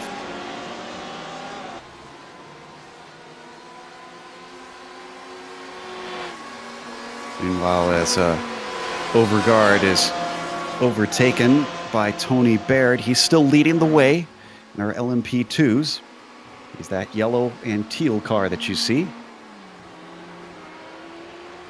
It looks like Tellengard got black flag for an incident limit breach.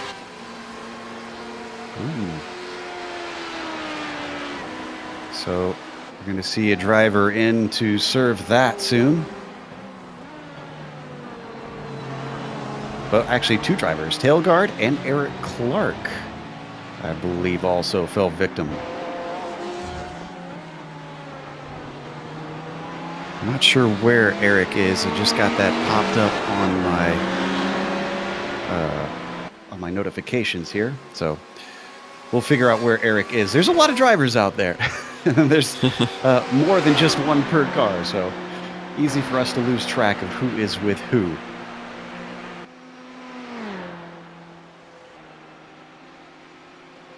Man, Julian Bell and Blake Neck took their stops and still can't get away from one another. After both of them have come in and out, they're still less than half a second apart. Galloniers and there's our LMP1 leader. Did Gallagher hit someone? Look at the damage on him. I'm trying to see if I can find it on mine. I'm missing. Oh, yeah, big time. The lap before in the horseshoe. Came right in the side of a GTE car. That was Zach House, I believe. And yeah, here we go. We're gonna. I think we're gonna catch it here because this is coming on to NASCAR 1 and 2. It might be before that. This was. I gotta try to find it here. No, I'm not seeing the damage on there yet, so I think this is when it happens. Yes. No, they were in the infield. Oh, I thought you said the bus stop. Sorry. Looks like we couldn't quite catch that it was incident. the Western Horseshoe. Ah. And it collected Pascal Ebner in the LMP2 as well. He was pretty far back in his class, I believe. But he was 40th overall, but... You can see they've gotten back out. So it didn't hold them up too horribly bad, it seems. Now actually we've got included John Ford as well. Bagged Cactus Racing GTE car there as well. Now, we've got an interesting development in the GTE Pros, but it's not a GTE Pro that it concerns. Wyvern Racing's Christopher Hendrick is on the same lap as those around him. And Taylor, this always strikes me as interesting because having experienced this myself, he's not getting any blue flags for those slower classes around him. So he's got to be careful. Yeah, he's going to have to be very cautious. Listen to this talk of his putters. We have some cars, looks like, stopped right off the Western Horseshoe right now. John Ford. Oh, and that was the car involved in the incident we were just talking about. Yeah. How long has he been sitting there? A long time. Sitting there for a few seconds. Gotta be a while. Yeah. Caution and the caution is out.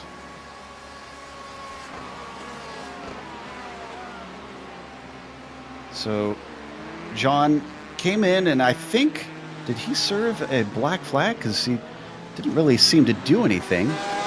He just came to a halt there in the Western Horseshoe. We're going to watch the replay a little longer to see if we can discern what happened to him. As the pace car tries to pick up the cars currently live.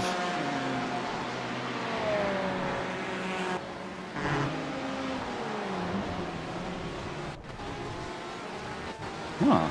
Wonder if that's a hardware issue. How bizarre.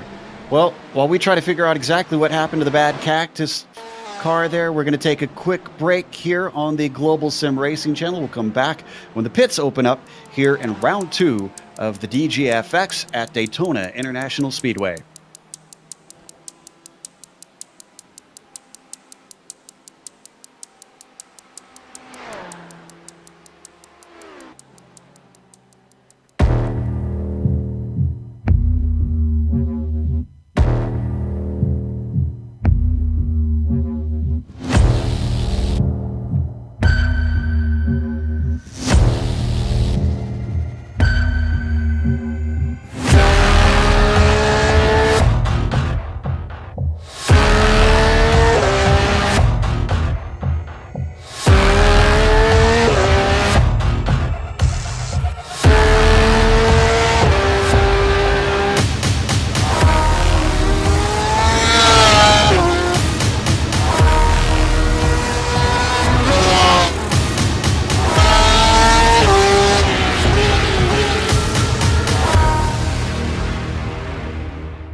Welcome back to Daytona International Speedway. We're under caution currently with an hour and 55 minutes left to go on the clock. This is caution number 8 here today. But the good news is, if you think that number is high, well, we just had an hour of green flag racing out there. So they've finally got things a little bit more under control. Drivers have settled into the race here now well past halfway. That is Dmitry Linev leading up at the top of the field and the LMP1s. Tony Baird is our leader in the LMP2s, and Patrick Pruce is our leader in the GTE Pro, or GTE Am, currently is led by Fabian Alexander Bollier.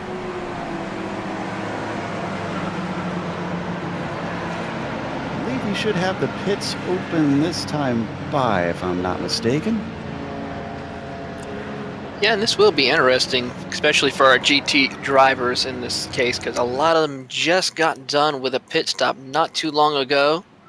But it will be interesting if any of those decide to come down pit road to take any fuel, driver changes, or possible tire changes. So have to definitely keep an eye on, see if any GTE drivers decide. Gonna get a few drivers certainly not coming in because looking and seeing that Simitalk Esport Jade, remember they pitted not too long ago. They've only been out for 3 laps, so have to imagine they're going to choose to stay out. However, other drivers around them, including our leader, Dimitri, 18-lap stint for him, 17-lap stint for the car behind in second with Fabian Jungbluth for GT Temple. Longest stint of those LMP1s actually looks to be our leader.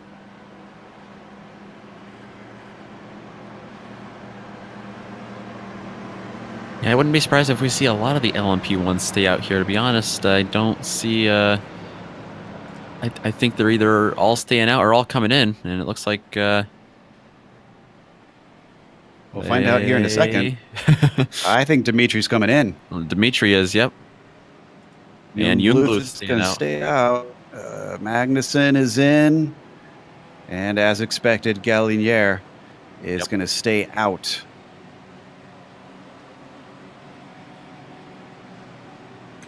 We got some information on what caused that last caution.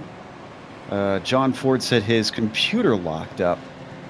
And apparently this is unfortunate timing for him because his grandmother is watching the race. So a big hello to John Ford's grandmother.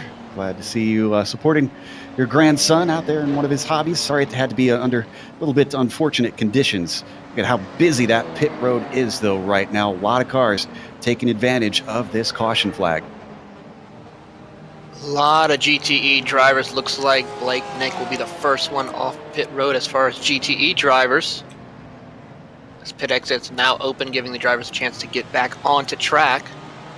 But David Lee Patterson did not stop while the rest of the field, as far as the major front runners, did decide to come down pit road. So David Lee Patterson will be your new GTE Pro leader. Well, the good news for him is that obviously there's fewer cars around him to worry about, but the bad news for him is that he's going to have all those faster class cars swamping him pretty soon after the green. Yeah, right behind him currently is the 255 of Miguel Vijo, as well as Jean-Marc Tremblay in the 229 Porsche. So those drivers doing a pretty good job. Jean is currently 27th overall in class, 10 cars in, 10 laps down, as a matter of fact, but started in 38, so gained quite a few spots here. Doing an excellent job, and Miguel is having a little bit of a difficult race compared to his last outing at Silverstone. Having some issues early in the race, started 25th, now is running in 40th, 15 laps down. One thing worth pointing out, too, Team Hoisingveld has overtaken the lead in the LMP2s. Christian Hewitt currently out there in that car. They actually just pitted, but they were the first out. Yeah, Fantini came in and I believe that was the driver swap right there, unless it happened earlier and I missed it. I think it just happened, I want to say. Let me take a glance. I believe it did. Yeah, I think it did.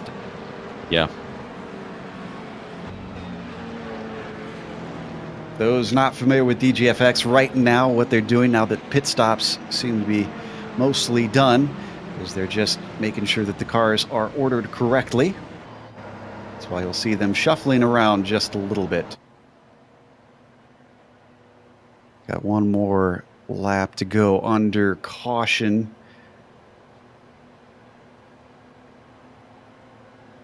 While we wait for them to get everything sorted out, we're going to take a quick break here on the Global Sim Racing channel. We'll bring you back when the green flag waves, with just now under 2 hours left to go here in round 2, the 6 hours at Daytona.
Welcome back to beautiful Florida under the lights here at Daytona.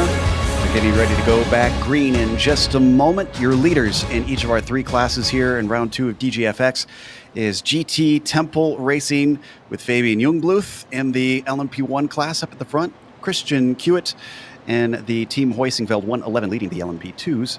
GTE Pro has David Lee Patterson in the 288 for Luxsim 24 Motive leading the way. And then our top in the GTE AM is FAC Autotech Sim Racing 311. That's Fabian Alexander Bowler, who is in that car right now. Getting ready to go back racing as they come through NASCAR 3 and 4. Taylor, Nick, that was a pretty good stint of green racing, I must say. Oh, most definitely. The racing was really tight amongst all of our competitors in this class. Each class driving has been excellent, just for that small little instance where we have this caution. But hopefully now we'll have another nice hour of green flag racing, hopefully, or at least green to the end, maybe. And the caution wasn't even due to sloppy racing or drivers hitting each other. It was because of one of our cars having a computer freeze, and he couldn't do anything about it. Well, let's see if we can do anything about the green now that it is coming out, and Fabian Jungbluth has control. Green flag waves here in the tri-oval. Jungbluth is going to lead the way, but he's chased closely by Emmanuel Gallinier, who has proven incredibly fast so far. They're going to be joined by the likes of Terry Renson and AVA Vervac 25. Go ahead. Jungbluth was really weaving in and out there. I don't know if he... I don't know what happened there, if he just got loose or something, but Galinier really was able to close in there, and Thierry Renson right behind him closed the gap. Battle for P2 going on right now between Joshua Bannister and Mikey Grims. Going on between Black Sheep and the V-Apex Racing Orange. This is also bringing in Julian Bell in 4th place. Make the way to the Southern Horseshoe right now. 3 cars under a blanket. It is still going to be Grims holding on to P2, but the battle is heating up between these 3 Ferraris. They've also got the car of Matthias Magnussen for Kinetic 83. He's trying to make some ground up. We got a car off the track. That was Jean-Marc Tremblay coming out of turn 6, losing grip. No caution as he returns down at the bottom of the banking. Meanwhile, pass for second. That was in the LMP1s. Terry Renson has the AVA Vervatic 25 up there, and he's not settling for second place. Look at this. Fabian Jungbluth has him to the high side. Terry Renson, now your new leader in the overall race. That was a really impressive run all the way from NASCAR Turn 2 right to the finish line. Thierry Renson had the battery charged all the way up and really got the draft working in his favor and just shot to the front. And the LMP2 leaders look like they might switch as well, because Christian Hewitt has Julian Ogen right behind him. Are we going to go 3 wide, though? Here comes some battling cars in the GTE classes. Not quite brave enough to do that here on the first lap of a restart, so it looks like Julian going to settle back in second as Christian leads the way. This taking part in the midst of a lot of cars with this restart jumbling up all the classes due to the pit stops.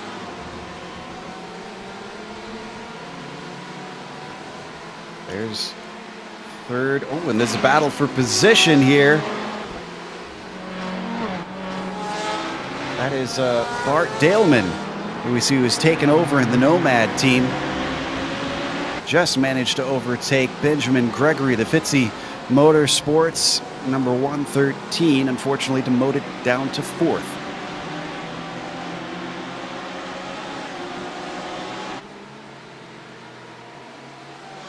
I tell you what, Terry Renson has got a fire lit under him. He's not just taking the lead, he's already pulled a 1-second gap back to the GT Temple car.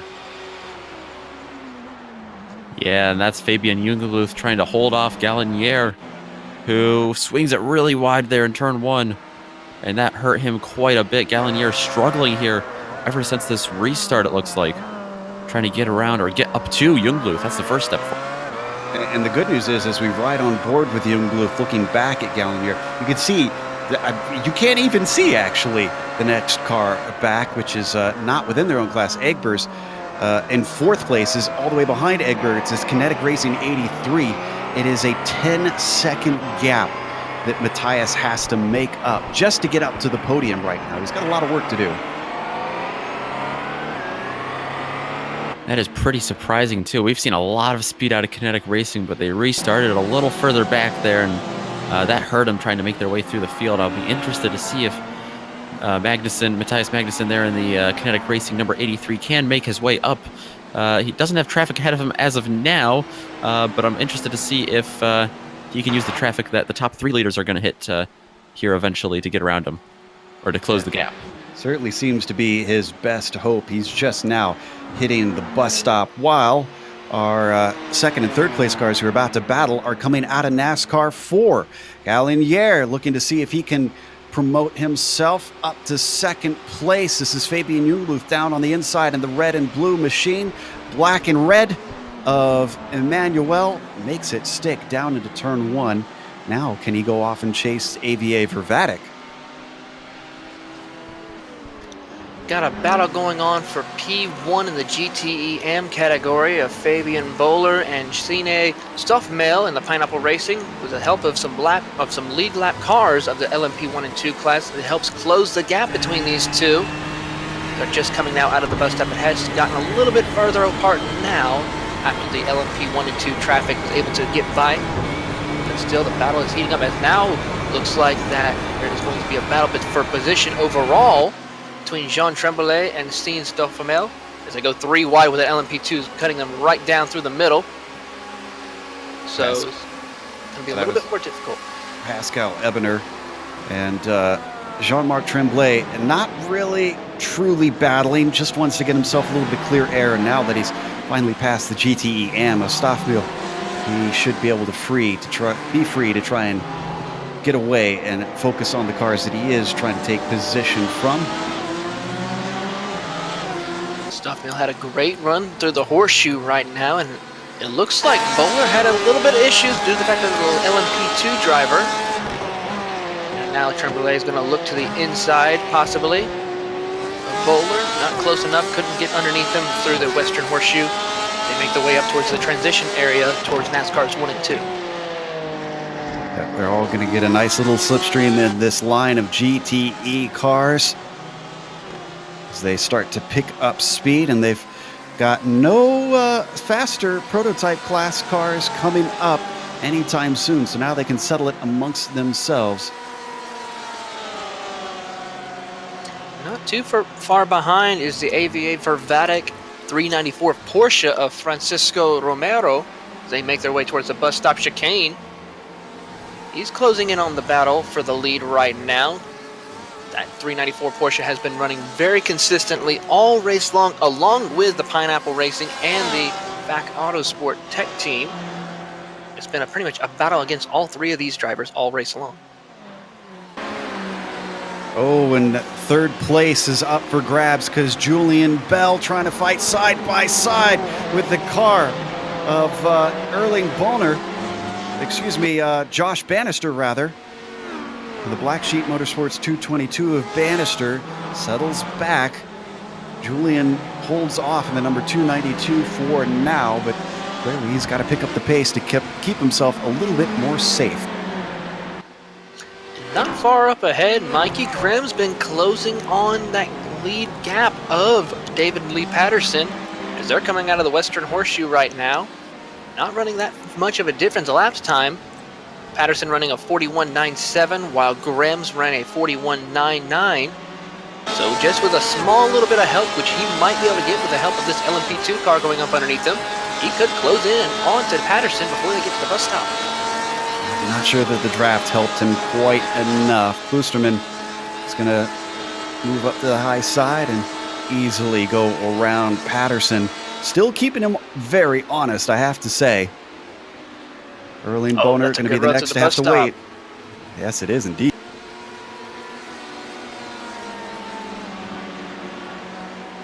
Come out of the bus stop, it looked like Grimm's had a really good run, was able to hit each of the marks perfectly almost. Now he's just got to try to do it again to close in a little bit more. They make their way down the front stretch towards the tri-oval. A little bit of a slipstream help right now for Grimm's. Yeah, as he closes in. He doesn't have to close in too quickly because they have a lot of racing left to go, over 90 minutes.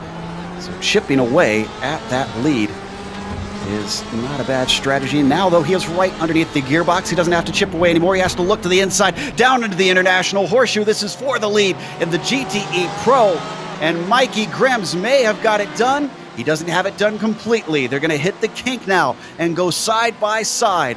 Battling for that P1 is David Lee Patterson. He's on the racing line, but he's on the outside. Outbreaking him is Mikey Grimm's. And now he's got it done.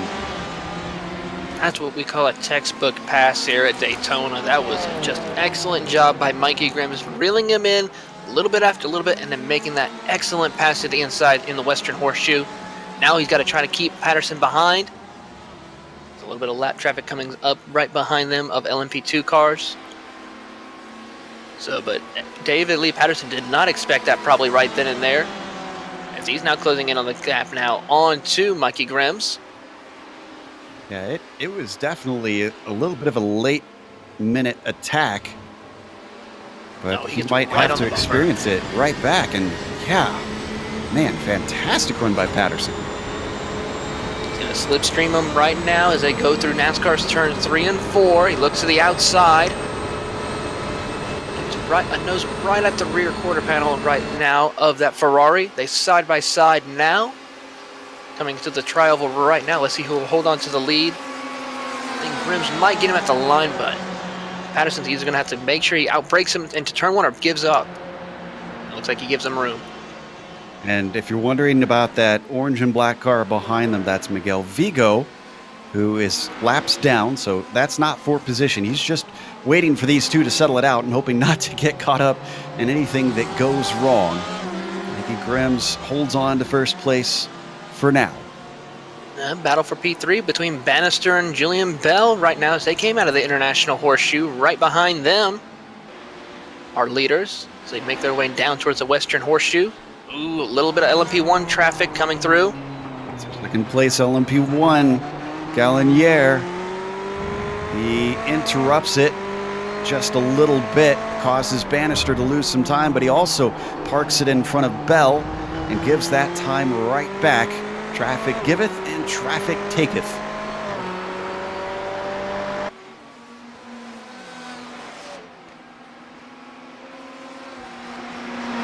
Down to an hour and 34 left on the clock. We've got a nice little run here so far since we've gone back to green. That's another LMP1 car. Fabian Jungbluth, our third place driver, who's going to split them for just a moment. Yeah, the top three in both LMP1 and LMP2. Nothing to report up here. Very, very quiet racing. Christian Hewitt keeps the lead in LMP2, and Thierry Renson keeping a solid 3-second gap right now for P1 and LMP1. And I thought I heard that we had a car pitting. Car 195 seems to have come in. Yeah, that's Kyle Burney. One of the winners last round. Bad Cactus Racing Team taking service. I don't think he can make it to the end from here, though. Seems a little early. And judging by the racing that we've seen so far, I'm banking on cautions being able to extend your fuel. Yeah. Not the safe bet so far.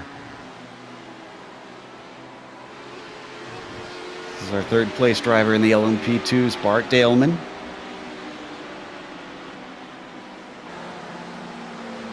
As he continues on his way, he took over for Tony Baird, UK&I driver since exited, and handed it over.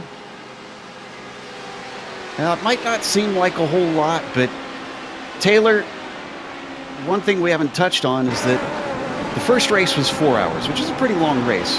But now that we've added 2 more hours, that brings us to a whole nother level of endurance. And I kind of wonder who does have a crew chief on the box to help them, who has their co-driver sticking around to keep watch and keep them alert. Well, for the most part, some of the teams who I've been watching and talking to, they either have a crew chief to help them out or a spotter. And of course, a lot of their teams are keeping their co-drivers with them to help out in case their crew chief or spotter cannot make it in time for the most part. So it's really important and critical to have that extra set of eyes out on the track to keep an eye on what's going on around you, as well as helping you make adjustments to your car. I tell you what, you can make adjustments while driving these cars, but it's very difficult, especially when it comes to multi-class racing. Yeah, not every driver knows the ins and outs of what to tweak to help get what they want out of it. Some of them just want to get in and drive. So we continue to watch Bart give chase on Julian Ocean. Traffic helping him just slightly. It's about half a second between them. Yeah, this has been all of the gaps in LMP2 have been about 3 or 4 seconds. They've been huge gaps between the drivers. This has definitely been tightening up, though, as they get around Cy Andra there from Wyvern Racing. Daleman has stayed in second for this entire green flag stint, but I don't know if he's going to be able to keep that because, Ocean's been sticking around there, and I don't think he's going to be able to keep that because Daleman is really closing in on him. Yeah, look at how much that gap has shrunk since we've joined this battle. Closing little by little. That lapped car was Cy Andra, who we spoke to a little bit earlier and mistakenly thought he was in Kinetic. As, wow, Enes Pitkinen pulling off to the side at the last moment. That may have slowed up our second place driver. Let's see if Bart can use this closed in little gap to try and make an attack. Yeah, that really helped Daleman there to get around, to get a good run through there. He didn't have to check up nearly as much as Julian Ogen did. And I really think as they have Leandra right behind them, they're going to have a good chance to get around. Oh, and we had a battle for the GTE Pro lead. Mikey Grims and David Lee Patterson still going at it. Had an attempt down into turn 1, but it didn't go. No, it did not. Patterson tried his best to look to the inside, was not able to make the pass, but he's still going to apply as much pressure as he can on Mikey Grims as they came out of the International Horseshoe, making their way down towards the kink. They go nose to tail. Patterson looks to the outside, now tries to undercut, not able to make the move. You got to be careful not to overbreak yourself and go offline through this Western Horseshoe. Not able to close the deal. As I tell you what, Miguel Vigo is having a good time watching this battle for the lead in front of him. And we've got a couple more penalties. Drew Eccles got a black flag for disregarding blue flags. You need to respect those around here. Making sure that you behave between classes. Patterson drops off just a little bit on Grims. Oh, trouble. Ogen got in the wall a little bit, coming into the road course section. Just now. Oh, and right when he was getting on the back of Daleman, he unfortunately loses a position to Gregory. Let's see on the replay. Is this all him, or did he have some help? He came down on the inside, and I think he just drove it in there a little too hot. Yeah, that looks like the rear of the car just was not willing to behave. Yeah. Such a tricky corner to get right. Oof, yeah, that was a hard smack. He's gonna, with the long straightaways that you have at this track, he's really gonna have to hope that he doesn't have too much damage on the left side. From that camera angle, it looks pretty good. So let's jump over to the GTE Pro Fight for P7. I understand you've been watching that, Taylor. Yep, Tommy Vandergooch as well as Blake Neck, both of them battling it out right now as they went side by side into turn 1, now making their way towards the International Horseshoe. Blake Neck is holding on as best as he can through there. Gets a nice run through there, no problem at all. Vandergooch closing in on a little bit more. But right now, he's gonna need a little bit of help from lap traffic, or just for Blake Neck to make a small mistake through the Western Horseshoe. Vandergooch takes a little bit of a higher arc into there to get down to the apex. He's able to close in just a little bit now as they make their way towards the transition section.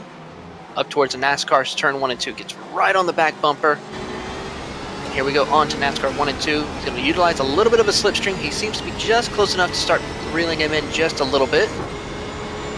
Closing in. Looking right behind him, though, is John Habig in the 221. In 45th, having a rough night, but still keep on moving on in that Black Sheep 221. There he goes. Gets a good run. One of the best runs we've seen from that draft. Can Tommy complete the pass? He's fully by. He's given space at the apex, maybe a little bit too much. As you can see, Blake Neck losing all kinds of ground, heading through the bus stop. Yeah, he looks like Blake Neck had to give up time, so that way they can both make it through, and that just costed him drastically to get through there to the bus stop chicane. Now that pass has been completed behind them, 14th in the GTE class, but the lead for the GTE AMs. This is Fabian Alexander Bowler and Senna Stoffmeal. They come to complete one more lap. We're right on board with Senna. These two have been battling off and on here now for a little bit now. Senna has been closing in for a couple of laps due to the fact of helping with some lap traffic and some faster cars trying to get by them. Causing Bowley to... Go ahead. I was going to say, I tell you what, sorry to interrupt, that just looking from that onboard, the Pineapple Racing 360 doesn't look in that great a shape. He must have had some contact at some point during this race, and that could be hampering him, especially here when he wants to battle for the lead. Yeah, especially. I see a lot of nose damage to that car, as now we see an LMP1 car going to the outside, going 3 wide almost to the transition. Oh, contact. Yeah, Bowler unfortunately had a little bit of a mistake coming off the Western Horseshoe, and that put him on the back foot. Now they come onto the banking. Stoffmeal, how much top end does that damaged car have? He's staying in the slipstream. but he's not pulling out. I think he doesn't feel too good about driving on his own. Maybe he's just riding the coattails of that number 311. That's what it looks like he's doing. It looks like he's having a little difficulty going under braking into the bus stop. Saw he braked way too early compared to Boiler as they went through there. But he's going to utilize a little bit of the slipstream. He's able to close in, but just cannot be able to pull out and make the pass due to the fact of that nose damage he has. So important, especially on tracks like this, to have a completely clean car. If he stays with him all the way to the end, that's going to be especially excruciating, knowing that he can stay with him but can't quite pass him. Yeah, for Stuff Mail to have a chance to maybe get into the lead, Boiler's going to have to make another major mistake to where Stuff Mail can capitalize on that. It's right on the back bumper, though, as they come to the International Horseshoe again. And we understand Jack Stiles has pitted.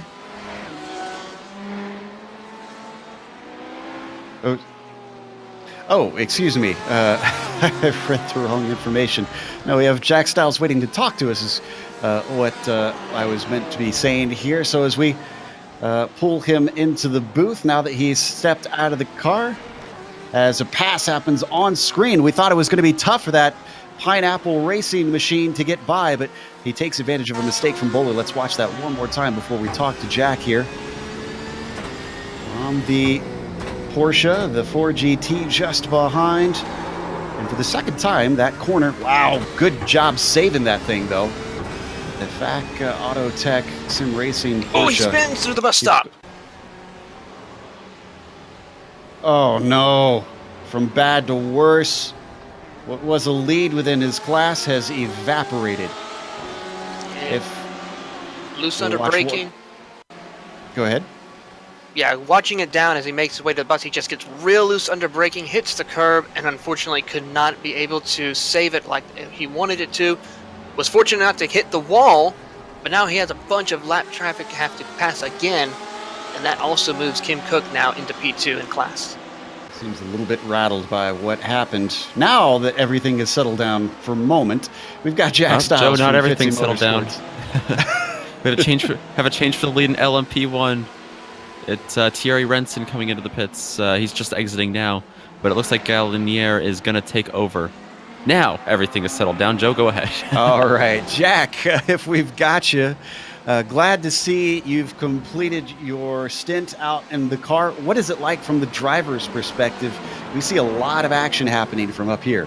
It's honestly, it's a very busy racetrack, Daytona. As soon as you get out onto the oval, it's quite easy. You can just sit on the outside, especially in the PT. You just got to then be wary of your P1s and going around the outside of you. But on that infield section, it is absolutely incredible how much bravery you need to have to be able to throw it down the inside. And it's something I haven't quite mastered in that car. Obviously, Ben's back in the car. It's just the two of us doing this race. Our third driver, Simon Mazzomo, unfortunately wasn't able to make it. He decided that 2 a.m. was a little bit too late for him because he lives down under. But no, we're going really well. We started quite a way down in the P2 field, and we've worked our way up onto a podium spot. Our GT car as well, the 277, the second Fitstar Motorsport car. They started stone dead last in that class, and by about the 3 hour mark, I think they were leading. And I have a feeling that I might have had a bit of a girly moment as I came behind Sam, the co-owner of the team, as we hit a caution and we were sort of both together on track. So we got a few photos from that. But overall, a good race so far, yeah. Yeah, an impressive run for sure. So does this mean that you're done for the day for your team, or are you getting back in one more time? No, I'm done now. Ben is mighty fast in this car. He's faster than me, so I've done my 2 hours. I did a lot better than I thought I would do, actually. But I've got a takeaway pizza on the way. Unfortunately, it's been delayed for about another hour and 20 minutes, so I'm going to have to wait for that one a bit longer. But that's my reward for what has been 2 hours of absolutely very, very hard. Well, I won't keep you too much longer. One more question for you then. Are you surprised at the change in pace since the first half of the race? It seemed like we had so many cautions, and boy, the second half has cleaned up dramatically. Yeah, I got in the car at about the 2 hour mark, so I got in during a caution. To start off with, my 2 hour stint was a couple of cautions, but that middle section of my stint where we had a lot of time under green flag. I think it was approaching an hour under a green flag running, and that was, I mean, I know how hard that is as a driver, and also know how hard that is as a commentator. I've done 2-hour IndyCar races where we've had 190 laps of green flag racing commentating it, and it's very difficult, and it's as a driver and a commentator, so I know it was probably difficult on you guys as well. But no, Ben's back in the car. He's feeling good for the final sort of hour and 20 minutes and the final run to the flag, and we're hoping for a good result, maybe potentially coming out of today with a podium. And on screen, we're watching the replay. One of our top runners in the LMP1s. Thanks for joining us there, Jack, but action is picked up yet again. You can see he had a big off through the kink. Nick, did you see if he actually hit the wall, though? It looked awful close. It was very close. He was getting around Jonathan Dance in the GTE class, and Renson, no, I think he was about 8 or 9 inches away from that wall. It was close. But he did get a bit of damage. Who was that? I think it was Dance in the Porsche that hit him from behind. That's what sent him into the grass. Well, this might be an unscheduled stop then. Not good news for these guys as you see them hit their stall. Meanwhile, up at the front, it is still Gallinier and the Simitok Esport Jade car. He's leading by a healthy 34 seconds over Matthias Magnussen. Just seems unfazed now that they've hit the front of the field.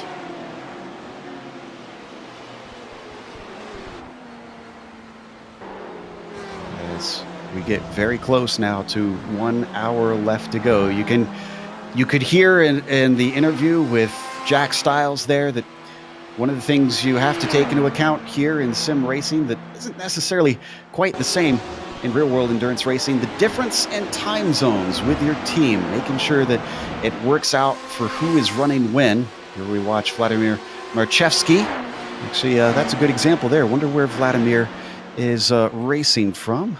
Looks like Central Eastern Europe. Not too late in the day over there, but certainly getting a little bit late in the evening.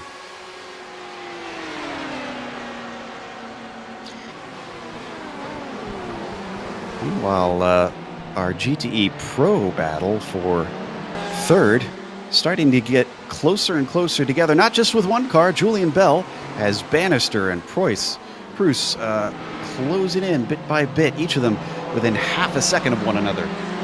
Yeah, these three Ferraris have been going at it for the past few laps, nose to tail for the most part. Julian Bell holding on to the lead of that group right now, as a couple of LMP1 cars are trying to get by. But right now it's still going to be Julian Bell holding on. Someone to keep an eye on is this Graphite Racing team, as they were the winners last round at Silverstone due to some fuel strategy that they decided to do. So we'll see how they are on pace, full on, right now as they're closing in. But it looks like Bannister and Prousset have been doing quite well keeping up, as Prousset is trying to close in on the gap. Nick, I know you've been doing a little bit of research for our viewers that missed the first race about Rinson. It seems like this is a little bit of deja vu. Yeah, our first race here, this is round 2 in DGFX, our first round at Silverstone about a month ago, the 4-hour race there. The IVRA team in LMP1, which is driven right now by Thierry and Renson, they dominated just about the first 3 hours of that race. They came in for a late pit stop, started behind a lot of GTE and LMP2 cars and got caught up in trouble. So deja vu for sure for Thierry Renson. He ended up finishing with that team P8 out of 9 in the first race. They only got 14 points for the standings there. So unfortunately, they are seeing history repeat itself here for that team. Yeah, they've gotten back out, but they are now a lap down. That's Bannister. Bannister spins going to turn 1. He's got it still going. He's trying to back it out of the way as we watch the replay to see how this unfolded. Looks like he was caught out a little bit by Proust ahead of him. Maybe had to brake more than he anticipated. You could see the rear of the car started to go. Thankfully, he stopped off the racing line, just off the racing line. He returns 7th. Oh, and what's happening here for Vladimir Marchevsky? Oh, and another car getting into him. Was that the number 83?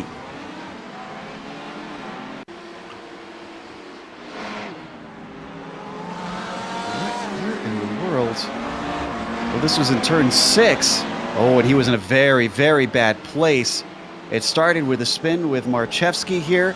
Bart Daleman was in the wrong place at the wrong time, T-boned him. Wow. And poor Aguado, that wasn't the 83 car, that was SRT Team USA. Thankfully parked it in time, but lost so much time.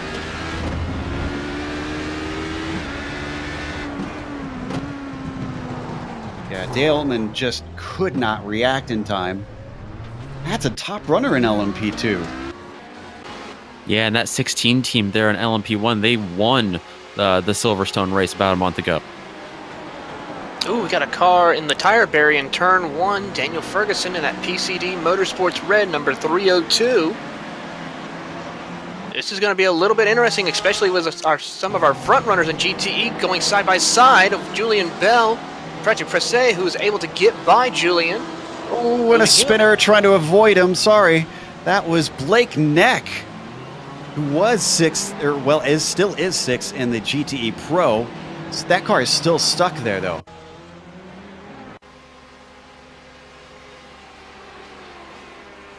Trying to. Now, how did Ferguson get there from the pit lane? Oh, good. He finally was able to remove the car. Now, are we going to see a caution, though? He may have snuck away on that one with the stewards. Oh, just wow. And the cautions are now out. And it was just those tiny 2 tires there, Nick. That's all it took for him to spin that way. That absolutely astonishes me. Barely touched it. That is incredible. There was a real world 24 Hours of Daytona. Oh, it had to have been 5 or 6 years ago, and my memory is I'm slipping. Back when he was running with the Lexus.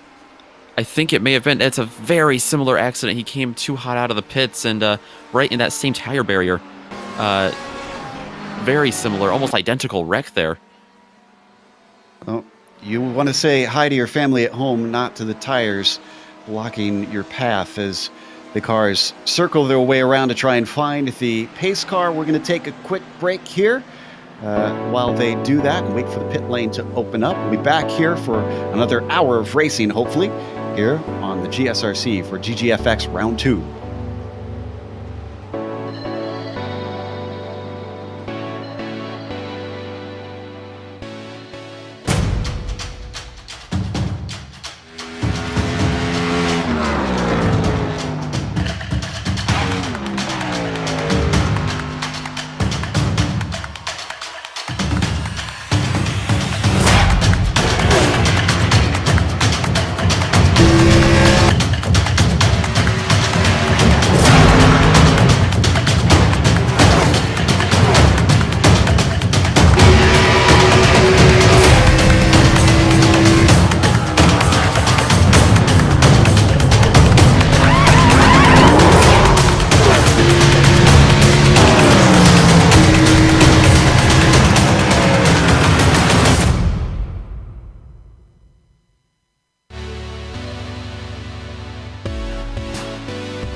back to Daytona International Speedway. We're watching round 2 here on DGFX on the Global Sim Racing channel. We're under caution. It's our 9th of the day. And currently, our overall leader is Emmanuel Galinier, who is in the Simitalk eSport Jade car. He's been leading a number of these laps, and the last stint certainly seems very dominant. He's currently being followed in that LMP1 class by Matthias Magnussen, the number 83. They've gotten their way back up to second. This could all change in the pit stops, though, that we might get here in a second. GT Temple Racing, Fabian Jungbluth in third place for them with the AVA Vervatic after unfortunate damage for them here late in the race sets them back to fourth and critically a lap down. Top 5 for the LMP1s rounded out by another car lap down. Suderia RAC Unicorn Vladimir Marchevsky, unfortunately not able to repeat that win unless they have something huge happen here in the final hour. Nick, what's the LMP2 class look like for the top 5? The team Hoisingveld 111 of Christian Kiewit right now. He is holding that lead. He has Fitzy Motorsports fighting CRC, Benjamin Gregory behind him. And he has Nomad Sim Racing. Bart Daleman, we've seen a lot of him up here. He is in third place in that number 15. Tony Baird and Colin Stark, we've seen them make stints for that team as well. They're all pretty equal, each about 60 laps each. German Sim Racing LMP2 behind him in the 169, that's Julian Ocean. And Bad Cactus Racing Chala, right now being driven by Kyle Burney. We've seen him and Ed Voras in and out of that car. They are 5th place right now in the LMP2 class. Currently leading in the GTE Pro category is going to be Mikey Grims and the V Apex Racing Group. They've been doing a stellar job so far in these last few minutes here going on in the race. Right behind them has been one of the dominant cars in GTE Pro, David Lee Patterson and the Lux Sim 24 Motfa team. This Porsche has been running pretty much in the top 3 for the most of the race here tonight at Daytona, running currently in 2nd place. Right behind them in the 3rd place is going to be the car 251 of the German Sim Racing team. That team has been running mostly inside the top 5 with Patrick Frousset running right there currently in that car, doing an excellent job for the Ferrari. And then right in 4th position is Julian Bell, our winner from last round at Silverstone, starting in the 4th position currently with the Graphite Racing team. And then rounding out our top 5 is that number 283 of Tommy Vandergooch in that Porsche, currently been in the top 5 for the duration of the race. Looking back also at our GTE AM category, back up into the lead is that number 360 Pineapple Racing of Sene Stoffmehl. That car is currently way up towards the front, actually right behind our LMP1 leader. It's been running pretty much in the top 3 for the duration of the race, for the most part. Right behind them is the 394 AVA Vervatic of Francisco Romero in his Porsche, running also inside the top 3 for the duration of the race. And also in 3rd position is the FAC Autotech Sim Racing of Fabian Bowler. He's been running well, as well as having a little bit of issues early on in the race. As well as right behind them as well in the 4th position is Christian Junberg in the Team Vikings Midgard Ferrari, running in the 4th position. He as well has been running top 5 for the duration going on here in the 6 hours of Daytona. And rounding out our top 5 in that number 315 Nomad Sim Racing GTE car, as we pull him up right now, is Ryan Walker.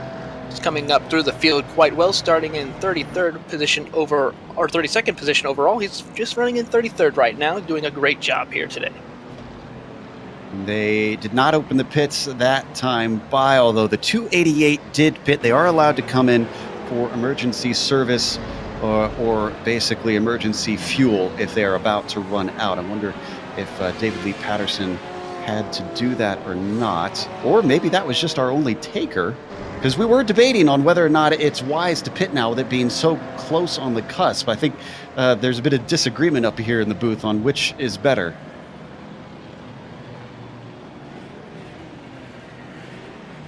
I think we're going to see another caution, to be honest. I mean, I think this is not the last opportunity these guys are going to have to make a caution flag pit stop. No, most definitely there is at least another caution going to be happening before this race is over. Well, we've had 2 gaps now with more than 30 minutes. And remember, we have to have less than 30 minutes before the next caution, because they're going to cut the cautions off in the last half hour of this race. And they are opening the pits this time by. So it sounds like that was emergency service for Patterson.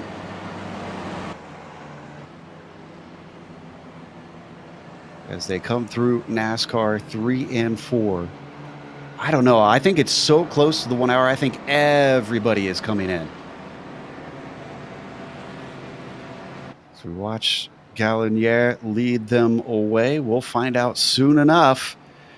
They're exiting NASCAR 4 as one of the cars getting a lap back. That is John Habig screaming on by on the outside.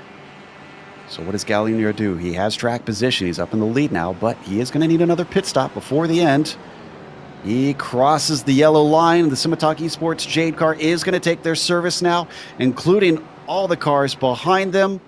I am not seeing anybody staying out except for Terry Renson. Ooh. Remember, they had an unscheduled stop, so that kind of makes sense. Get them track position, take a little gamble. They are a lap down that they have to get back. Another driver who is up towards the front right now is Patrick Presset. He decides to also stay out. So that's going to be a little bit of an interesting strategy for that number German sim racing team as well. Looks like it's a driver change for Simitok Esport Jade. It looks like Julian Riblo going to take over that car. Yep, he's been out there once before, and he's going to come out again. And pit exit is finally just open, so thankfully no penalties this time around.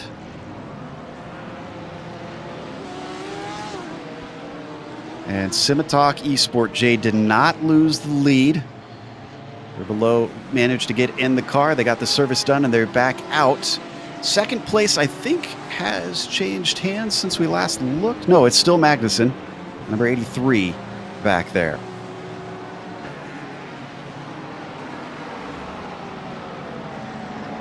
And they've extended the caution just a little bit since they have to get things sorted out a little bit. Let's take another quick break here on the Global Sim Racing channel. Just about hitting that final hour mark in this 6-hour race here at Daytona. Stick around for more of DGFX.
Welcome back to Daytona International Speedway.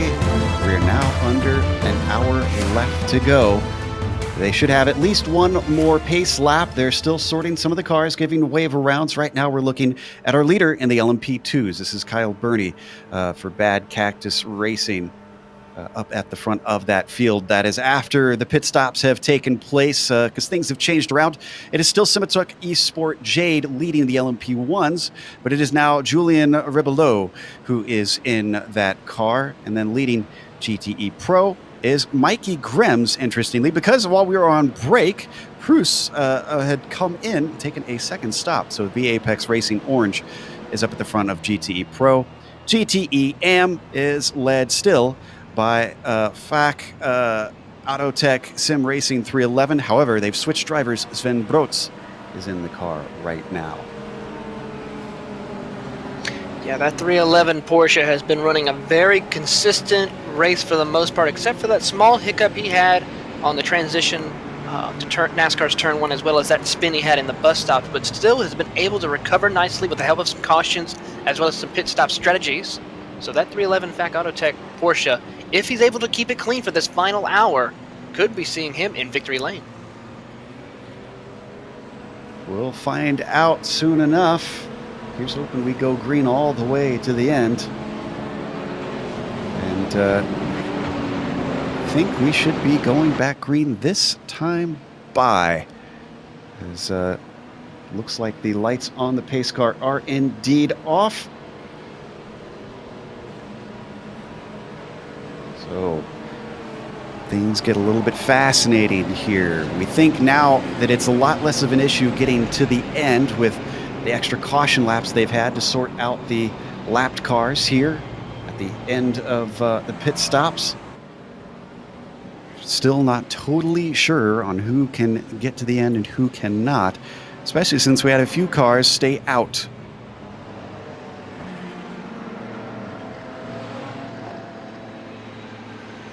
Been 5 hours of racing now. Some of these drivers might be a little bit tired. None of them should have been in their car for that full 5 hours, but still they, as we mentioned earlier, could have been on the box helping their teammate, helping doing strategy and whatnot, spotting for them. And have a thought for all the organizers as well, who've had to deal with the caution flags, the wave around, enforcing the rules, investigating. The stewards do a lot of hard work behind the scenes, so everybody give a little bit of appreciation to them and all that they do to make these big events happen for these literally hundreds of drivers. Yeah, big shout out to these guys. I mean, it's very difficult to keep track of, 60 cars, and let alone hundreds of drivers coming through, switching in and out. It's just so difficult, but yet these teams and officials have been able to keep focused and try their best to find out everything, every bit of information in order to relay it, as well as to be putting penalties out or clearing flags or getting wave rounds or putting out the cautions. So excellent job for what this team of drivers for the GGF series has been able to do today. Out of the bus stop into NASCAR 3 and 4. I'm sure Kyle Burney is itching to get it going once again. Riding behind that roof pace car at an achingly slow 60 miles an hour around the circuit. Let's hope that we can keep it green. Again, we expect we should not get a caution flag if we hit that 30-minute mark. Crossing fingers, we had a little bit of a confusion the last round, and we did have a late caution. It certainly jumbled things up. This in itself, with an hour left to go, will jumble it up enough. Kyle Burney now has control of the field, waiting for the green flag. He accelerates away. Just behind him, he does have a lapped car to separate himself from Christian Hewitt. In fact, a couple lapped cars, and now he's got the LMP1 of our LMP1 leader, Julian Rubelot, who has now slotted into second in line. I'm surprised Hewitt didn't get a better run through there. I'm sure he would have liked to have had that. We're right on board now with our second place in LMP2, trying to give chase. Those two ahead of them are not battling for position, so they really could let him by here. I mean, they've got nothing that they've got to fight for.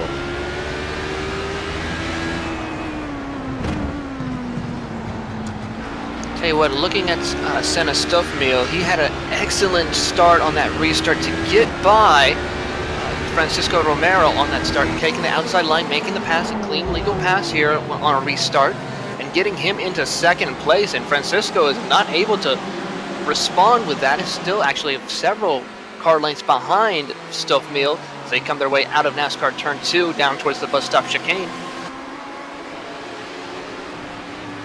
Yeah, and you saw just how many cars there are towards the back. We mentioned it before. It could be a little bit dangerous if you get restarted right in the middle of the field. Stuffmeal now works his way around to finish this first lap back under green.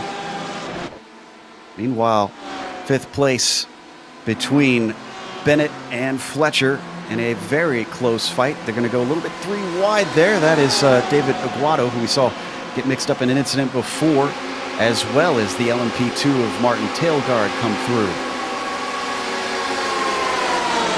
And look at this. This is Deus Hoffman, who wanted to try and get between them, but decided better of it. Up on the high side, Fletcher gives up on the pass as Bennett retains that fifth place. Is that off track? It was Ross Yost and Black Sheep. Yeah, he was trying to get by Mr. Roderick Wittenberg as they were coming out of turn 1, but just got real loose and then, of course, took it to the grass with the help of LMP1, putting a little bit too much pressure by the looks of it on him. And Fletcher did manage to get by Bennett. It was coming out of the International Horseshoe. Still, they are holding up poor Matthias Hoffman. Some experienced element has really wanted their car to get by, although he's multiple laps down. Going to stick his nose in, still not able to take it through, though.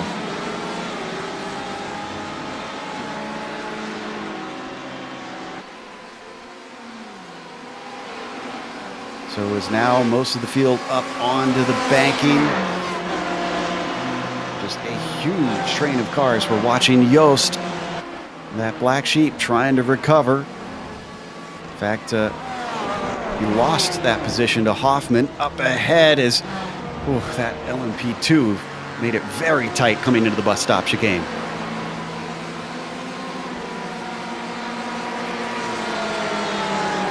Now up onto the banking. Go ahead.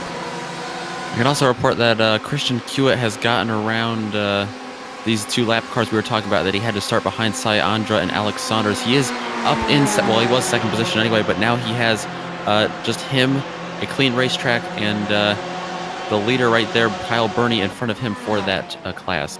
Well, this Noah's Ark that we're watching, the low side are both lapped cars. The top side is the battle for fifth. So Bennett manages to get through. Yost is still trying to get by both of those cars, and now, on top of it, this is Alwyn Kloosterman coming through without a blue flag waving because he is on the same lap as these cars in that LMP2. Yeah, look, Yost is having a little bit difficult. Finally gets by Burnett, but gets really high offline through there. He's able to get back onto the apex of that Western Horseshoe right now, and has got his eyes set back on Brian Bennett of that Alliance Porsche. Bennett coming out of the transition area to get onto NASCAR's turn 1 and 2. And it's got his, we have a battle going on for P3 right in front of him between Mark Fletcher and Roderick Wittenberg. Fletcher gets a good run, going to utilize the slipstream, look to the outside. Side by side they go. Let's see if they're able to determine who will be able to take that position. Fletcher moves into P3 and now has to get by. Yeah, the car in front of him is lap traffic. That is Christian Unenberg being flashed headlights at, and to just ease up and let him through. Mark Fletcher has to go to the high side to get around him. Still no lift, though, from Christian. Christian's currently 4th in GTE AM, so he is trying to make up time, so that is actually going to cost him a little bit more if he's not careful. Now right in front of them. Yeah, because right in front of them is Francisco Romero, who is currently 3rd in the GTE AM, and then, of course, Julian Bell, who's 2nd in the GTE Pro. Those cars separate slightly after that battle is settled. We're not missing a whole lot up at the top of the field, and the LMP1s, because they've all stretched apart, still being led by Julien Ribelot. Now down to 46 minutes left to go. Same situation in the LMP2s, not much up front. Kyle Burney has about an entire NASCAR turn distance between him and Christian Kiewit, therefore the lead. That is Bad Cactus Racing Chalo leading, going for 2 in a row. They were the winners in this class LMP2 at Silverstone. I almost feel like if I was Kiewit, I'd be slightly aggrieved, Nick, because with him holding it that 3 seconds, I almost kind of feel like if those lap traffic would have gotten out of the way, we could have had a battle for the lead on our hands in LMP2. Yeah, and I'm surprised Kiewit, I don't know if he was just expecting Saunders and Andrew to move out of the way there on the start, but Kiewit just really had a little bit of a conservative restart there, and I don't know if that was intentional or if he just had a bad subpar restart there, but either way, it was to the delight of the 195 Bad Cactus Racing Chala team. A little bit of a battle brewing for second in the GTE Pro. Julian Bell, who's going to have some traffic coming through in the form of Kloosterman here in a second, is not leading by too much ahead of Mark Fletcher. Now, the traffic did hurt Fletcher in these last couple corners, so we lost a little ground since I just looked at it moments ago. Yeah, Bell has at least 2 cars right behind him before they get to Fletcher. That would be Ryan Wallace in the Bad Cactus Racing Saguaro 396, as well as Kloosterman in that LMP2, as now Bell is getting by the second place driver in the GTE AM category of Senna Stoffmail, trying to close in on the gap on Mikey Grims. Looking at lap times, Mikey Grims was about a few tenths faster that last time by, running a 64 compared to Julian Bell's 87. So he is pulling away just a little bit, as Kloosterman was able to get by Bell. Oh, and our leader in the LMP2s has pitted. Remember, Bernie was one of the cars that decided to stay out on that last caution. He is joined by, this is Alex Saunders, I believe. And that is, I'm talking about the LMP2, which now you see exit out. That was the Torque Freak Racing Radillion car that we saw that has had damage and was sitting to take repairs. Now, Saunders may have gotten out ahead and jumped Bernie, but that is only for track position. That is not for overall position. Battle for P4 and P5 is heating up in the GTE Pro category. Wittenberg is trying to hold off Brian Bennett in that Alliance Porsche, but Proust and the German Sim Racing team is closing in all over the back bumper of Bennett as they come out of turn 1 towards the International Horseshoe. Bennett gets really late on the brake, leaving the door open for Patrick. Makes the pass on the inside, move him up into P5. And boy, you'd think that Wittenberg would be feeling a little bit pressed there, but he was unfazed and pulled the gap once again. Meanwhile, Proust now closing in. Let's see if he could squeeze a little bit more nerves out of Roderick. And this is a fight for fourth in the GTE Pro. He's putting the pressure on right now as they go through the transition into NASCAR turn 1 and 2. He's going to utilize the slipstream right now on that Ferrari in front of him. Closing the gap little bit by little bit. He's going to see if he's going to peek to the outside. Yes, he is going to look to the outside, go all around as the LMP1 goes to 3 wide with him. Wittenberg unable to make the pass. No harm, no foul. That was Ribelot, actually, our leader overall, who managed to sneak through without any sort of dramas. So our new leader currently in the LMP2s is Christian Kiewit, and he's looking pretty handy at the moment. It's a 20-second gap back to Fitzy with Benjamin Gregory in the car now. Yeah, Kiewit, you know, we were talking about how Bernie was and their team, the 195, was on a different strategy with Pitts. They are now in 6th, I believe, that Bad Cactus Racing Chala team. Problem for Mikey Grims, our GTE Pro leader. He had serious brake lock up into turn 1, got a little bit loose. Lost a lot of time that he just gained over Julian Bell. Julian Bell is able to close a little bit this time. They make the way to the kink. Let's take a look at this replay. And was this in front of our overall leader? Yes, it was. So a bit of a dramatic moment. You're going to see a red car fly by after he almost loses the car. Great job recovering there for Grims.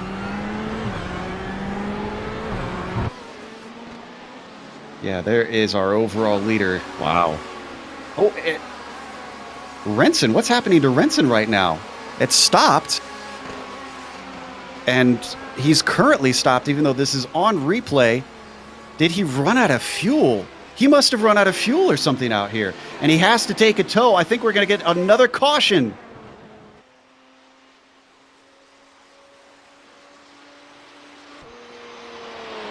We're waiting to see what the stewards call on that one. 40 minutes left. We're still within the area where they could yet get a caution. Boy, what an awful day for AVA Vervatic. What an awful 2 first races for this team. Just can't seem to close the deal.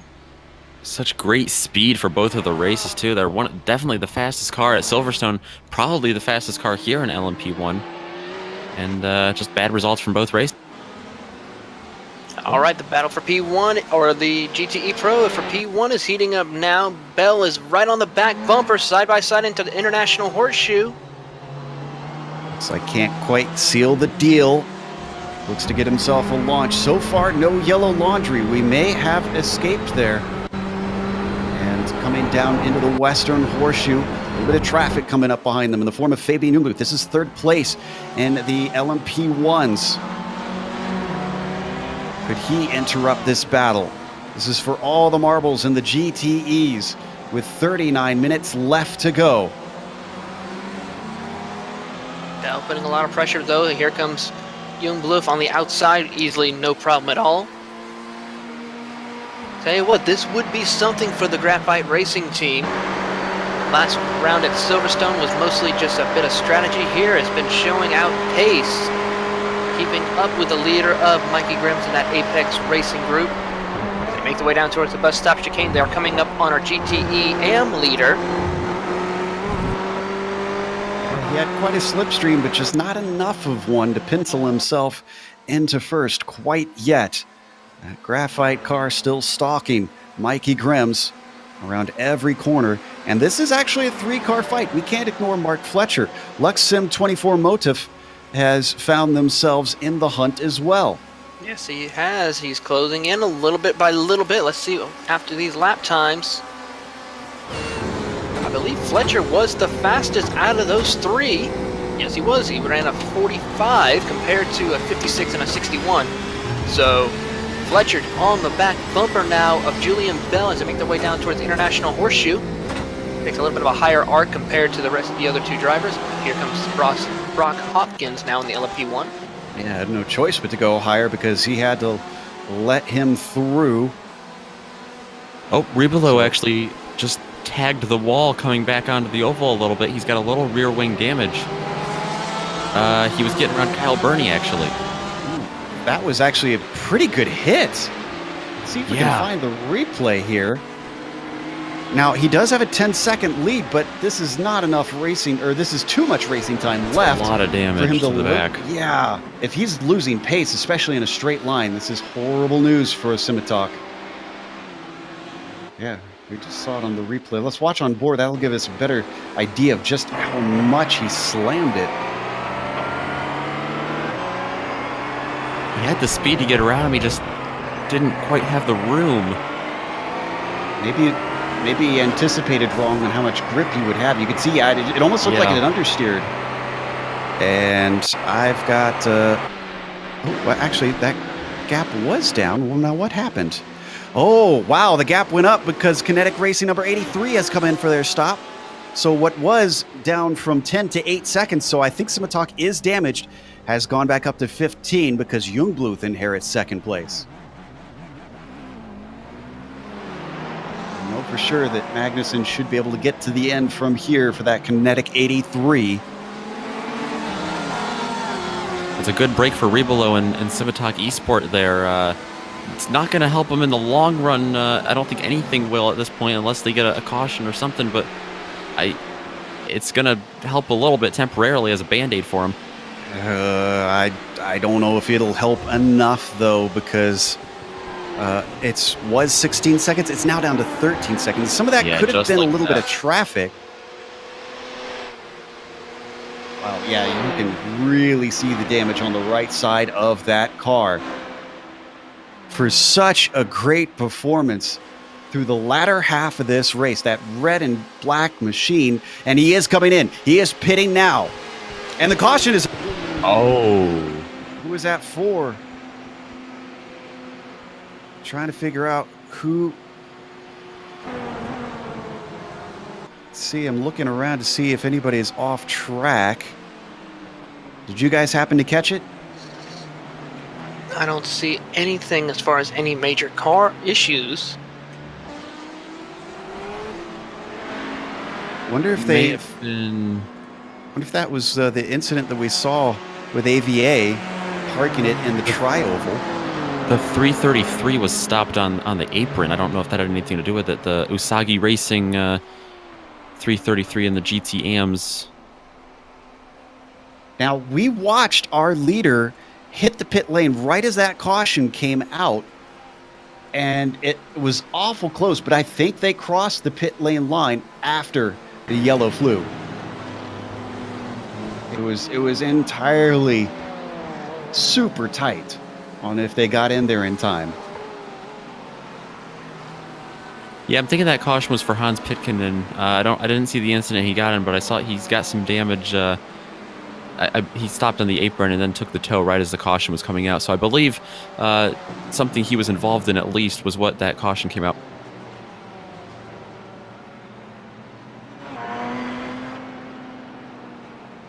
Now, apparently the leader coming in right when that caution flew has caused a bit of a problem because they are waiting for the overall leader to get back on track. And he's still in the pit lane. He's taking a long stop.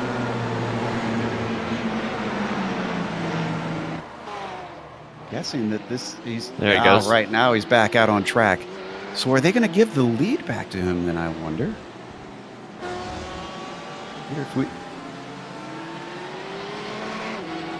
we'll try and get this sorted out on what the ruling is going to be while the stewards try to sort the order of the cars out. We're going to take, hopefully, what will be our last break here on the Global Sim Racing Channel. A mere 30 minutes left to go in our 6-hour race in round 2 of DGFX.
Welcome back here to the Global Sim Racing Channel's coverage of round 2 of DGFX. It's the 6 hours of Daytona. We're looking at Mikey Grems, who is dealing with the gremlins of the last caution, we hope, here today. Is leading the GTE Pros. Christian Hewitt leads the LMP2s. Fabian Jungbluth leads the LMP1s. Now, I just, as we came back live, heard a little bit of information from the stewards on what will happen with Julien Ribelow. He, of course, came into the pits right when the caution came out. They have ordered him to go in front of the 101 car, and I'm trying to figure out who that is. Pit stops are happening right now, though. It looks like Marchevsky from second place comes in. Brock Hopkins, who is multiple laps down in the LMP1s, he'll come in. Do we have any other takers? I see nobody. It is way too late, Taylor, to try and employ any sort of strategy involving the pits here, I think. Yeah, pretty much. It's these drivers' final pit stops at whatever they took, so hopefully they have enough fuel packed in the car, as well as either fresh tires or a fresh driver in the car to help bring them home for the final 30 minutes here. So this is going to be quite the interesting show. Of course, the battle for the GTE Pro is going to be one definitely to be watching, with Julian Bell, Mikey Grems, as well as Mark Fletcher all right there. So I tell you what, this last 30 minutes, if all our fans out there watching the DGFX, if you have not been paying attention, this is a time to watch. Yeah, now it's definitely, and it's not only the battle in GTE Pro. Nick, the battle in LMP1 is going to get very, very interesting. Simitok has a little bit of time to get up there, and they will restart in third in their class. But look at how many cars are between Simitok and Kinetic. Yeah, there is a lot of traffic between Matthias Magnussen and Kinetic. A lot of Jeep cars. What was that we saw on screen? Sorry to interrupt. There was a car off. And it's under yellow, so I'm not sure why they would be off. Was that Linev? Linev just replaced Marchevsky. That was a driver swap in the pits when he came in. Stefan Schakowsky for German Sim Racing LMP1. He is many, many positions down and is really not in this fight. So small drama there under caution. Not immune to it here in DGFX. Thankfully, it sounds like from what I heard, we are going to go green this time by.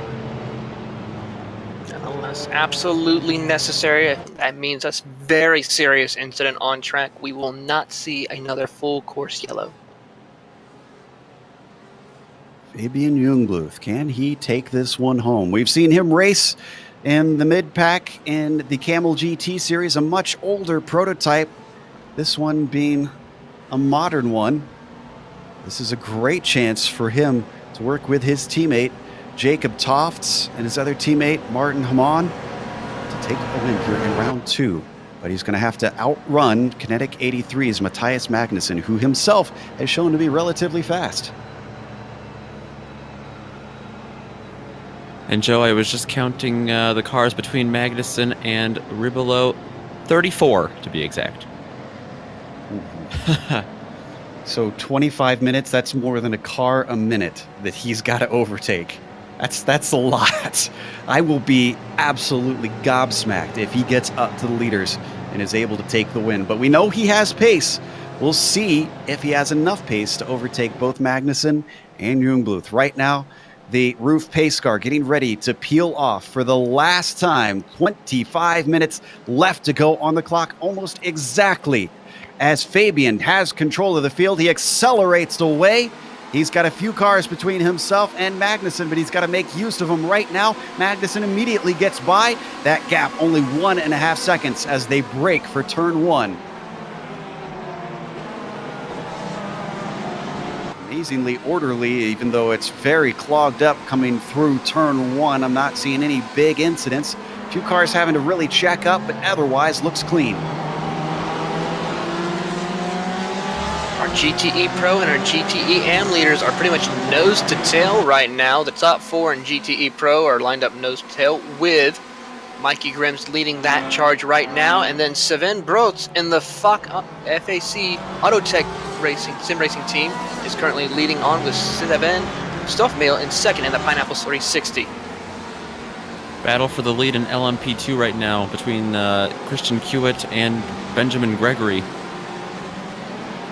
A lot of traffic for them to get through right now. That's what's causing most of this. Yeah, they are really in the thick of it.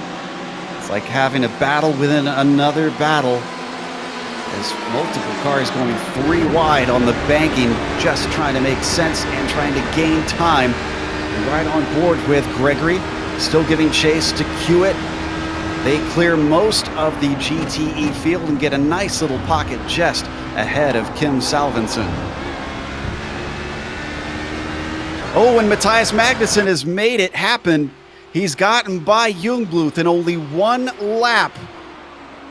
So can he pull away? Let's take a look at the replay. This looks like it happened coming out of the bus stop.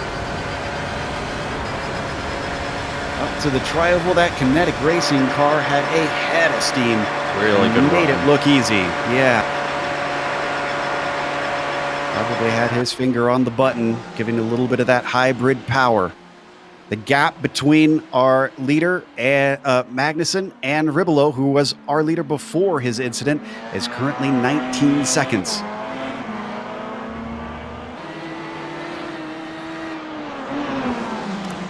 Top 4 in GTE Pro, nose to tail still right now. Fletcher trying to get around Julian Bell. Julian trying his best to hold off, being a little bit of defensive plus trying to be on the offensive to get by Mikey Grims. As we see right now, going down towards the transition corner towards NASCAR turns 1 and 2. Some LMP2 traffic now getting into the mix. As Patrick Presse has been having a little bit of issues trying to close in on Mark Fletcher. And what happened to Bernie? Because I thought, oh, that's some serious damage. What happened here? Let's look at the replay. Breaking down into turn 1. And again, we get no cautions in this final half hour. So even though he looks like he wound up on his lid, oh, in an absolutely horrible place and gets bounced all around. I'm gonna watch it one more time from above.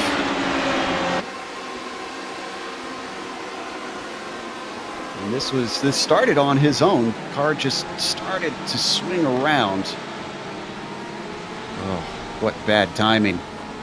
Only got hit by 1 car. I'm not sure who that LMP1 was, but also took quite a bit of damage. Now, as that's been happening, if we come back live, back to our GTE Pro battle for 2nd place, currently Mark Fletcher leading it, but they've been just swapping it in a dogfight here. Yeah, Julian's going to try to look to the inside again to the International Horseshoe. Not close enough to get the nose underneath. Patrick Presse and the number 251 right behind them as well, closing in inch by inch. And I'm pretty sure Mikey Grimm's in front of them as he's entering the Western Horseshoes, grinning from ear to ear, seeing these 3 cars battle it out, hoping they continue it for the rest of the race. That way he can start to pull away even further ahead in the competition. It certainly worked out in favor of that V-Apex orange car. Right on board with Bruce, still giving chase. Julian Bell losing a little bit of touch with Mark Fletcher up to the high side. Bart Daleman and 3rd place in the LMP2s going to be able to clear them. Also, I can report, let's stay on this. Oh, that was Fletcher moving back to the racing line because he's in a battle, even though Cy Andra is as well. He doesn't want to get off this racing line. He's got his own to run.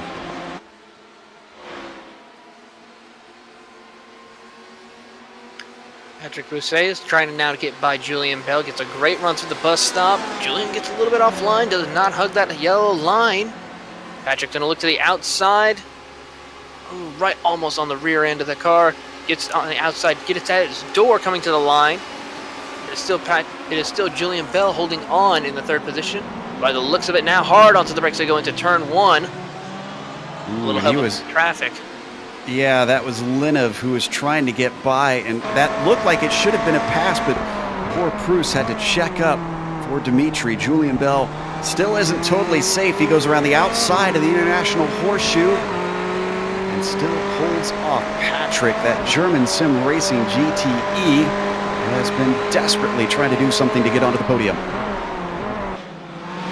Also, an update, our LMP1 leaders have gotten away from the rest of the field. They're now, actually, our leader is just getting up to some of the back markers, but critically, Julian Ribelow, who is still in third, has cut it down from 18 to 14 seconds to our leader. Or excuse me, no, 18 to 14 to second place. He is now 18 seconds behind the overall leader.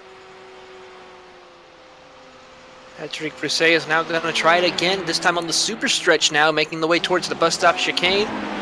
Gets on the outside, doesn't have the right racing line now, as Julian Bell gets the nice run through the bus stop chicane. Ooh, went through the grass. Hopefully that's not going to be a cut course penalty. He's not slowing up yet. I think he's good.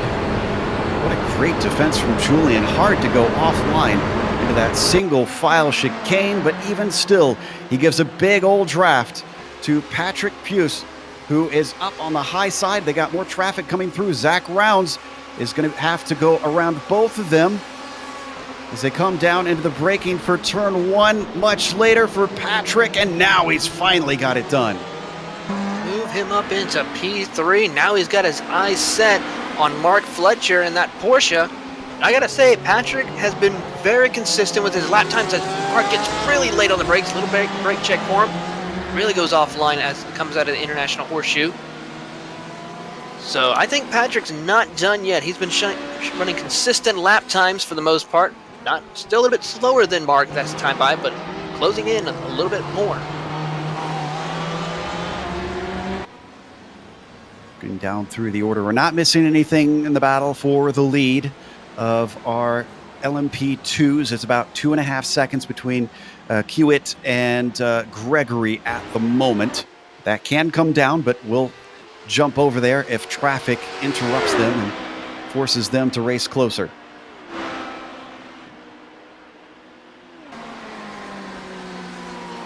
How is our GTE AM battle doing? We haven't checked on them in a while. That's currently led by Sven Brodt still.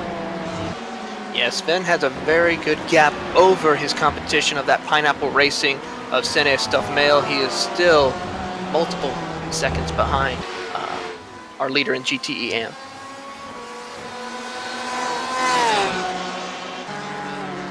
So just to make things a little bit spicy here, I'm checking on lap times for our overall leaders. Magnussen consistently running 28.4, 28.6, 28.5.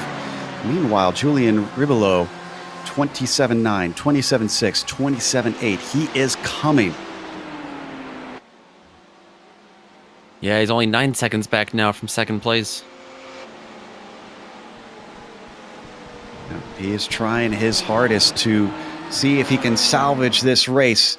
Got to be kicking himself a little bit for that slight contact. If he hadn't done that, that caution would have brought the other LMP2s close to him, but he would have had a clean car and the pace to outrun them. 15 minutes left on the clock now.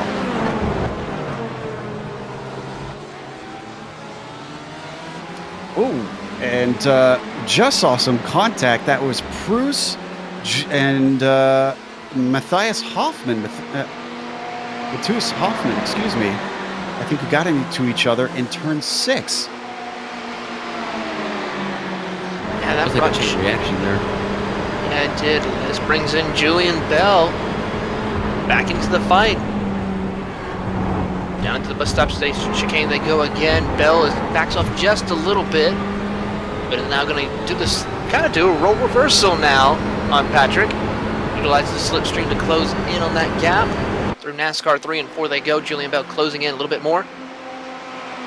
Oh, meanwhile, what's happened to the 283? This is Kinetic Racing's Tommy Vandergooft.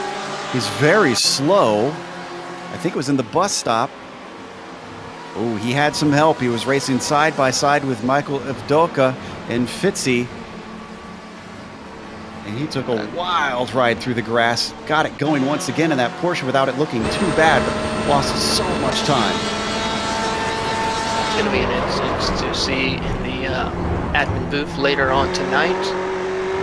Some discussions will probably be happening between those two teams when it's all said and done as well, possibly. I have no doubt there.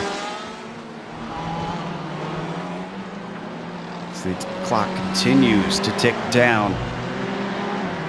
Bruce is still ahead of Julian Bell. He hasn't given it up, but Bell is giving chase. He's holding him accountable. Keeping them honest as they go through the transition corner right here before they get to NASCAR's turn 1 and 2. Closing in a little bit. That time by Julian Bell was much faster by about 6/10 almost over Patrick. Someone else to keep an eye on. He's closing in not too far behind. He's still a little bit ways off, but it's the Alliance racer, Brian Bennett. He's running in 5th place right now. Right behind him is our GTE AM leader of Sven Brotz in the FAC Autotech Sim Racing Porsche. They go through the bus stop chicane, running a real good race. I can tell you what, very impressive job for this team, starting from dead last, 60th position, and able to come home possibly with the win in GTE. And we need to go to 2nd place overall. Yeah. Julian Ribolo has run down Fabian Jungbluth from, 15 seconds back earlier? And that's in about 3 laps. He is there, and he goes to the inside, almost making it 3 wide for a second. He's going to take that spot very easily. Wow. Incredible stuff. But he's only got 12 minutes to go, and now 17 seconds up to Matthias Magnussen. Yeah, Matthias is just now passing our GTE Pro leaders right now, so this is going to get a little interesting. If he gets stuck in traffic, it can definitely. I don't know if Ribolo is going to be able to get around him, but he's definitely going to be able to close the gap for sure. He's really going to have to hustle. It's all or nothing now for Julian, as the Frenchman has got a fire lit under him and is trying desperately to see if he can overtake the Workiva Kinetic team. It's ending as it started when we picked up the race here with the 2nd team at the halfway point, with Workiva up at the front of the LMP1s.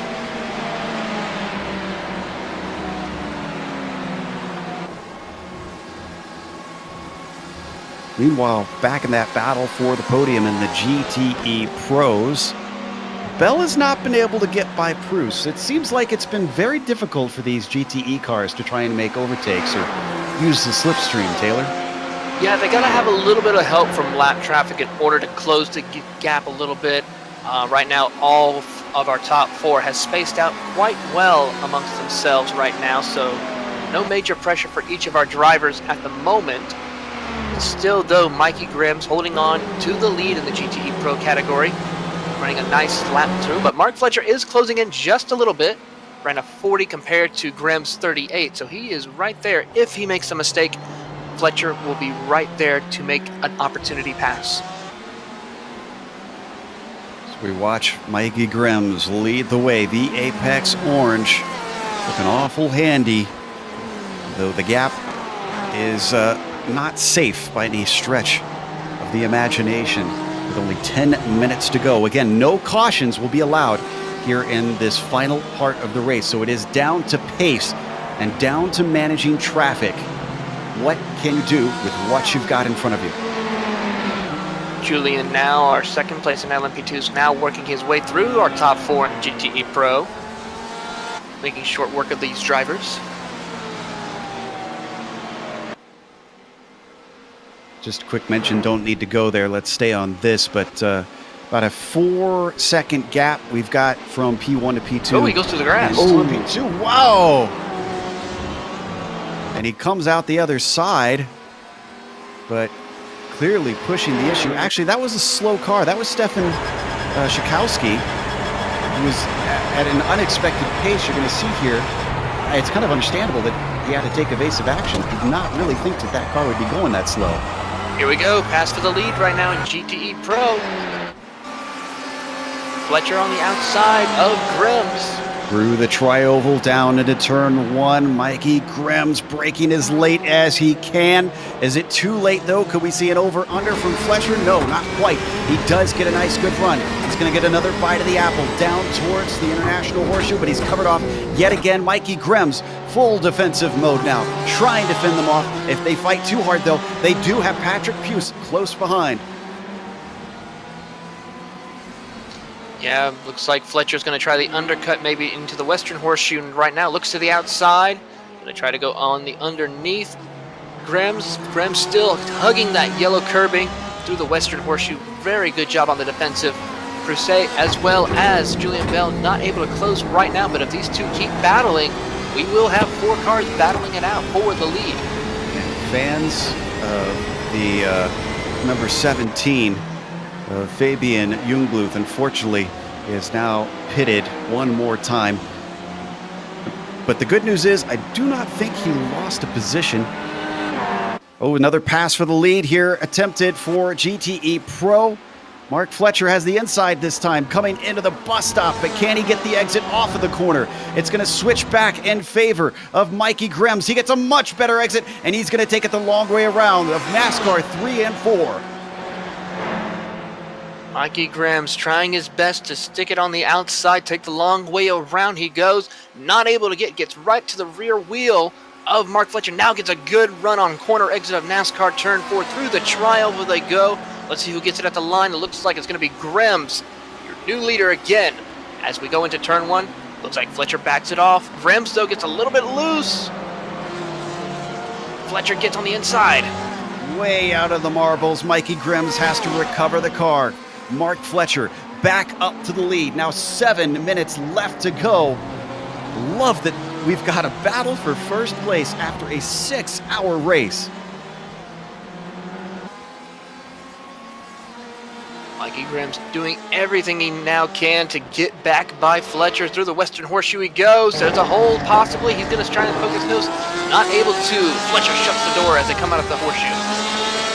You're wondering what happened to the LMP1 battle. Well, unfortunately, the Simotech eSport car with the cut course that they had through the bus stop had to give a big slowdown, and that lost a bunch of time. So the gap has widened significantly. It's looking highly unlikely that they'll be able to catch and pass Magnussen.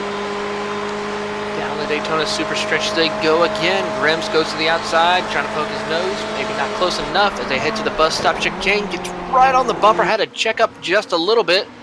So that way but has not a good exit. Oh! And that looks like a cut course possibly. Yeah, I think that's pretty clear. And Mikey Grimm's pulls up to the high side to try and lift and hand a little bit of that time back now. But look at this. It's not just losing time that he's got to worry about. It's Patrick. The German sim racing car has much better speed and is going to easily take him as he has to continue to slow to give that penalty back. Yep, Grimm's unfortunately had to cut when he cut that course. It's not going to work out for him right now. But Patrick Crusade now. His turn to have a go at Mark Fletcher through turn 1, closing in a little bit more. Watching the replay, oh yeah, it went bad halfway through the chicane. There was no collecting.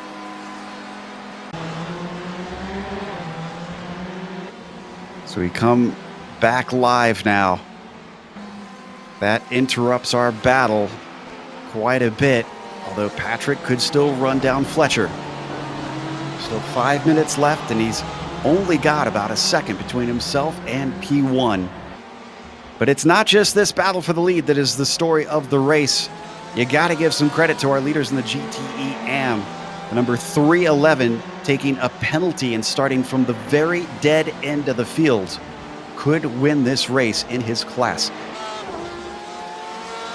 Sometimes you have to prove yourself the hard way, and I think Sven Brotz and his team have done that today.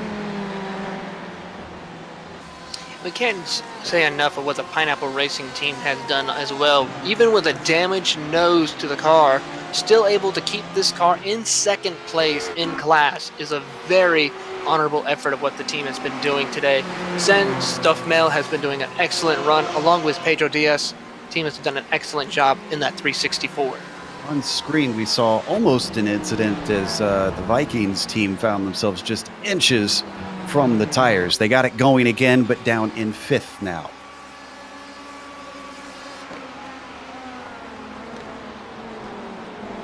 Not much else to report besides that in the top of LMP2. Team Hoisingveld pretty well handling traffic and staying out in front of Fitzy Motorsports fighting CRC. They've closed in a little bit now and then again, but then they've lost it. Benjamin Gregory in that car, that number 113 car, just can't get anything on Christian Kiewit, who has the lead. And the same thing up in LMP1. Got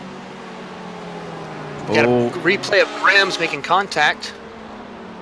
And he's now ahead of Patrick, so I'm guessing that's those two who came together. He's right on board with the V8 PEX car. And this is going down into the International Horseshoe. Door is open for Mikey. He's going to send it in there, and then there's the contact. Aggressive but fair, if you ask me. But obviously, Patrick didn't feel too hot about it as he was flashing his lights on the exit. So that moves Grams back up into 2nd, but still a 2nd back from Mark Fletcher. And this is beautiful for Fletcher. Watching them continue to battle gives him a chance to streak away and keep himself safe for this GTE Pro win. We did just have a little bit of an incident there coming into, let's see, it was right out of the NASCAR Tri-Oval. Coming out of turn 1, it was Marcel Bosman in Virtual Motorsports. Got into, that was Martin Yoon of NAB Racing. That's an LMP2. Neither one of those really in contention for anything in their class, but still an incident as they went spinning off through the infield. Meanwhile, battle for 2nd place. Gregory isn't so worried anymore about Kiewit up at the 1st place spot in LMP2s because, well, here comes Bart Daleman. Nomad Sim Racing hot on his heels. This is going to decide the final 2 spots on the podium. Oh, it's really horrible traffic for Wittenberg and an awful time and an awful place for the Nomad team. Battle for P1 and GTE Pro heating up. Mikey Grams closing in on Mark Fletcher. All over the back bumper as they go through the transition into NASCAR turn 1 and 2. Wow, I can't believe he gathered up that time and that quickly. He brakes really late going into turn 1, and also by the look that Fletcher got really loose coming out of the International Horseshoe, which caused Grams to close the deal. He's going to the outside now as they make their way down the super stretch towards the bus stop chicane. Fletcher's going to be a little defensive right now. Down to the bus stop, hitting the curbs as best they can. Do not have a cut course penalty. Looks like they both make it through nice and clear. Fletcher had a good run through there. Grams had a good one as well, but just could not close the deal. Now it's time to utilize a little bit of slipstream through NASCAR's turn 3 and 4. Grams learned his lesson of that last cut course, and he's looking very good with a head of steam. He ducks to the outside. Can he complete the pass, though? Down into turn 1 they go, side by side for the lead with 2 laps to go, which is now, for the car behind them, becoming 1 lap to go. So actually they might get past, and this might be it for them because Matthias Magnussen now on the final lap of the race. Oh, Grams gets a little bit of brake lock up through International Horseshoe. That's going to cost him a little bit now on the corner exit. Could not complete the pass. We ducked away just as Fletcher held him off. I think they're going to be able to get 1 more lap. I don't think Magnussen will quite catch them in time. Well, that's a good thing for us because then we get to see a really good battle for the last lap between these two. Grams is losing a little bit of steam on the transition to NASCAR turn 1 right now. Bruce and Bell are unable to catch up, but here comes Magnussen, so I think this might be their last lap. You might be right. It's going to be awful tight. It depends. He's got room to let them go around 1 more time. It's what Magnussen wants to do. He could interrupt this fight as he now rocks up behind them. This is for the lead in our GTE Pro. It's 12 seconds back. He is going to pass them. So this is the last lap for these guys. Magnussen around the banking for the final time. Takes the win here in the LMP1 class. Nicely done. But what about Mark Fletcher? He's side by side up on the high side. Mikey Grims takes the win with half a car length on the last lap. Meanwhile, Kinetics, Team Hoisenfeld's Christian Kiewit just crossed the line behind them, took the win in LMP2. Very quick succession there for our top finishers in each class. Sven Brotz, go ahead. GTEM driver Sven Brotz comes home, taking home the win in the GTEM category. Let's take a look at the replay of that GTE Pro finish. That was incredibly tight. In fact, I'm trying to figure out just how close it was between the two of them. 0.04 of a second after 6 hours of racing. Look at this. He timed this perfectly, Taylor. He did, utilizing the slipstream, waited to the absolute last minute to duck out to the outside, and there, right there, is how much he gets the win. Half a car length. That has got to be gutting for Fletcher. I'm going to watch from Mikey Grimm's view, the V Apex orange car. I'm kind of curious if he planned that coming up, if he intended it to be that way. That was Almeida that we saw go by, yeah. Hopefully he comes in. Up to the high side. Just enough momentum to overtake the Motive car. We're going to take a quick break, though, as we finish this replay. And celebration for a lot of our drivers takes place with the fireworks going off. We'll come back with the unofficial results as well as driver interviews. Stick around because on screen we're going to see all the upcoming races here on GSRC.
welcome back to Daytona International Speedway. We just watched round 2 in DGFX, the 6 hours of Daytona. And boy, it was a good finish, especially in our GTE Pro class. That was a tight fight.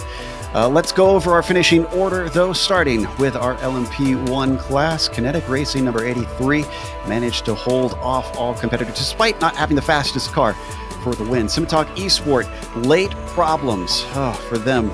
Pretty much, I think you could say, cost them the win because they were trying to run down that leader all the way down to the checkered flag. The podium is completed by GT Temple Racing LMP1. Finishing in 3rd. Then Sudaria RAC Unicorn finishes in 4th, and SRT Team USA LMP1, the last of the drivers there with before we get to the next class, and the LMP1s finishing within the top 5. Our winner in the LMP2s is Hoisingfeld. Team Hoisingfeld finishes first for them, with 2nd going to Fitzy Motorsports Fighting CRC, and 3rd going to Nomad Sim Racing HPD. German Sim Racing LMP2 DGFX takes 4th in that class with Team Vikings Fenris, unfortunately losing a lot of ground in the final stages with a big spin down into turn 1. V Apex Racing Group Red finishes in 6th in LMP2 with Bad Cactus Racing Chola, unfortunately having a big incident at the end, finishing 7th. 8th goes to NAP Racing in 13th. And excuse me, Nick, I kind of cut into yours there, going through the LMP2s.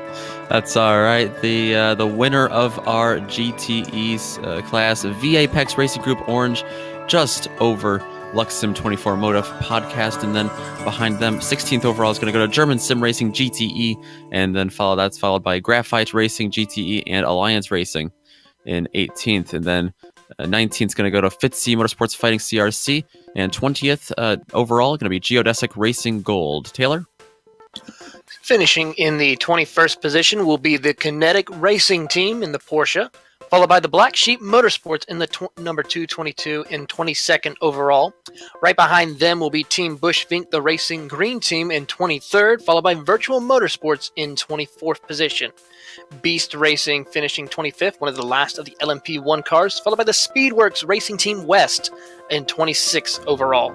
Behind them is the Sambo Racing Team in the 27th position, followed by the FAC Autotech Sim Racing 311 Porsche. They will be your GTE AM winners, followed by the Pineapple Racing 360 in their 2nd place in class, and the AVA Vervatic in rounding out your podium for the GTE AM, and 30th overall. Joe?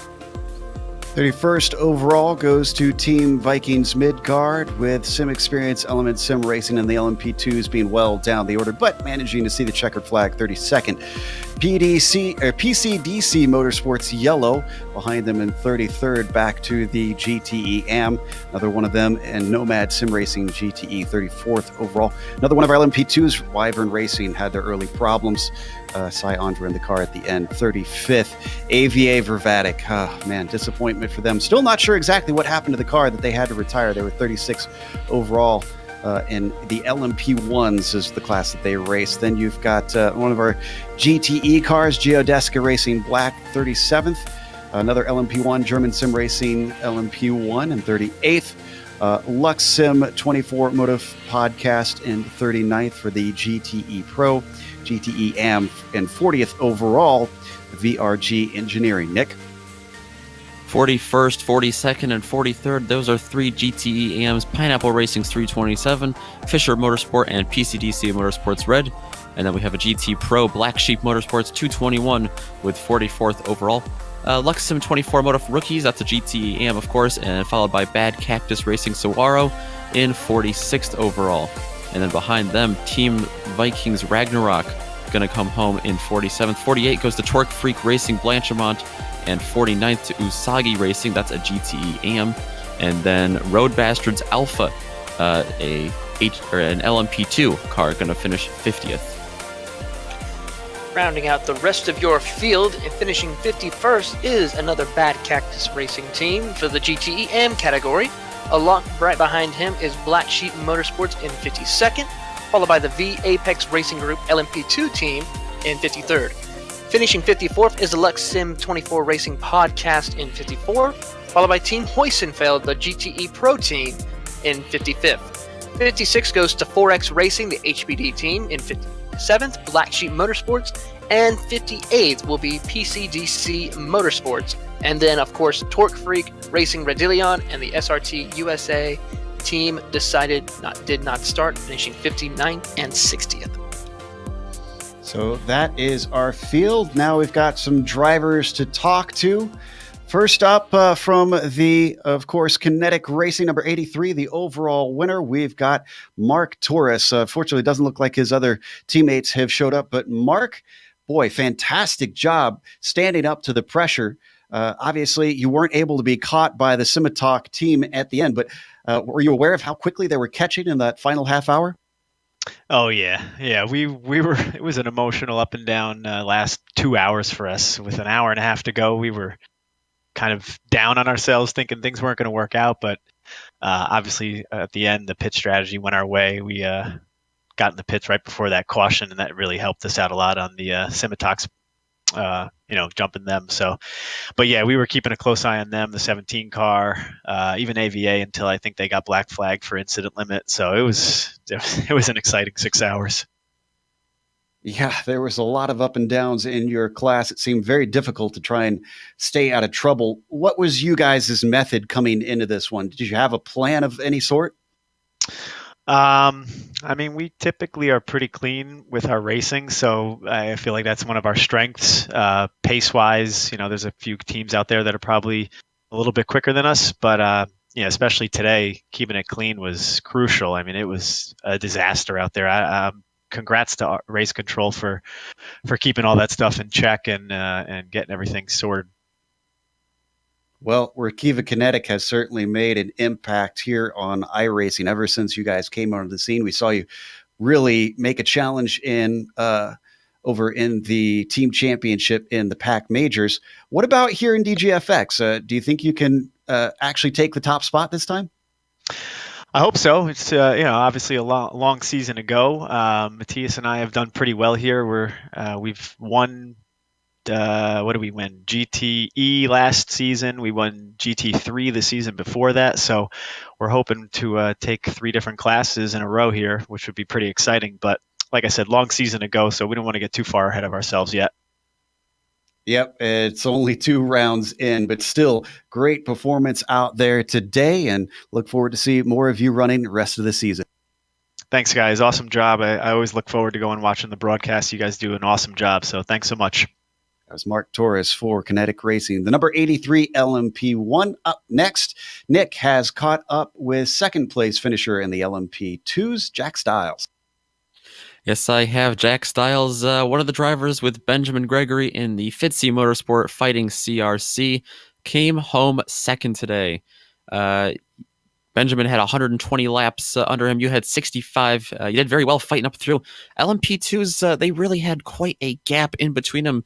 We didn't see a lot of battling with them for most of the last part of the race. How did you guys all manage to get around traffic and try to stay with each other?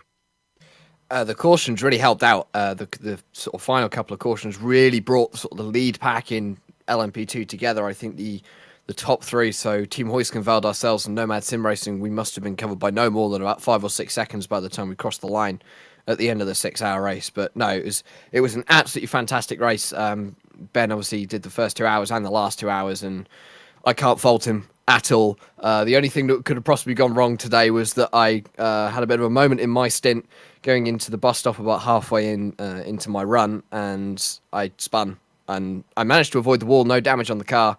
The car survived 6 hours, and I think for a Fitstar Motorsport car, that's the first time we can ever say that's happened. So no, I'm incredibly happy, incredibly proud of what both of us have been able to do with a 2-man team in a very long and demanding race. Yeah, just a 2-man team. Did you guys have any plan to try to sort that out? I mean, it's not easy at all. 6 hours in your class. Talk me through. Did you have any plan or strategy coming into this thing with all the caution? We decided very early on that we would try and get both of our minimum drive times done as soon as possible. So Ben did the first 2 hours.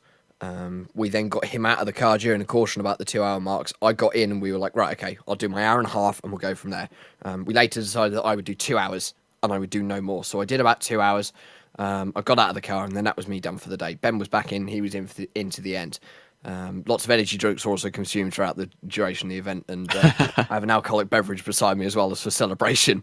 Not even before the end of the race; that was consumed about 2 hours ago. So we've it's been a long 6 hours with just two of us, and especially keeping ourselves entertained during the caution periods with two of us can be very difficult. Philip Morton, our teammate, came in and sat with us for the first couple of hours, watched your coverage on the Global Sim Racing channel and the iRacing Esports Network, but after that it was just us two, and we were left alone for probably good 4.5 hours, and it's a long time for two people to be socializing together and concentrating on a race. So it's definitely very difficult, but again, it's something that we overcame, and it's an absolutely fantastic result that we've been able to pull off for today.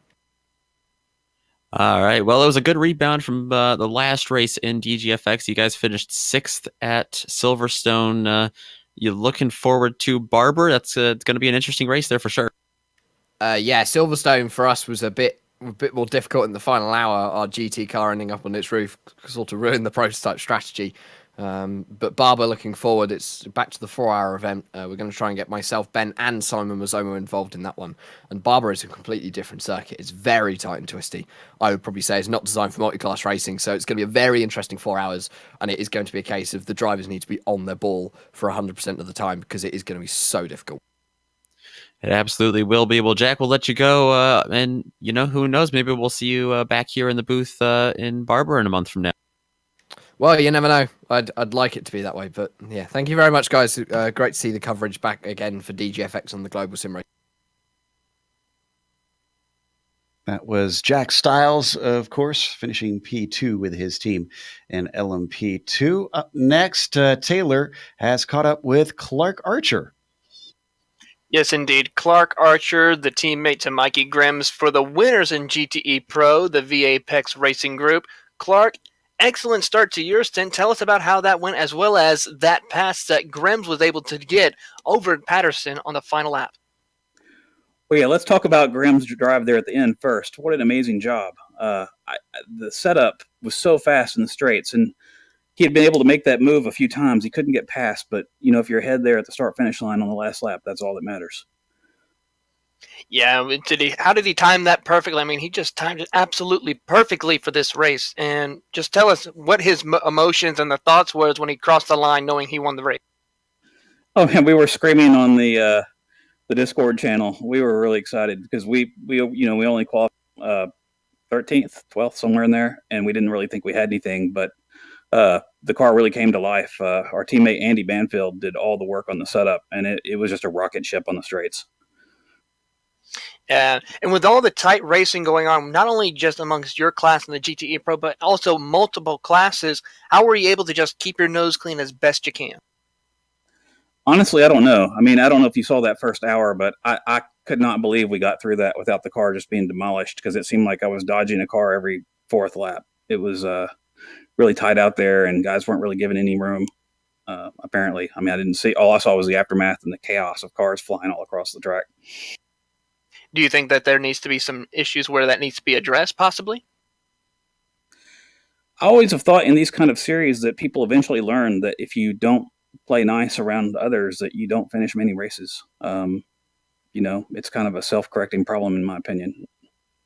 Understood. Well, again, congratulations on your win here at Daytona, and looking forward to seeing you next month at Barber. All right, thank you very much. No problem. That was Clark Archer, winner in GTE Pro. And Joe, I believe you caught up with our GTE AM driver.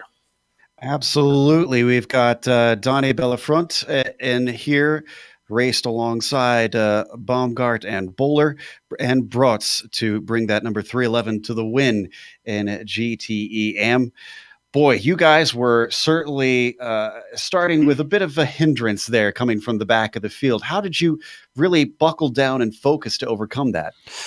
I guess it's the result of a lot of practice in the last weeks. The guys put a lot of time and effort in practice sessions, and we were comfortable for this race tonight. It certainly seemed like the case, as you guys were able to climb up to the front from the very, very back. Obviously, it's a little bit easier to do at a track like this here at Daytona where there's overtaking opportunities. I have to imagine you probably want to qualify better over in, or at least get a better starting position. It wasn't your qualifying that did it, excuse me, over in Barber, where it's going to be so much tougher to try and overtake. Yeah, definitely. Yeah, Barber will be much more harder, and we are looking forward and begin with practice sessions. Obviously, it wasn't completely clean. We can see here on the replay, had a little bit of a 360 spin there coming into the first corner at one point. Who was in the car during that moment? Because I don't think we got to see that during our coverage. The spin 1 hour before the end, I think. Yeah, I think that was Sven. Yeah, Sven Brötz, and he catch up that spin very, very well. I'm a little sad that we didn't get that one during our coverage. Then there was a lot happening there in the last hour. Well, congratulations on managing to climb all the way from the back to the front and taking a win. And we hope to get to talk to you more, Donnie. Thank you very much. Thank you. That was one of the drivers from the number 311 machine, FAC Autotech Sim Racing.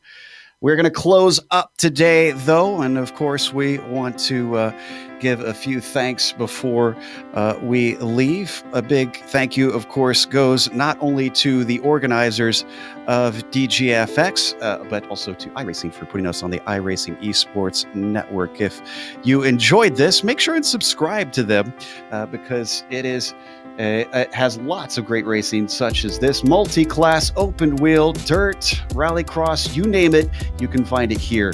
All the official stuff as well, the official championships, the world championships on iRacing are broadcast. Thanks to the companies that provide the software and hardware for our broadcast listed here on your screen. And additional thanks go to Eric Ekholm and June Lalonde who provide our wonderful music. See the screen for how to get a hold of more of their great work. Thanks to the team today, not only ours, but the other one that ran first, Nick Taylor, Bill, Sam, Steph, Amjad, and Dougie. If you'd like to find out more about GSRC, including upcoming races, you can find it at globalsimracingchannel.com. You can also check us out on social media. We're on Twitter at GSR Channel, Facebook at /Global Sim Racing Channel, and Instagram at GSRC_Graham. We also have our own channel, GSRC. It's a GSRC broadcasting here on YouTube. If you jump over to that and you subscribe to us, you'll get even more awesome racing. We have all types of coverage on our site too. Next race, we mentioned it. We're heading down to Alabama. That'll be at Barber, Saturday, December 8th at 10:45 a.m. Eastern. We also have upcoming races for other series listed on the screen, so check those out. Mark them down on your calendar. However, until next time, race clean, race hard. We'll see you on the track.